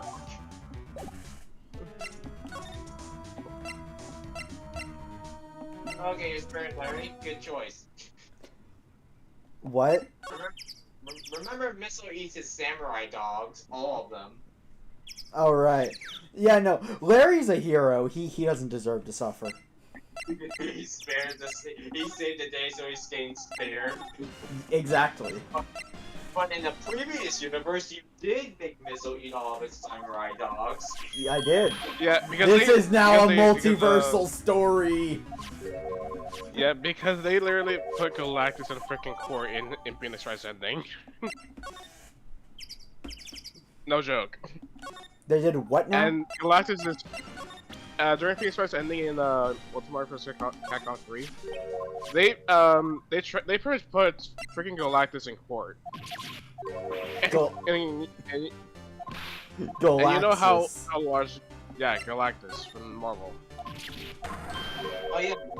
Oh yeah. She hold like a computer or something. All right. I forgot about that thing. I ain't talking to you until I hear from my lawyer. Larry, Nick is your lawyer. Well, Rex. Do you remember what to say? I think you should go with, is it yours? I did. No, you didn't. You hit, have you seen it before? The first time, yeah.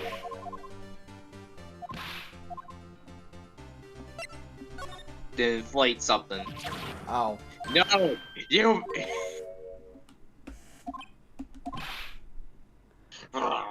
I'm not saying anything till my lawyer gets here. Larry, Nick is your lawyer. Yeah, because of that.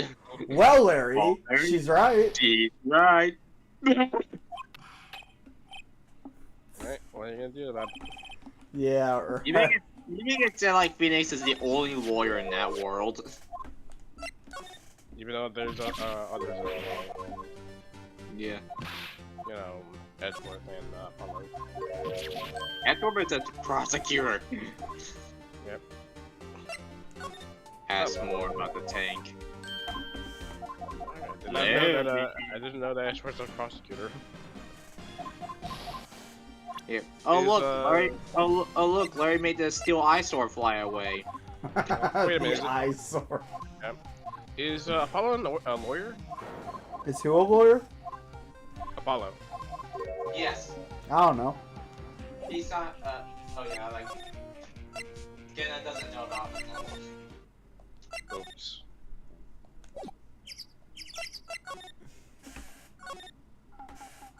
Great, so let me see. Alright, let me see. There might be a zip on the end. Oh no, like I don't think we're at that. Oh right, don't you guys show Law that Cordy doesn't exist? The what? Don't you guys show Law that Cordy doesn't exist? Oh right. Come on, Skinner, crush your dreams. I make her life a living nightmare. Yes. I thought you were about to say make her life a living hell. I know exactly squat about that. It's painfully easy to know when something doesn't catch Lana's interest. Oh yeah.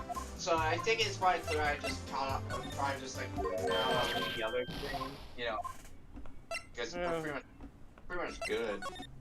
I do hope that rifle is good land that girl's suit. I prove that Gory does it. No, it's here. It's here. Not out there.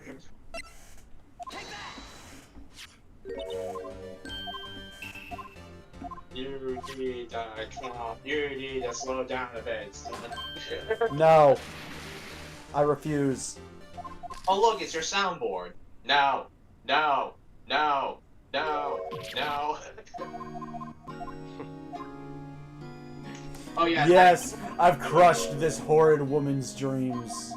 Oh yeah, Naira, I don't think you know this, but on the soundboard on our server, there's just a soundboard of Skena saying no. You want to play it for him? Oh right, I can do that, can I? It was this huge joke that I always said no to everything, and Dragon was constantly asking me to do stuff I didn't want to do, so I just recorded myself saying no and added it on a soundboard. Oh, I didn't know you guys have a soundboard. We do. Um, Trying to remember where it is. Let's see. I think this is the soundboard. Yep, that's it. Play it? Nightmare found it. Nightmare found it. Yep. Oh yeah. Hello, I am your dad, and not Robert Hammond's killer. I run the web neutral.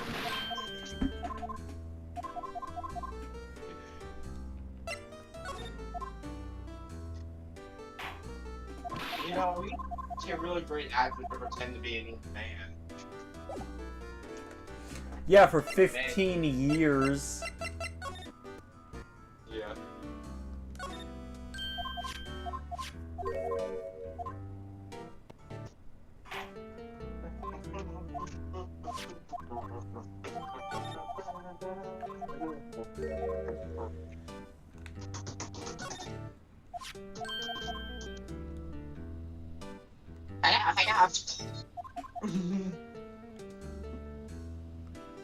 It's a loading time! I do remember saying that a lot earlier. You're not supposed to raid the safe yet. I forget.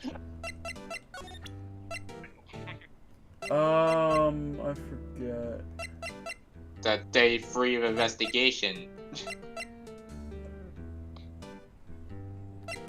Would you just imagine Phoenix talking to the old guy while mine just secretly stealths over to the safe and just opens it, just grabs the paper, puts it in her pocket, and just walks out with it? Yes, I can actually. Be like, hey Nick, I took some from the safe. Maya, you didn't. A piece of paper. And then they both go wide. I'd be like, get your revenge on my old dad's birth.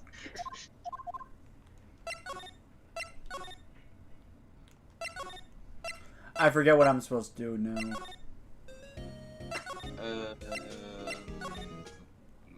Oh, here it is. No. Well, never mind. I think you saw. I think you have to talk to the old man more.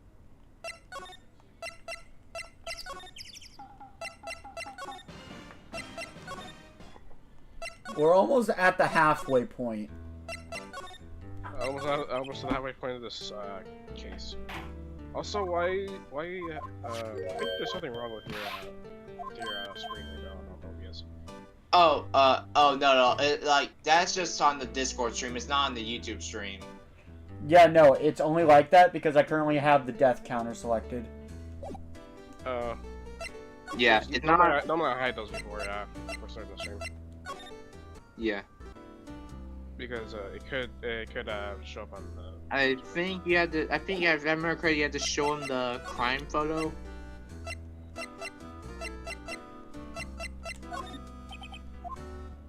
What? Wait. Like, show him your badge?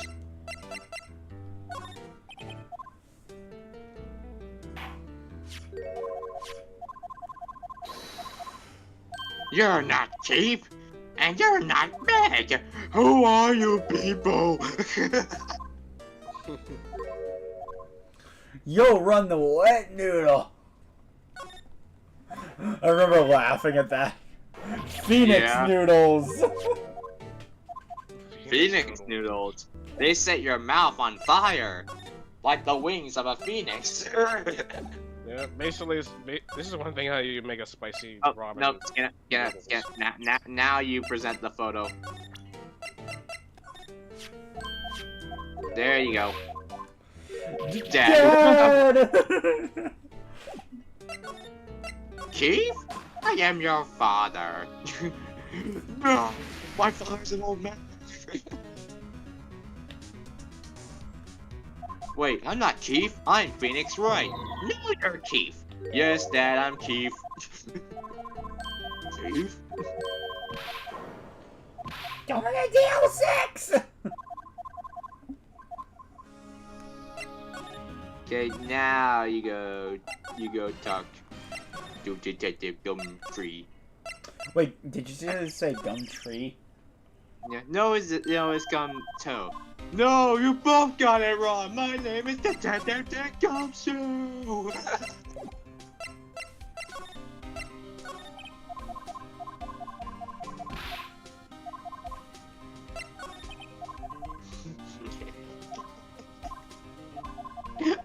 There's this one scene in the anime where they both purposely messed up his name. I should probably watch the anime sometime. Yeah. Oh wait, there's anime of this? Yeah.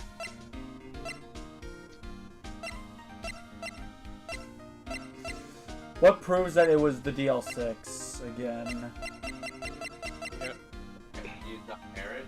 Because I think I only know, when it comes to Capcom anime, I think I know for Mega Man and Street Fighter, I think. You present the parrot, and soon the parrot will take the stand.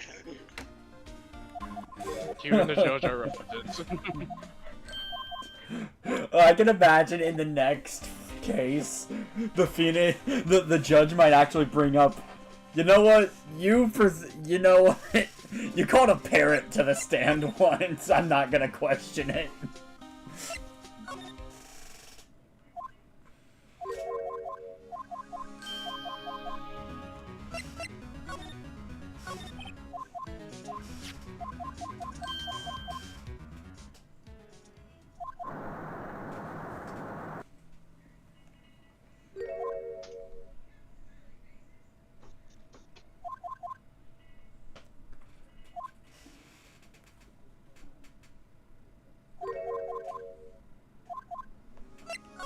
That's right. I think you didn't hear about the anime either, Nightmare. What, for the Ace Attorney? Yeah. Yep. No, I'll have to give it a watch sometime. Yeah, both. Yeah. I think well, first off, though, I do need to get. I think I do need to get. Do need to get to start playing some Nintendo games at least. Yeah. Yeah. I'm starting with LA Noir first, and then after this will be Professor Layton. So yeah, both season 1 and season 2 are based on the first 3 games of the series. Which fun fact though, I think Ace Attorney did have a crossover with Professor Layton. Yeah, the 3DS game, Professor Layton versus Phoenix Wright, Ace Attorney. Wait, versus? Yeah, they have. I think they have a crossover once. Yeah, they did. And I love it. Today's trial will end 3 minutes from now. We've heard it. So yeah, like that game actually was what got me into Professor Layton.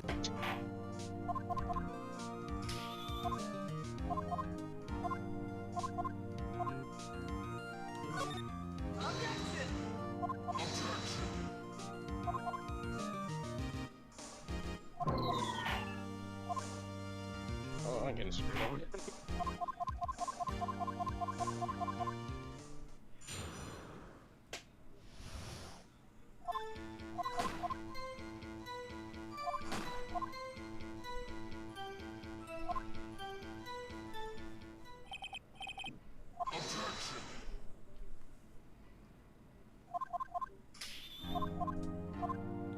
I think you just have to press the last statement to advance. Right, then there's a...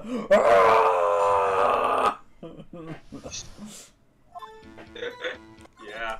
You just, oh god, fuck.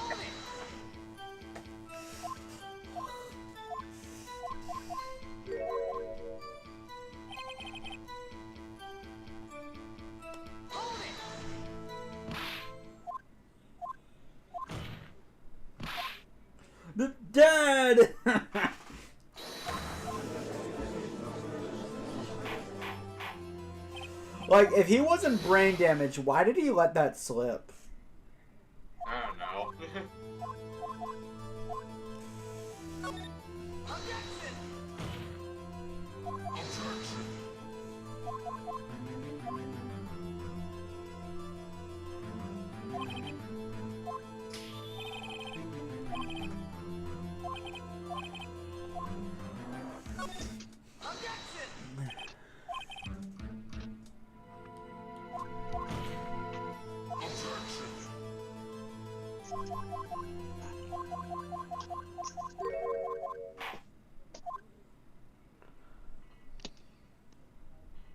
It was him, the Edgeworth boy.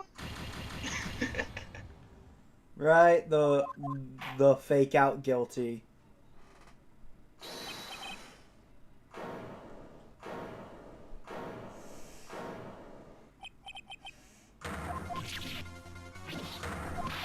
Larry.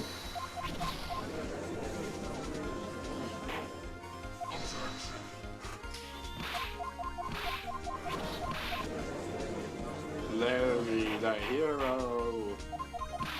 When something smells, it usually is the bots.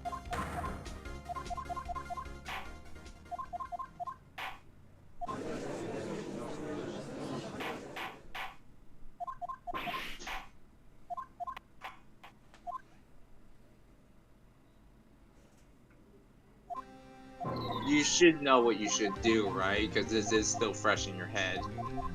I should.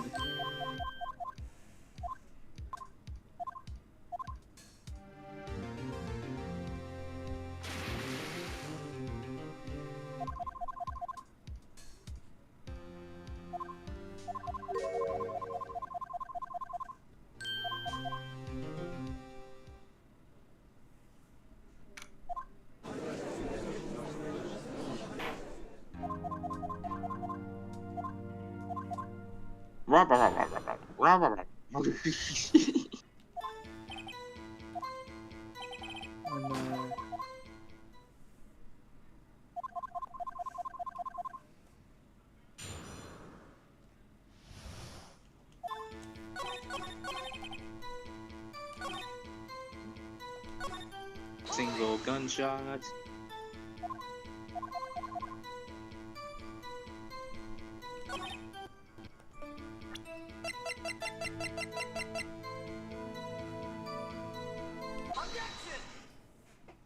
Good. Good.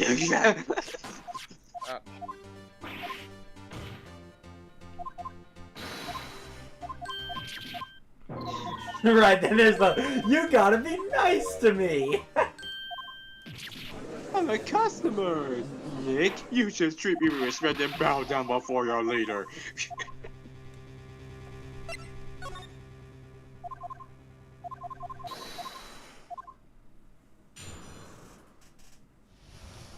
Oh, okay, now that would be a nightmare if Larry just like takes over the world just as everyone bowed down before him. Imagine.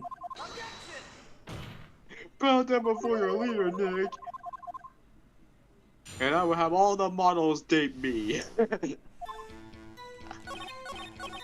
What am I supposed to present? Okay, hold on, slow down a bit. I know where I have to press, but what am I supposed to present at the last statement? I think you present the same thing you did with the previous cross-examination. About the 2 gunshots. Lotta's testimony? Yeah. Yeah.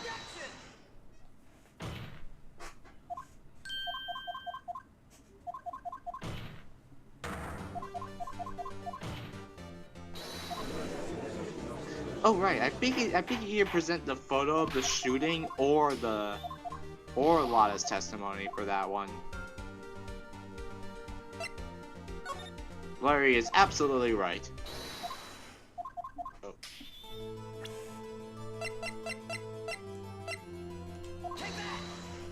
Your groupiness? Yes, Mr. Von Karma? I win. You are absolutely right. I find all Mr. Payne's current and future clients guilty.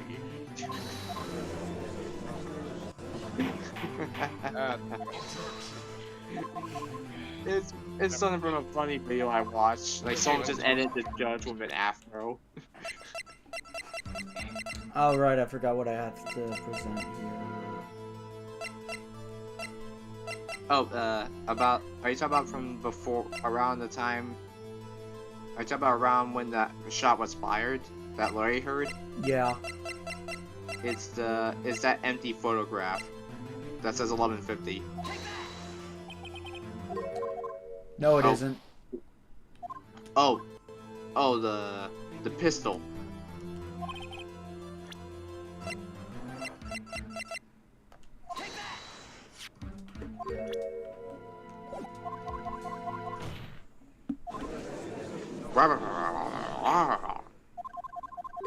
Mr.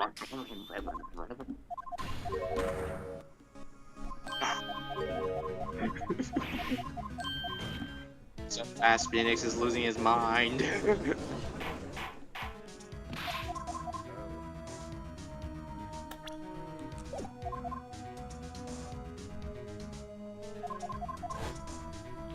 Yeah, I think Brian needs to get a land after. What? Oh, the How much time has passed since I got myself right now- soft locked? Right now, I'm playing Smash Bros. with Capra right now. So. Oh, you're playing Smash? Yeah, Kevin's been playing Smash Brothers all day. Yeah, he's doing the stream. No, he wasn't streaming when he was playing before. Yes, he was. He was doing a stream all day? Yes. He wasn't live when I checked. The murder is, I don't know.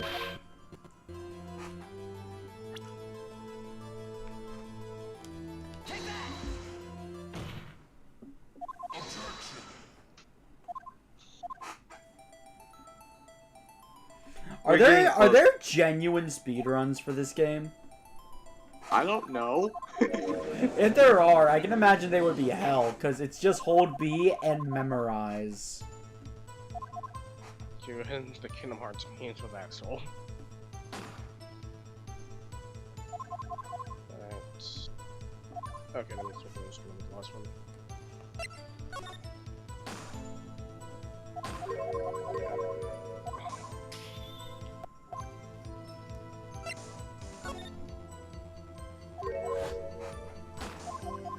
Alright. Yes, I'm leaving. Alright. I'm gonna go back to Trino just to make sure that my game is not tripping. Or it could be the button system just. Better bring the old man to me.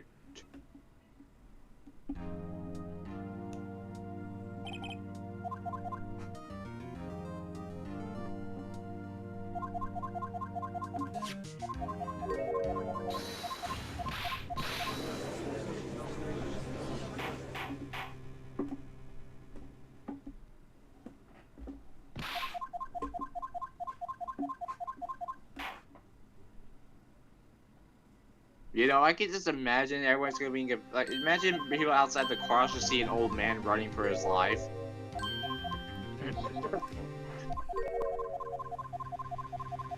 And they didn't think of the wiser. Be like, why is that guy running from the courthouse? And then there was this BS with the to be continued. Oh yeah, a memory of a murder. Cliffhanger. You're like, Or in the entree show, I think it's called the entree showcase. I think that's what it's called. It's called "We'll Be Right Back." what, the meme? Yeah. Like imagine freeze frame. Like imagine Skin as a face cam, just freeze frame to him screaming his head off from a cliffhanger.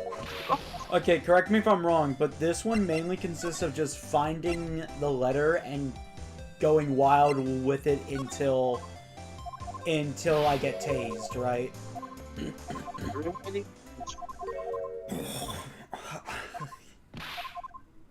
Oh boy.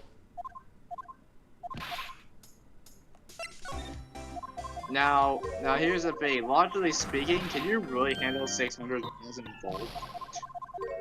No. I'm saying that as a fact, no. They must have had some kind of plastic or rubber on.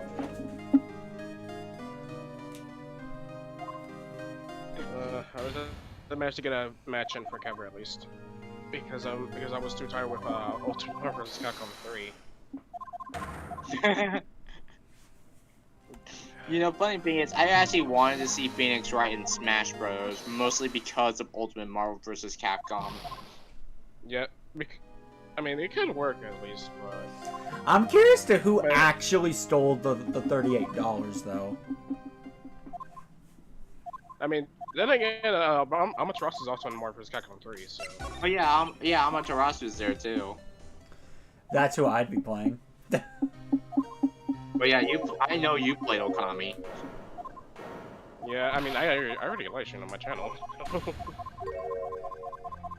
Oh, you live streamed Okami? Yeah, I live streamed Okami on my channel. CS will help me throughout the game. Okami is a very beautiful game, and I love it. I joined him for it, actually. Oh, really? He also constantly proved me wrong. Wow, that's a first. And killed Orochi by pissing on it. Which I already clipped it. Dude, seriously, look at his shorts. He killed him by taking a piss on him. Oh look, the still eyesore's gone. Nice. Eyesore! Yeah, the eyesore. He clearly does not like the Steel Samurai. Oh, then again, not a lot of people would realize how people have to literally fight Orochi 3 times. Alright, you know what to do. It's raid the safe time. It's loading time! He says it's about to move locations. Alright, the whole thing about kidnapping the bird. Thank you, Phoenix Wright, but our bird is in another castle. No, I just know, like, I don't know if you were here when I heard that joke, when I said that's joke nightmare, but I said, like, you know, alright, what'd you do this time? Kidnap a parrot from a criminal's house? Alright. I think you have to talk to Edgeworth first and show him that, then go to Grossberg. And then go to the police department, then the records room, then Von Karma tases you. I guarantee you, like, I am convinced that Karma is the real murderer in that case.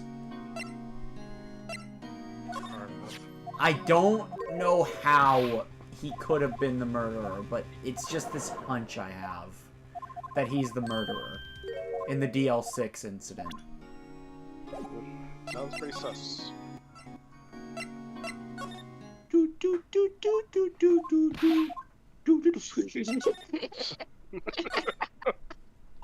I don't know why I know that. It's in my head. The moment you say sus, my brain went that theme. I think you had to exhaust all Edgeworth dialogue. Including all the talking points.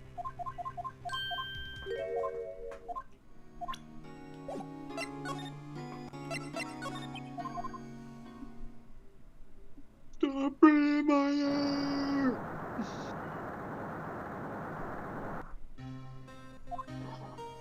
You know what? You know what I do want to play for another Capcom game? What? Ostra's Wrath. Ostra's Monster Wrath. Hunter? No, Ostra's Wrath. Oh, You should play Monster Hunter. Me, Cam, and Sonic would all join you for that. I do want to get some of the obscure Capcom stuff out of the way. So. Monster And Hunter don't get me is started- a Capcom game. Yeah. But I do want to get Ostra's Wrath though. Oh look, Because, the like, nightmare. That game has not gotten any ports, and outside of backwards compatibility, of course. like, Capcom didn't even bother on Asura's Wrath. You know, make it. Sega didn't bother with Sonic Unleashed either. Yeah, same with Sonic Unleashed with Sega. People are Like, hoping for a remake for Sonic. People at first didn't like the Werehog, but then people realized it's not that bad. Yeah, I didn't play Sonic Unleashed, so I did. Definitely get the Warhawks stages now. Although screw Skyscraper Scamper and Eggman Land, those stages are terrible. The night version of Skyscraper Scamper sucks. Yeah, the night version. The day version's not bad. But don't get me started on Eggman Land. Ugh. Nobody Welcome likes to Eggman Land, the greatest amusement park in the world. Yeah, like try to get the S rank at Eggman Land because Eggman Land is currently one of the longest stages in Sonic Unleashed. Eggman Land throws everything and the kitchen sink at you.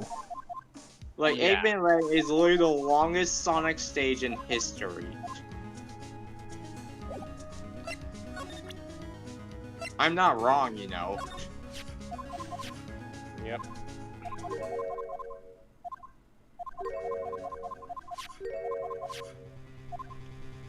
Which line was this? And don't get me started on the tube section with the Warhawk at least on Eggman Land. You know, Forget. if they were, the thing is, I don't know about this though. Like, if they're planning on remaking Sonic Unleashed, are they gonna use Roger Craig Smith to voice Sonic? Because I don't know how he'll do with the Werehog. Oh, definitely actually, not. If they remake that, they'll have to use Sonic's current voice actor. No, I'm not sure. His voice No, is I don't shot know. now because of the Werehog. no, I don't know. I don't know if Roger Craig Smith could do the Werehog. I think if people have a question if he could do the Warhawk voice. But he was actually joking on having when he does the Warhawk voice. But I will if they're able to remake Sonic Unleashed. I'm not sure how would Roger Craig Smith sound like the Warhawk. They'd probably just have to add a filter to his voice. Or maybe they just use. Or just, use the current Sonic voice actor. Which is yeah. which is of course Jason because he's still alive at least. So Yeah. you know, Well, they could use all the Jason Griffin no, to like remake all the Sonic voice actors are still around. Ryan Drummond, Jason Griffith. Jason Griffith. Yeah, they're all still alive. Yeah.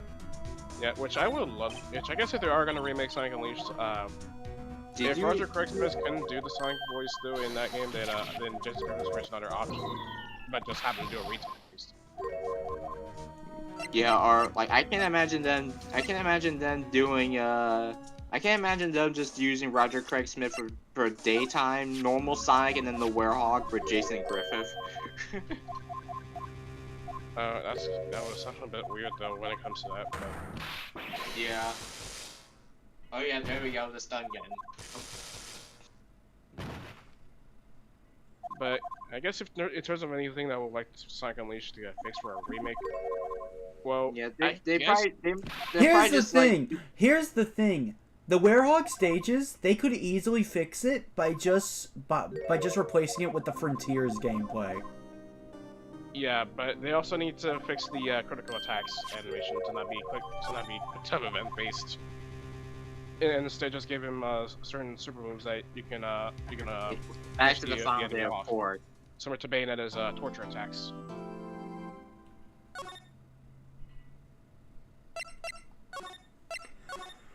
Alright, so the first trial comes to an end, and then I stop fast forwarding, right? Yep. Well, we gotta get back to the DL6 part of the trial. Yep. Oh right, Maya's still electrified. Maya has a shock collar. It would be funny if she accidentally touched Karma, and then he just gets shocked. Would you just imagine Maya goes up to Karma and just dress up like a Sith Lord and be like, I am the Senate, Mr. Von Karma. Plot twist. Maya, a Sith Lord. I believe I pressed everything here, right? I don't like that, Yeah, I think you do, yeah. I think.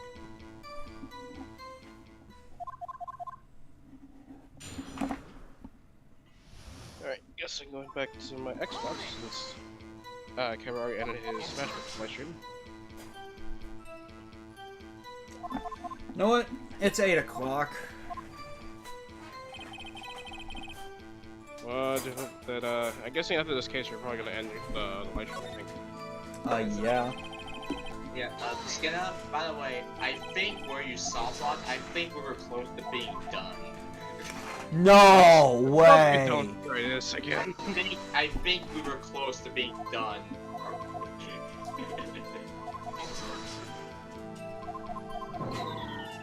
Or at least to go Deadpool. Try not to suck.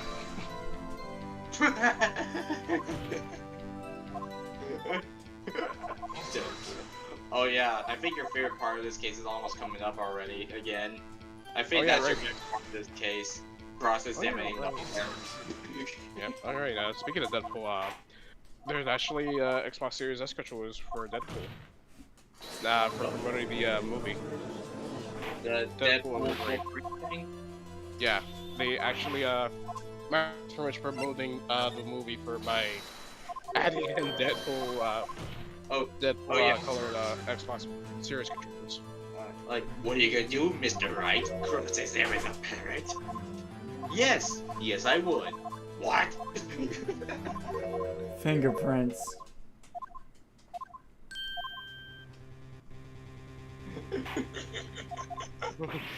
I would make it an Animaniacs reference, but I have not watched it cartoon. Oh yeah, cross-examine the parrot? The defense would like to take up on my proposal. I'd like to cross-examine the parrot, Your Honor. Mr. Wright, did you lost your boggles? Let's voice act this again. Need you even ask? This is a farce. I object. Wait a second! You were the one who suggested I cross-examine the parrot, Von Karma. I have a right to do as you suggested. Well, if you're so desperate, then please be my guest. Of course, should you go through with this, and nothing comes of it, I hope you're ready for the consequences. Nick, this is crazy! Well, so I'll go through your little game. Oh, I'm doing it! I'm interrogating the parrot! I think this is your favorite part of this case. It is. It is just out of random. What's next? You cross-examine the parrot? Yes. Yeah. Yes, I Yes, I will. This is the most ridiculous thing I've ever heard.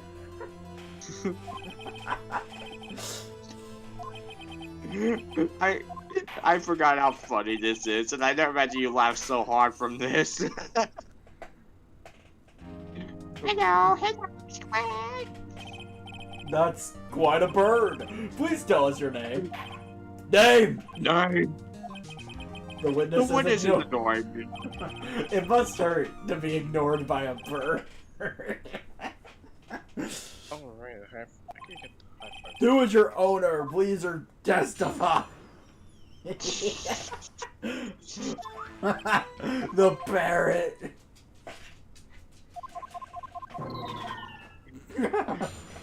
So what is this annoying? The witness is annoying me.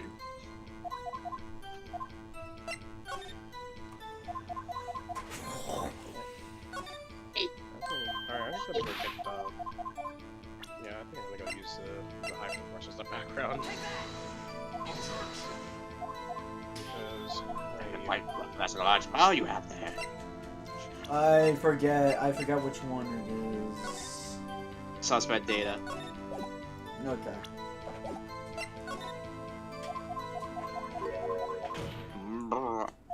Holly Jenkins. Oh look, it's old lady. Oh look, it's old lady Jenkins. I got Ray Ray playing Epic Mickey 2, so and the phone facing 8 and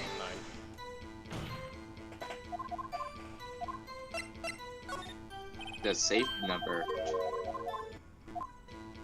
I love that line. My, what a reckless parrot. What a reckless part.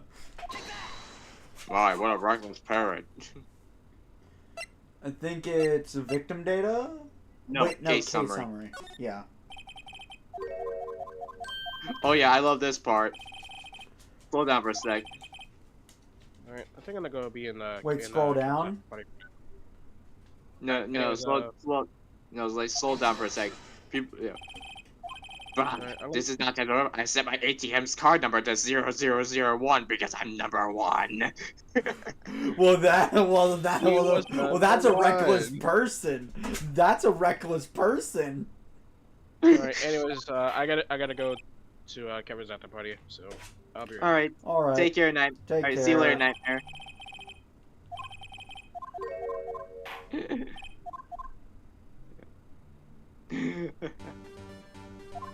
Witness, what is your name? Boom. He's actually a pretty good actor that, like an old man for 15 years.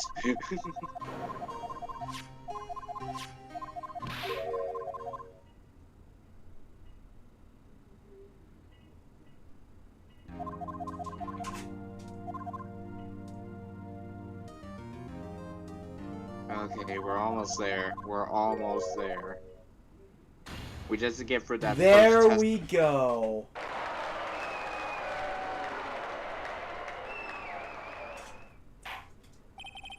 Not guilty! Yay! This court is adjourned. Nope, we're not. Objection!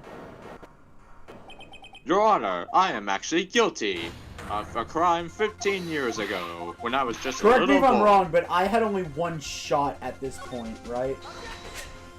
You had one penalty bar left, and the fact that you couldn't go back to the previous choices is because you had one penalty bar yet. You couldn't go back. You soft-locked yourself because of that. Alright. I'm making 3 saves now. Okay. We are finally back here. I think that took an hour. Pretty much, I would say. I mean, we still have to skip a few stuff, but yeah, we're pretty much back to where we were.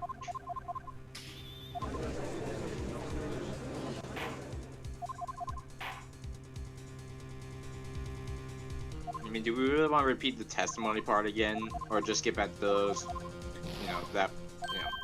There's no point to repeating the testimony part. Yeah. I don't believe your nightmare. Okay, so Sonic before the stream told me that apparently Case 5 was a DLC.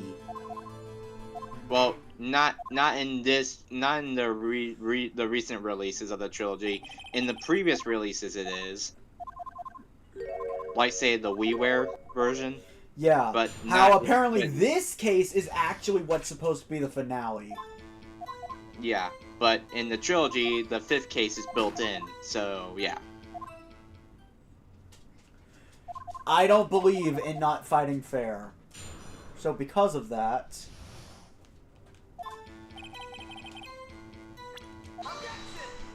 I'm lowering my penalty bar.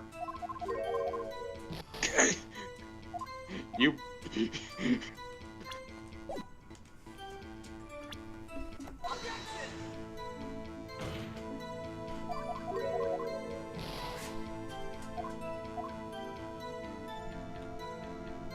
You gotta make sure you don't get soft-locked again.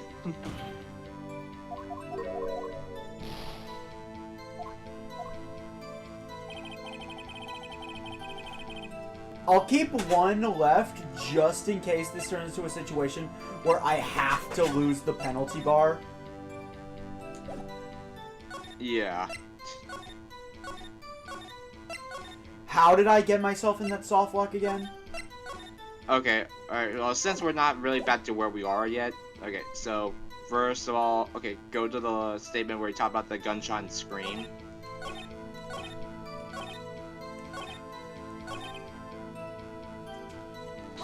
The gunshot scream.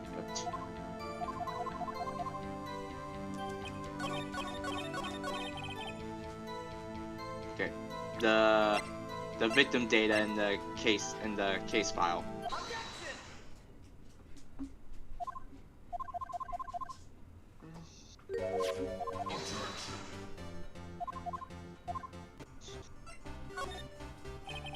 Every time Von Carl talks about that file, he's like, "Is that a hobby of yours, Mr. Wright, to bring up that file over and over again?"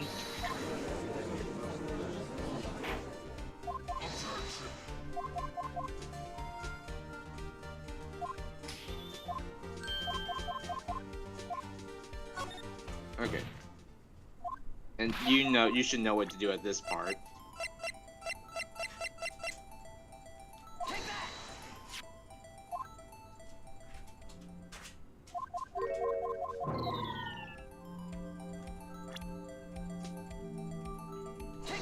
I mean, to be fair, if you've gotten this far, it should be very obvious what the problem is. Yeah.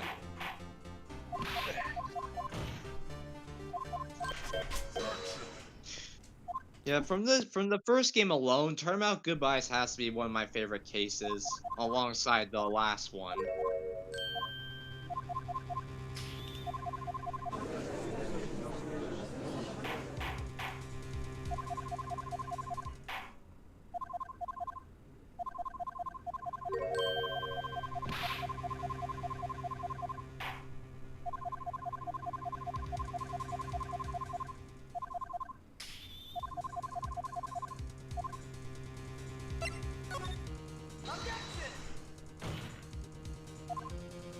I object.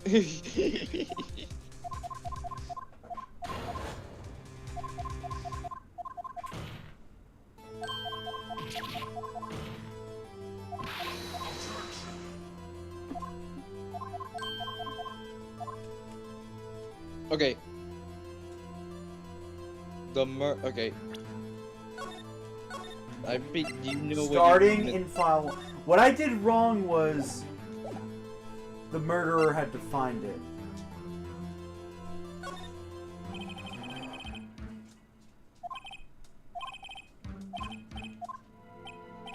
Okay, I think we're good now. Alright. The murderer had no reason to take that bullet. You don't want to admit it, but it's true.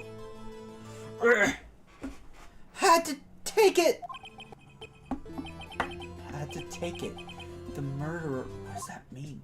You're thinking too normal! Think crazy! Don't think why the bullet was taken! Think why the bullet had to be taken! Mr. Wright.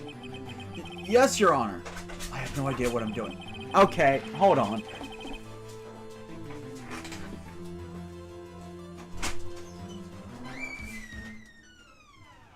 What's up?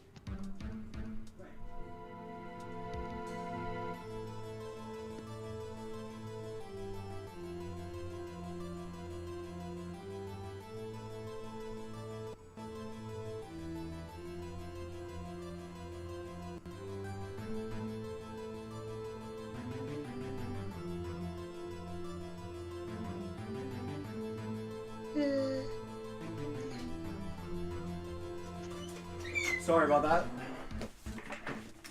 Let me guess, dog. Yes. I finally will let her out because it's been 4 hours. Okay. Well, the murderer had no intention of taking the bullet from the scene. But, the murderer had to take the bullet. Had to, Mr. Wright? What do you mean? Well, for instance, what? Maybe the bullet, hit the murderer. The bullet hit the murderer? Just saying, for instance. I mean, if it hit you, you would have to take it with you, wouldn't you? It's not like you could perform surgery right there. You know? Wait a second. I was just talking off the top of my head, but what if that's really what happened? Let me get this straight. So at the time of the murder, the murderer themselves was shot. And they left with the second bullet still inside of them, thus leaving only one bullet at the scene of the crime. Yes, I guess that's how it would work, yes. But there's a problem with that. The other two people rescued from that elevator, Miles Edgeworth and Yami Yogi, were both unharmed. So that would mean The murderer came from outside. Yes.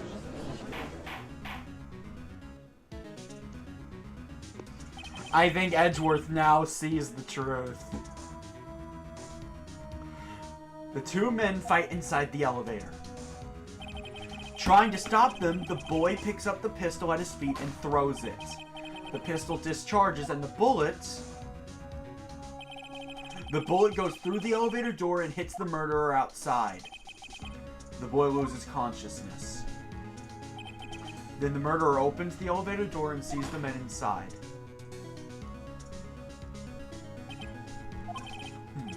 Mr. Wright, you are truly the most unpredictable defense attorney I've ever known. I can tell you're grasping, yet I cannot deny the possibility of what you say. What are you saying? Deny it! Deny it!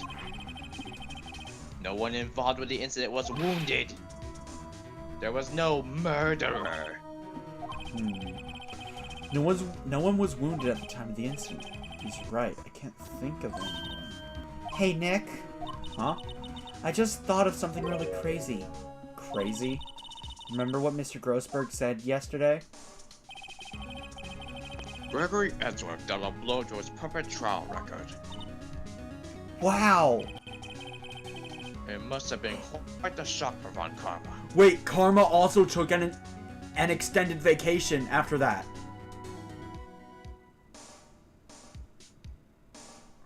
It had to be him. He took a vacation for several months after that, you see. Yes, an unusual event for the man. That was the first and the last vacation he'd taken in his many years of prosecuting. What if Von Karma didn't take that vacation because of shock, but took it because he was injured? Which would mean, it can only mean one thing. He was the murderer in the DL6 incident. He was the man who shot Gregory Edgeworth. It was Von Karma! Oh man. Something wrong, Mr. Wright? You seem dazed. No, Your Honor. Well, you have indicated the possibility that the murderer came from outside. Can you give us the name of your suspect? Uh-oh. Should I come out and say it now?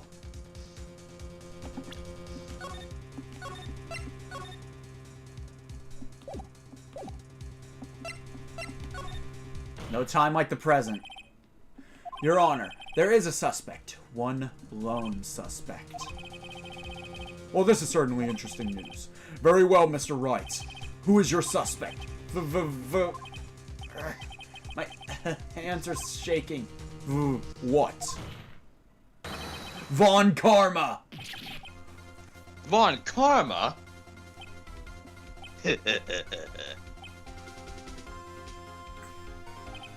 You mean the Von Karma, the prosecutor, the one standing right over there? Bah! You don't object? I see no need. Why honor this ridiculous outburst with my objection? Because you took a vacation for several months starting the day after the incident. Yet you pride yourself on a perfect record. Why would you take such a long vacation without any reason? So you're claiming that I took a vacation to heal my injury from the incident? Fascinating. Prove it. I would have needed surgery, no? Where'd I go under the knife at, Mr. Wright? Bring the doctor that operated on me. Have him testify. Nick, let's find out who his doctor is. It's no use. Edgeworth? I know Von Karma, perhaps too well. He's perfect. He wouldn't leave clues. He probably didn't undergo surgery. That would leave a doctor as a witness. Nobody's that perfect. So what, Nick? Did Von Karma pull the bullet out by himself? That's insane! No, he couldn't have. You can't just pull bullets out of yourself. Wait. What is that? That bullet has to be somewhere, but where? Well, Mr. Wright, Can you produce evidence to prove that I was shot? The bullet is still in him. Wait, no. You make use of multiple save files.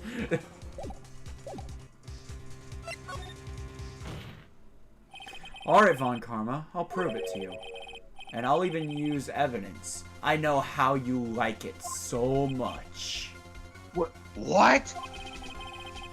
The evidence that proved Von Karma was shot is...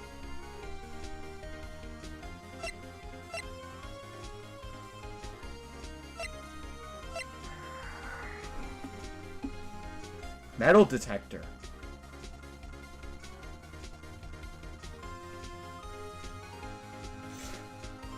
See, I think the bullet is still in him, so a metal detector would be like a...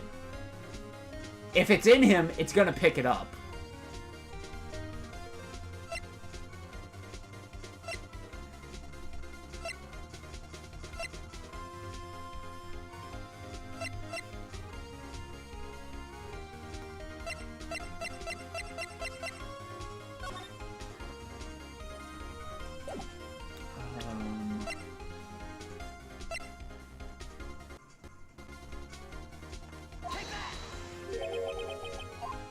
What exactly is that? Right, penalty! I'm really not sure how I managed to make it this far.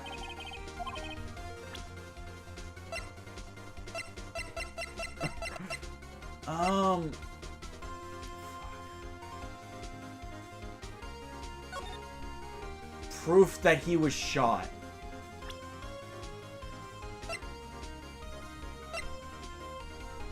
I am accepting a hint.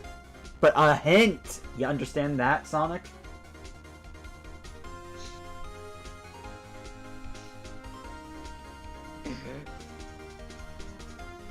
I don't know how to sound it. A hint would be not giving me all the information at once. You were on... I'll go and say this. You were on the right track the first time.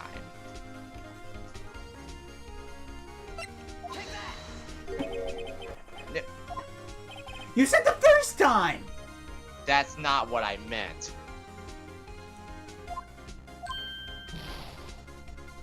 That is not what I meant.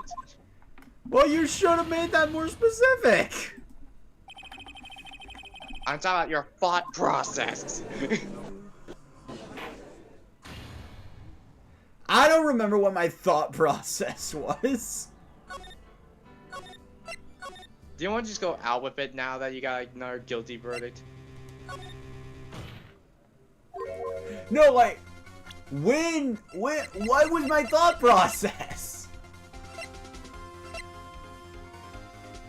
Tell me what my thought process was, apparently.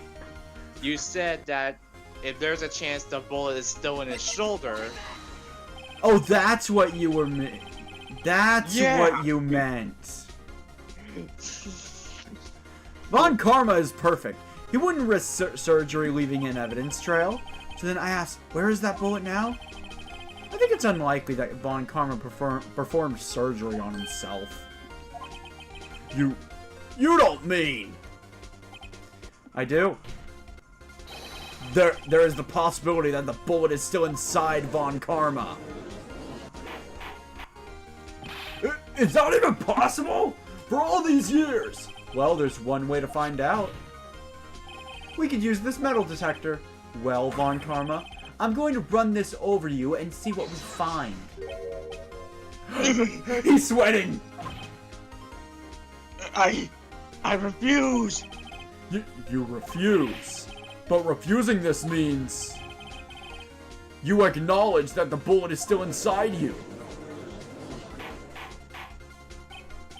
Order! Order! Order! Your Honor, the defense requests that we be allowed to use the metal detector. Judge, I call for suspension of this trial. This is invasion of privacy.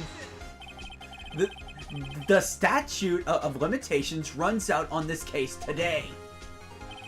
It was you who said we had to end it right here, right now.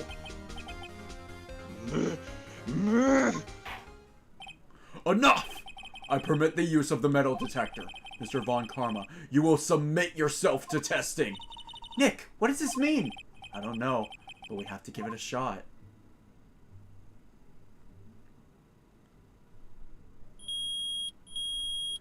Oh, It reacted. Something's inside his right shoulder. The bullet. Mr. Von Karma. You. It was you. I was afraid this would happen. And so I remained silent. Hmm? Indeed, there is a bullet in my shoulder. However, it has nothing to do with this incident. What?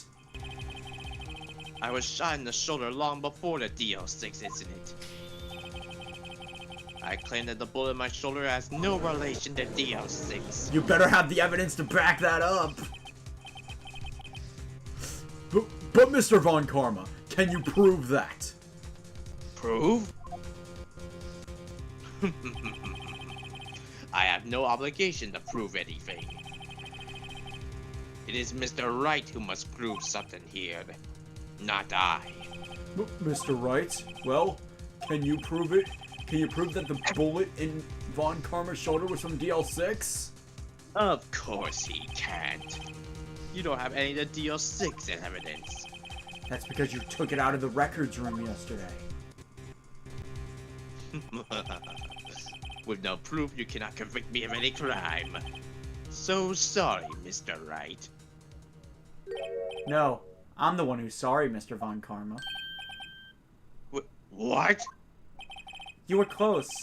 One day away from freedom. But you see, I have proof. What? Who would have thought you would dig your own grave trying to convict Edgeworth? I can link the bullet in your shoulder to the DL6 incident. And here's my final proof!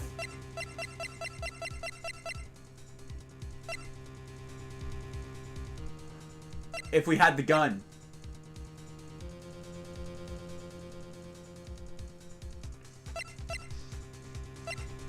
Wait. The DL6. What if it's Misty Faye?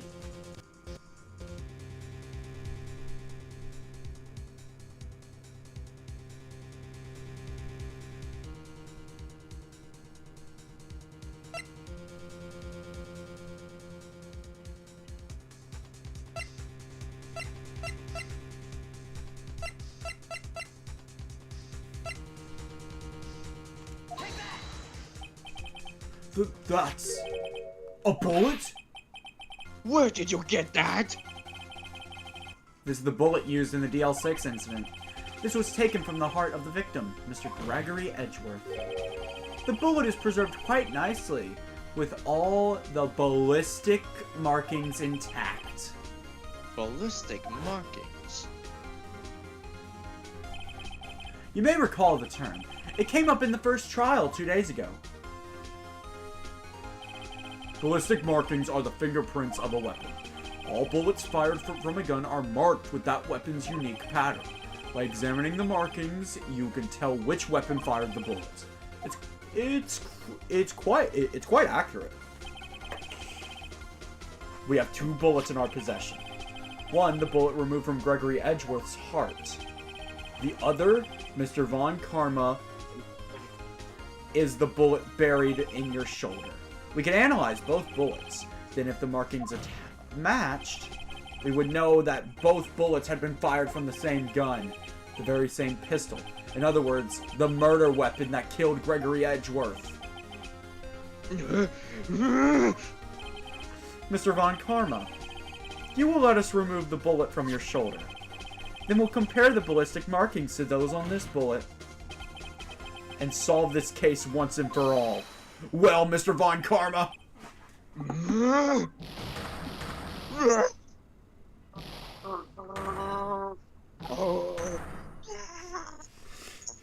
The universe itself is glitching out.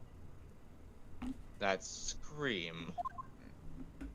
I've heard that scream before. Wait, I know. Help! I can't breathe! Quiet! I said quiet! You're not gonna make this any easier! Stop breathing my air! I'll stop you! Stop breathing my air! Get away! Get away from my father!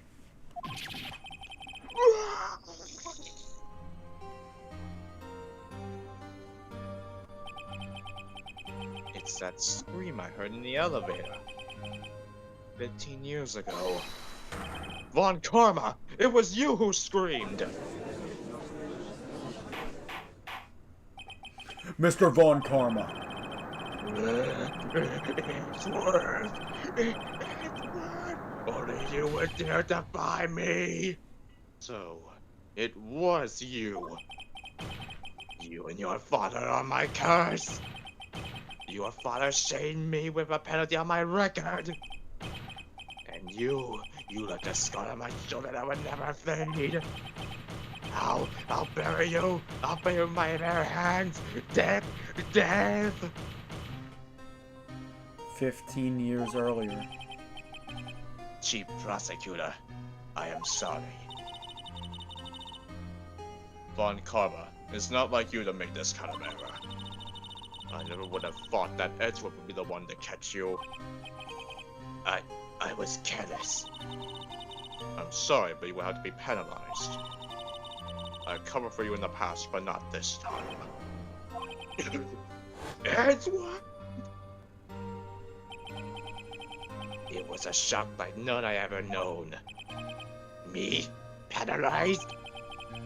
It took hours for me to regain my composure. Suddenly I found myself in the darkness. I was in the court records room. I must have wandered in there without thinking where I was going.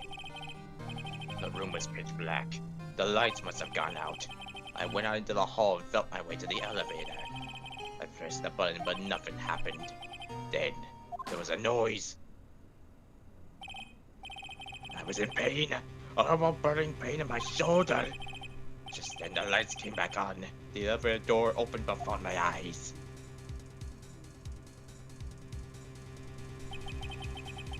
I saw 3 people inside, all lying unconscious from oxygen deprivation.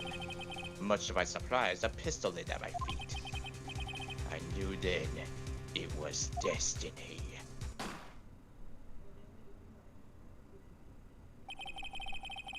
In his last moments, Gregory Edgeworth was still unconscious. He died never knowing who had shot him. Later he spoke for a medium, blaming Mr. Yogi. He was fooled. It was the perfect crime. Well, not quite so perfect, apparently. Who would have thought another man would have come to open that elevator door? Judge! What? What are you doing? Do your job. Bring it into this miserable charade. Now! End it! Very well. We have discovered the truth. It appears we have come a very long way to the end of this maze. 15 years later. Mr. Miles Edgeworth. Yes, Your Honor? You were innocent. You are innocent. As you said, it was all a nightmare. Yes, Your Honor. This court finds the defendant, Mr. Miles Edgeworth, not guilty.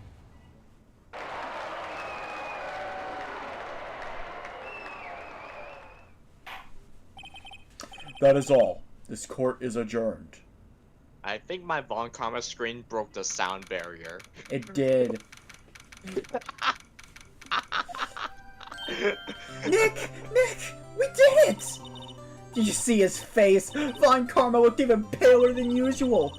He's pretending to be all cool, but inside you crushed him, Nick. Crushed! I gotta say, I'm impressed.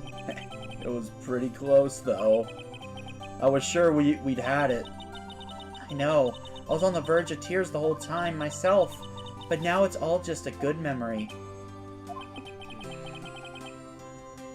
So it's finally over, Edgeworth.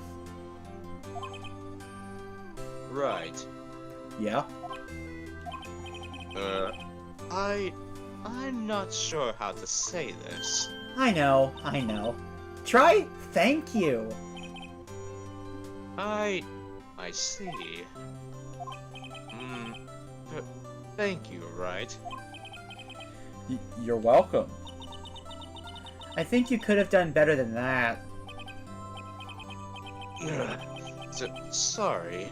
I'm not good at this sort of thing. You got a lot to learn, Edgeworth. She's got you there. Amazing, pal! Tone it down! Discord is detecting you as an echo. Sorry. Amazing, pal! You both were just like I thought you would. I never forget this. I owe you one, pal. And tonight, let's party. Dinner's on me. Yeah, my salary went down a bit this month. But who cares? See, Mr. Edgeworth? You could take a lesson from Detective Gumshoe. That's how you say thank you. I see. Ahem. Oh no. Whoop! I feel foolish. Don't worry. Take it a little at a time. You'll get used to it. It's been 15 years since I've seen Edgeworth this unguarded. Hey, y'all! Lotta! Y'all were great in there. Thank you. Yo, Edgeworth, congrats! Thank you all very much. I knew you were innocent from the start, of course. No, you didn't! Just look at you. You wouldn't stick your hand in the cookie jar, even if no one was there. You were the witness of the first day of the trial, weren't you? Yeah, well, let bygones be bygones, eh? Speaking of which, what are you doing now, Lotta? Who, me? Oh, I went back to college. I gave up trying to be an investigative photographer pretty quick.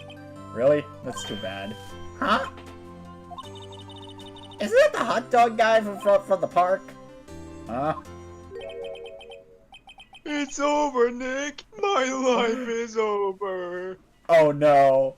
This girl broke up with him, didn't he? Didn't she? Why the sad face, Larry? What happened now? Oh, Nick. I'm not logged for this world. You don't look sick. It's Beyonce. She's going to live in Paris. Paris, Nick. Not again. Not again. She's leaving me behind. Should have seen that coming. Yo, Edgy, there you are. Yes, here I am. Congrats, Edgy. Here, a little gift from me in celebration. Celebration? That's unusual for you. Harry Butts, you came along tonight too. My treat, pal. Huh? Thanks. Looking forward to it. Yo, Nick.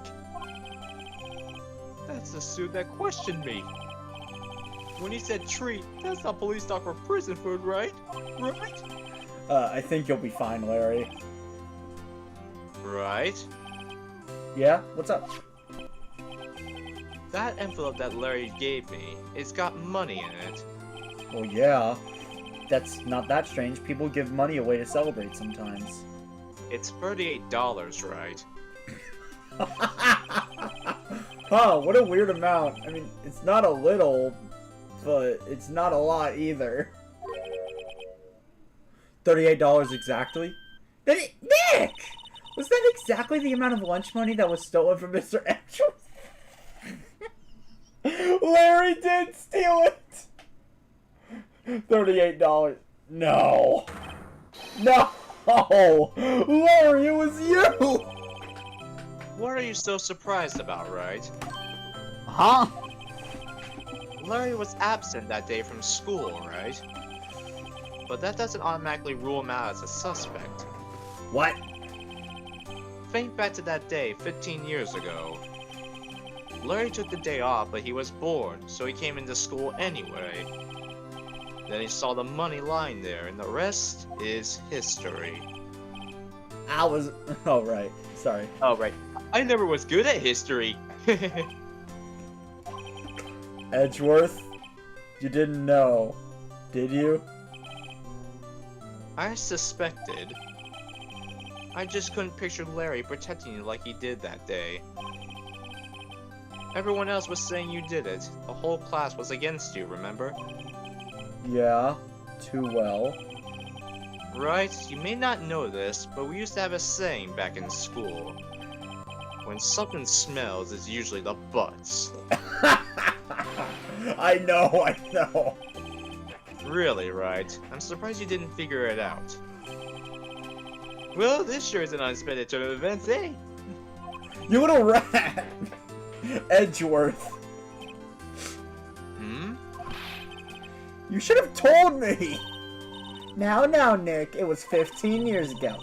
Don't you think the statute of limitations has run out, Mr. Edgeworth? I say so, yes. There you have it! Grrr. What does that leave me?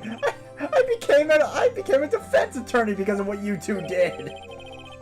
Well, you have always been something of an insufferable emotionalist.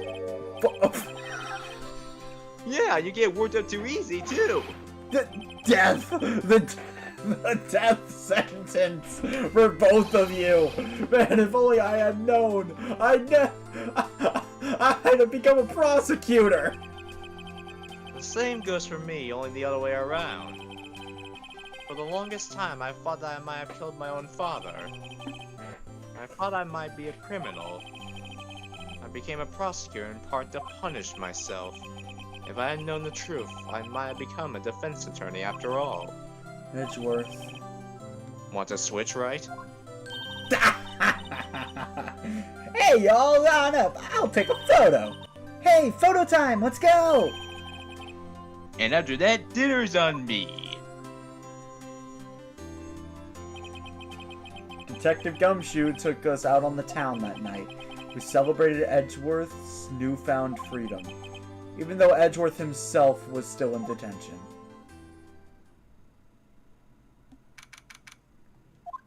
The 29th. Maybe we can actually celebrate Christmas now.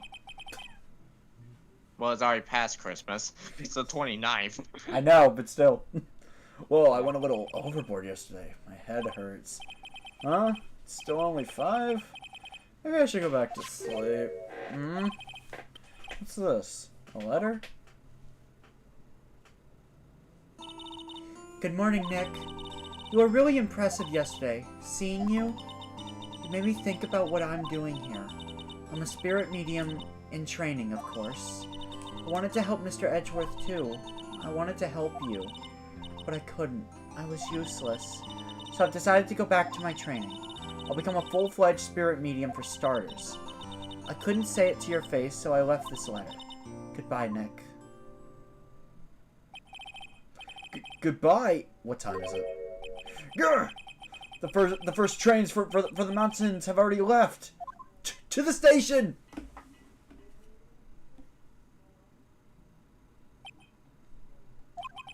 I guess I'm too late. Hey! Nick! Maya? So, you're leaving. Yeah. It's hard being a spirit medium who can't talk to spirits. And I think you'll do fine without me, Nick.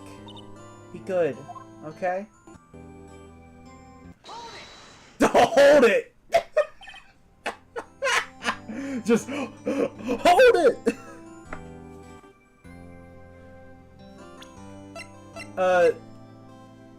Does she not realize how I got this bullet?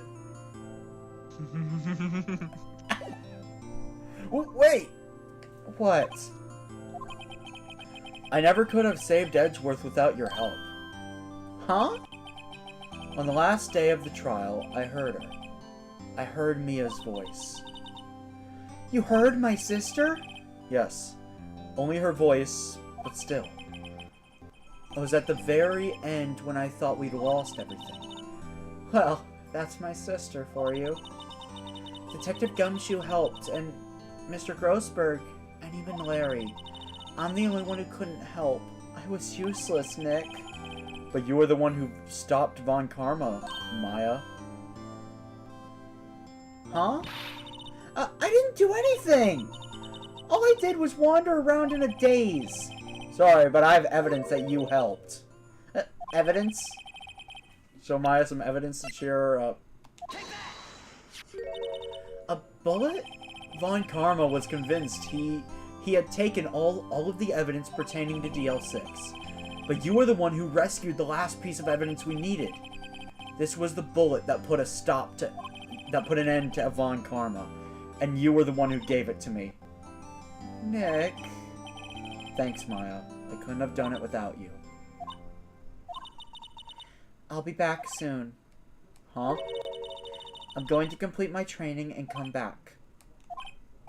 Okay. I'll be waiting. Of course you will. You can't run that office by yourself. You're hopeless. I don't know about that. So, this is it. See you soon, Maya.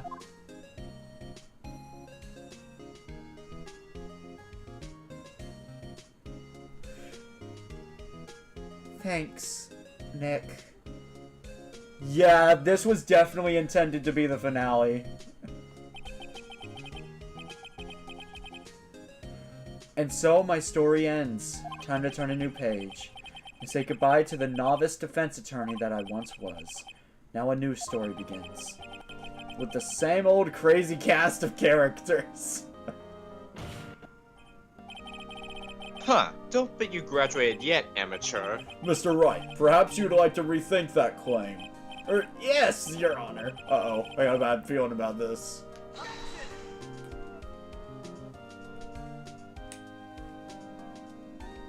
Wait, the credits. Oh. So yeah.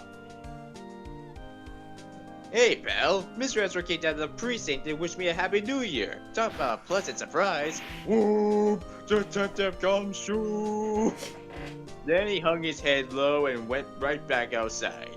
Kinda like he was embarrassed or something. Strange, huh?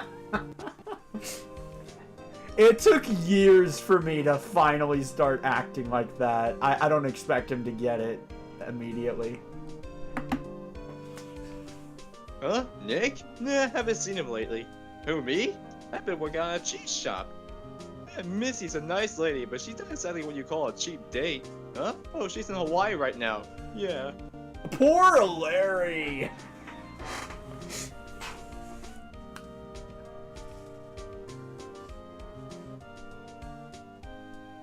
Oh, this guy. Who? Right? Yeah, I remember him. He's been busy lately. You know, not to ring my own bell, I sort of taught him everything he knows. Sure, he's grateful. You taught me nothing.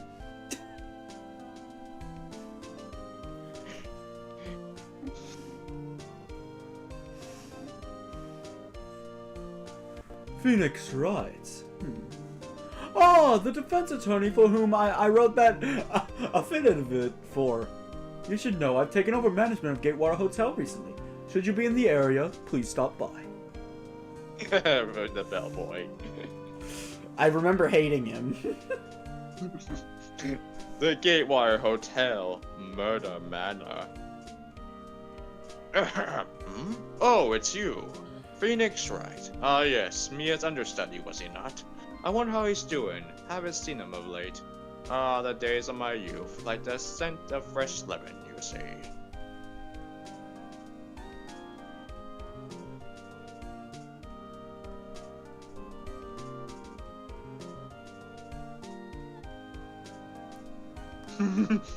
Phoenix Wright? Is he an actor? Well, I'm not buying it. You can't be a star with a name like Phoenix. Do you know that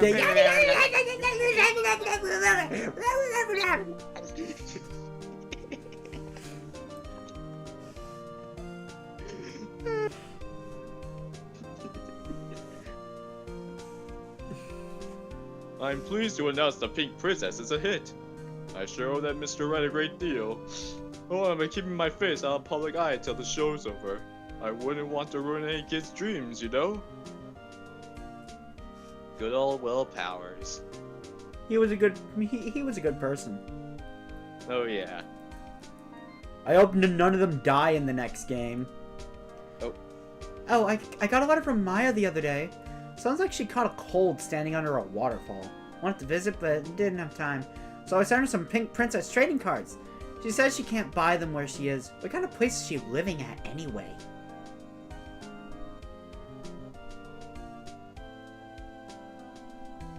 I think the only reason she was in town was to safeguard the Thinker, but then it evolved into something else.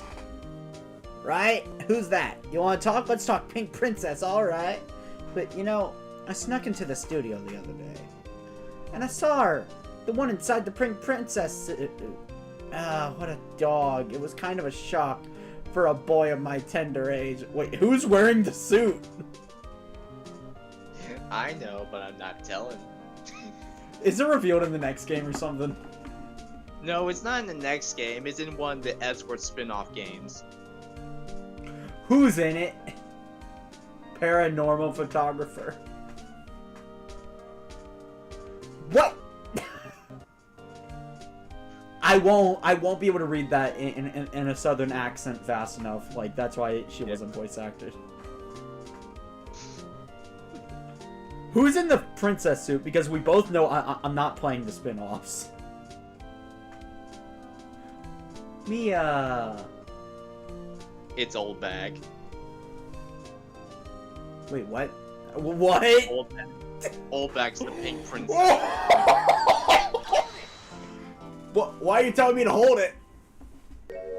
Because it's not the end of the thing. Episode 5, Rise from the Ashes.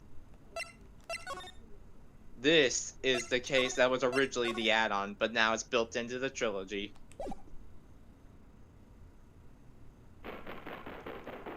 Oh. Yeah, I don't want to spoil myself. Yeah. Let me close this, and then I'm gonna reopen it. So we can end on the title screen. Yep. So, so generally speaking, that was, like, we have one more case, but that was the original ending of the game. It was a pretty good ending. Yeah. Yeah, this case takes place a little time after Maya left. So Maya's just not present. Nope, not for this next case. Well, this was Ace Attorney. Well, okay, what's the name of the person? This was Phoenix Wright, Ace Attorney. Well, we're not done yet. We still got Rise from the Ashes to do. And after that, Justice for All. And then after that, Trials and Tribulations. Yep. But next time on Phoenix Wright, Rise from the Ashes. Let's find a raid target. Yep. I think it's a good time now to get out of the Discord stream now that we're done. Yep. Let's see here. Who's live? Oh, hey! I think I see someone actually playing this game. They're on this case! Wait. They're on the case I just did. Wow, that's funny. No, what? Screw it! Oh, let's raid them! They are a VTuber, though. I will say that right now. I'm Skena. I hope to see you guys next time. And don't worry, I've learned my lesson. Next time I won't get soft locked. Yep. This is Supersonic. Take care, guys. Next time, episode 5, Rise from the Ashes. Posting the raid link now. When I do, stream will end in about 10 seconds. Starting now.